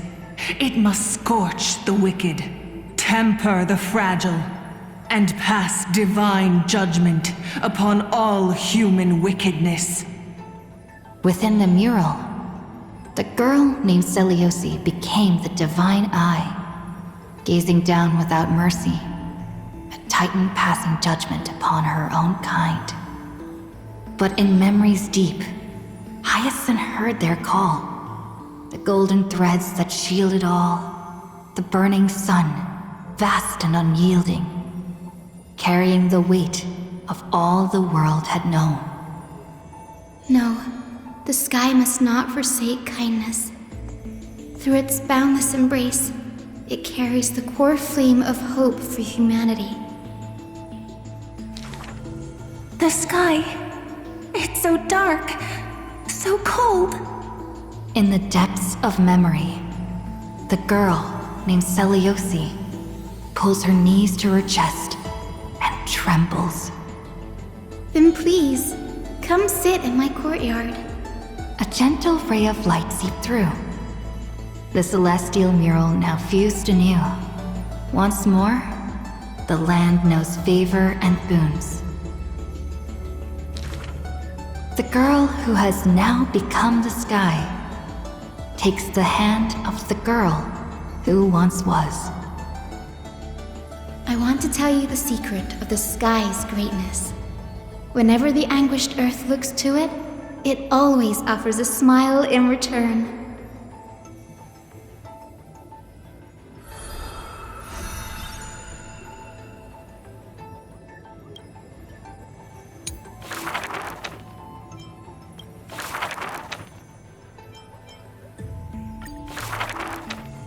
Final? Perhaps you're more suited to being a teacher's assistant. There was once those who misunderstood his alias. Final. An eventuality for students. A test for knowledge gained. It may bring wisdom to light and illuminate efforts, but the word's more common meaning is nothing less than the end. That's quite ominous. The man pretended to be surprised and responded with a smile. Though it does dovetail with our destiny. Laughter resounds. The man walks the land, leaving footprints filled with joy. Despite the weight of the past, he can always laugh it away. Those nearby glance at each other, unsure of how to respond. Perhaps I was just born easygoing. His explanation is just as carefree. Look at Mighty and Professor Anaxa. Boys all grow up into serious adults. But as long as I keep smiling, Akuma will always have an upbeat, shining young man. Though having said that, he too has quiet moments. Each time he gazed long toward the coming dawn, a smile remained fixed on his lips, paying no mind to anything else. His eyes were painted with the azure of the sky, gaze fixed on the Titan bearing the world. I was just imagining. He explained his own trance in a comment. Kefali too was once in mortal flesh and raiment. Now, when the man comes with sword in hand, there is no need to doubt he will swiftly win victory. But his smile is pure. Ever since the start of the journey, he is still called a youth in this story. Youth is always ambitious, with lofty goals. But it seems that in the man's heart, only the wishes of others are held.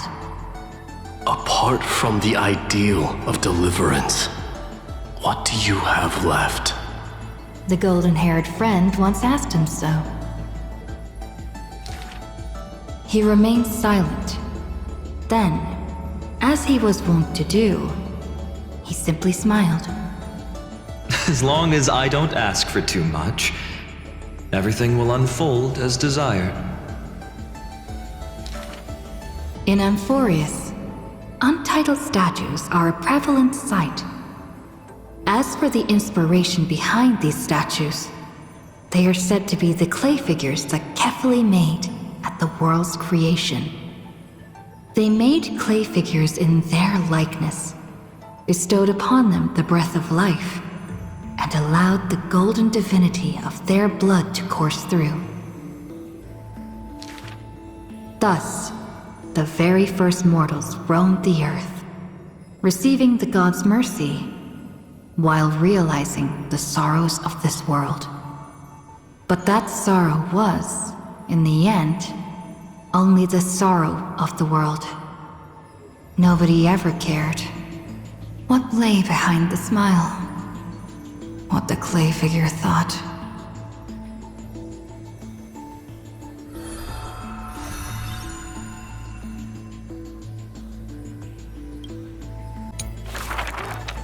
The people likened him to the blazing sun, bringing to Amphoreus a glorious dawn.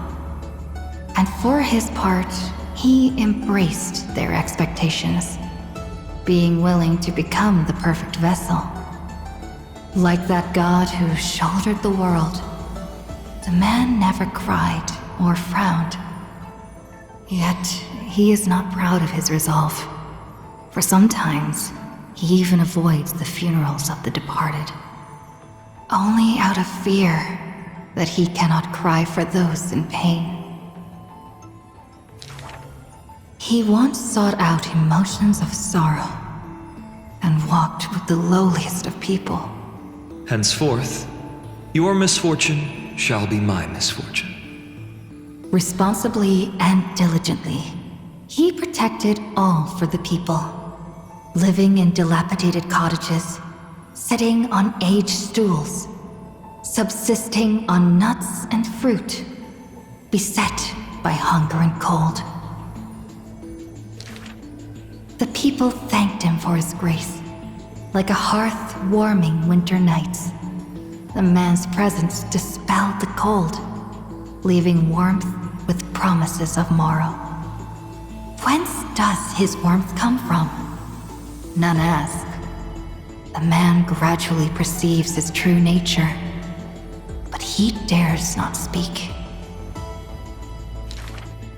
Unable to bear the turmoil in his heart, the man set off on a journey once more. Then I shall go save what I can. He was a formidable warrior, invincible in battle. And when it was necessary to sacrifice for fellows, he could do so with ease, giving up everything without a show. Just as the ballad blown on the breeze says, losses are a constant on the flame chase journey. Indeed, sacrifices were not hard for him. Yet his misgivings grew with every tomorrow. Like a tear that cannot be shed, such a resolute willingness to let go comes only from the fact that in decisions, he is utterly unafraid to hurt himself. It is because you suffer that you are so much stronger than any ordinary person. There were also those who could understand him. Among them, the Crown Prince. But he smiled wryly in response. Perhaps everything was just human nature. Yet his misgivings never dissipated. This unknown man, in an unknown corner, from time to time, is swallowed by terror. Could it be that, unknowingly, path I walk is by no means the correct one? Fearing only that the greater the burden, the more the mistakes. The road trod by heroes need not be that beset by thorns. Finally, at the terminus of that road, in a desolate, empty place, the man's arms tremble. The power is beyond control, savaging all around it. This is the end of his road, but perhaps he had long foreseen it, but was doomed to be powerless to change it. I am willing to shoulder this world. That is no lie.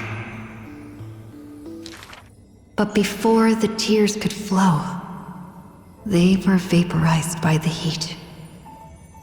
His light blazed brighter than the sun, but beneath it, there was but cold destruction. The nameless hero, Kazlana. He had never loved himself. Why would he love this world?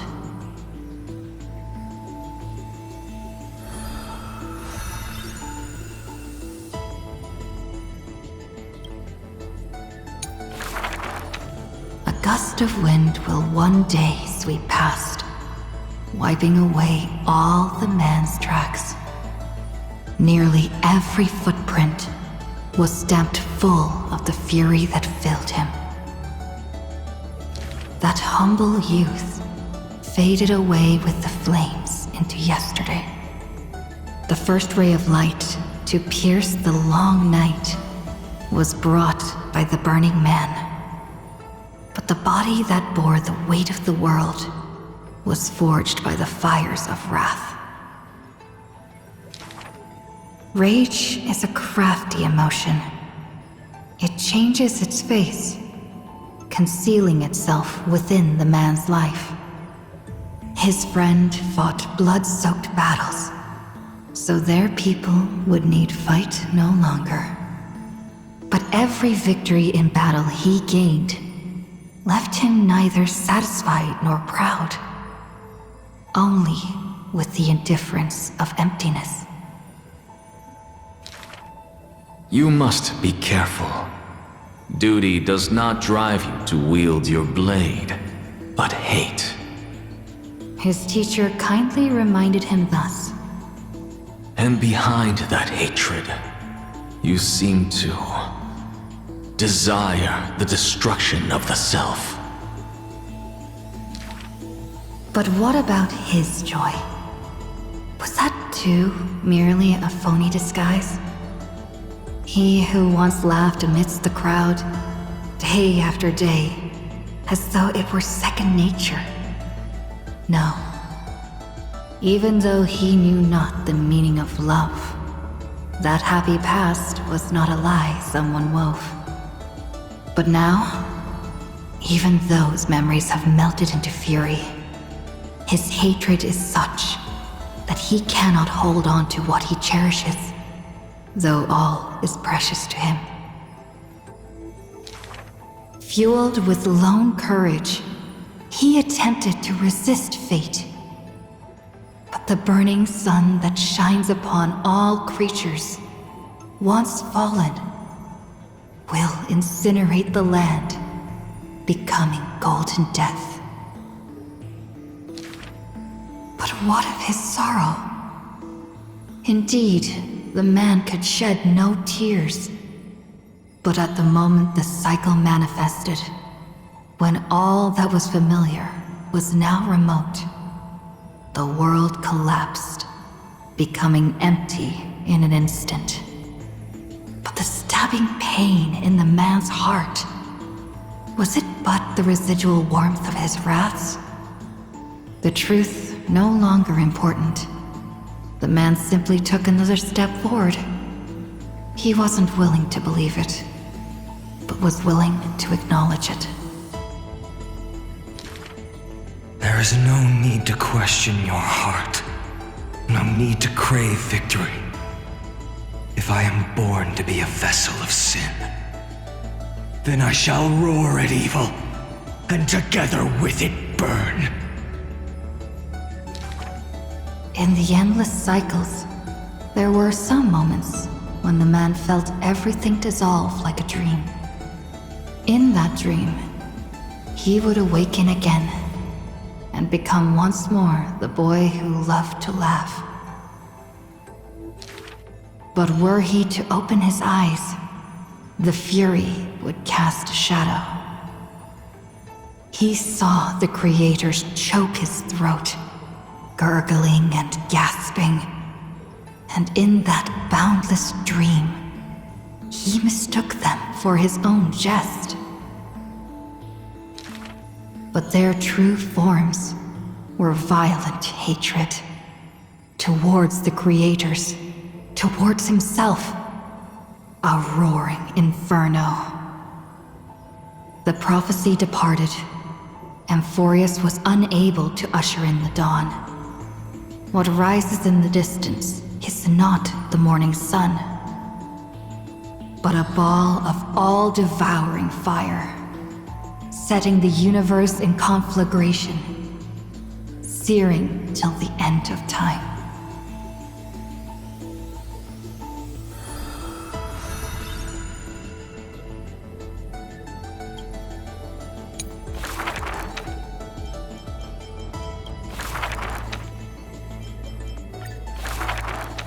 This is an age of ruin.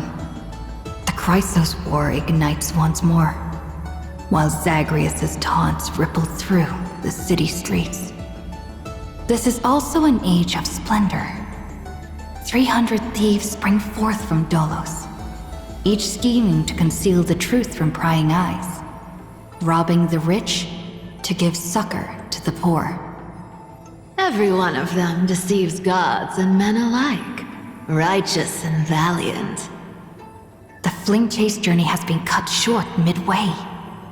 Yet the girl pounds her chest at the Gold Weaver, not afraid.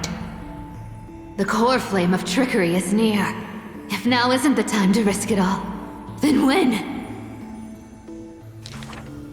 The prophecy reveals the Titan's trail. Golden threads bind the fleeing god of thieves.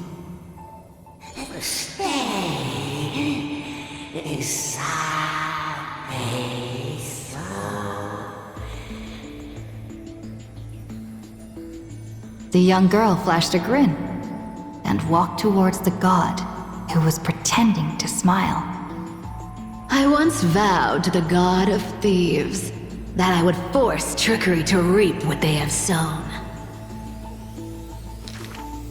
The Titan whispered from the vortex, the god of trickery's earnest plea. They made a promise to the girl who entered the trial, that the whole world would be bathed in light. No more lies and deceit.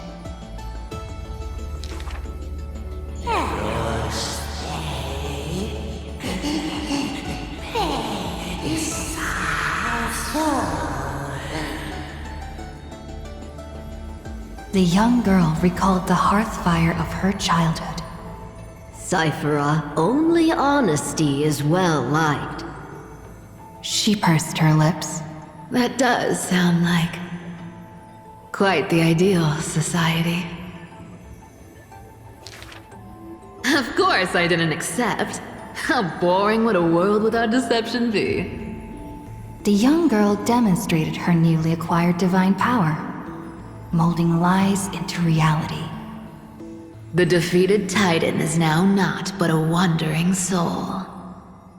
But somewhere far away, a purple spirit thief opened bleary eyes. They had forgotten their previous life as a titan, and remembered only the girl's crafty message. Go! Collect treasure, you greedy little grape. Once you regain the memories of trickery from chests, then I will claim the reward for saving your life. In the days spent away from Akima, the girl grew accustomed to traveling alone. In a certain city, she heard of a spirit thief. Rumors aplenty. I, Bartolo's master thief, shall take all you've labored to gain. So saying, the spirit thief steals the girl's coin pouch and fled without a trace. But a gust of wind brushed past, and the girl had already caught them. Running for it? Your life was saved by my trickery, you know. The old god and the new finally reunite. The two rivals who, from that moment on, became thieves and companions both. It's just that the spirit thief's companion was always scaring them. Hey, the fish in the River of Souls are starving, you know.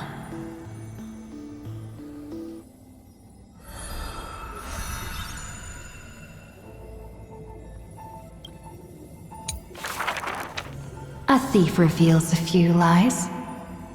The first lie is called Fellow Thieves, come on and deceive gods with me.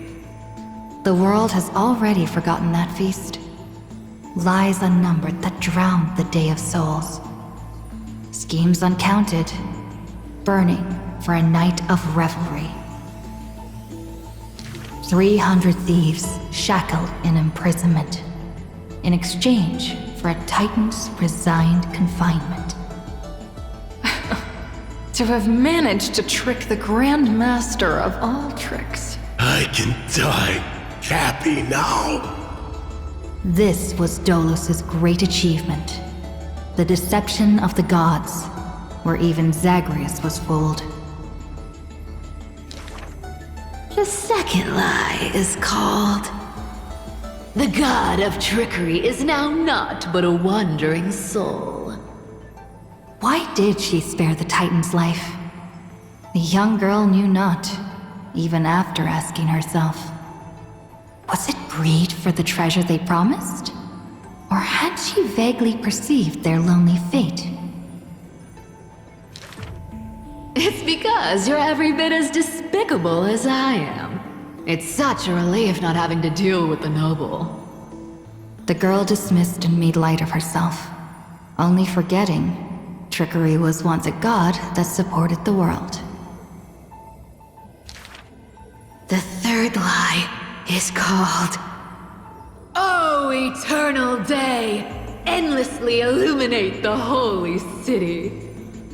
At Dawncloud, the chaplain's secrets foretold the coming of that endless night. What if my lies are more sophisticated? Can the dawn last forever?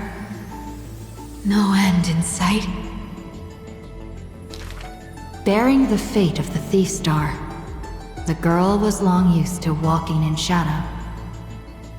But as she gazed towards the holy city's dawn, her duty became fixed in her heart, stalwart in might. The fourth lie is called There's no reason! I just don't want to see you again! The girl tried to mask her nonchalance, but could never fool the Golden Thread's questions. But it is the false-hearted malice that most powerfully forces belief. A true flame chase hero willingly faded from attention, while the wayfaring traveler grasped tight onto fleeting light. She used divine power to forge a mask and conceal the last of her true heart. The fifth lie is called... No. There are... no more... lies... left. The whimsical coin fell to the ground, telling the tale of fate fulfilled. Travels unwitnessed, roses unknown. To whom may these now be told? Lies are always but lies, but you can make them more beautiful than the truth. Under the somber sky, golden blood soaked the thief's cloak. Like a golden thread tailored just for her, an exquisite robe that she never stole.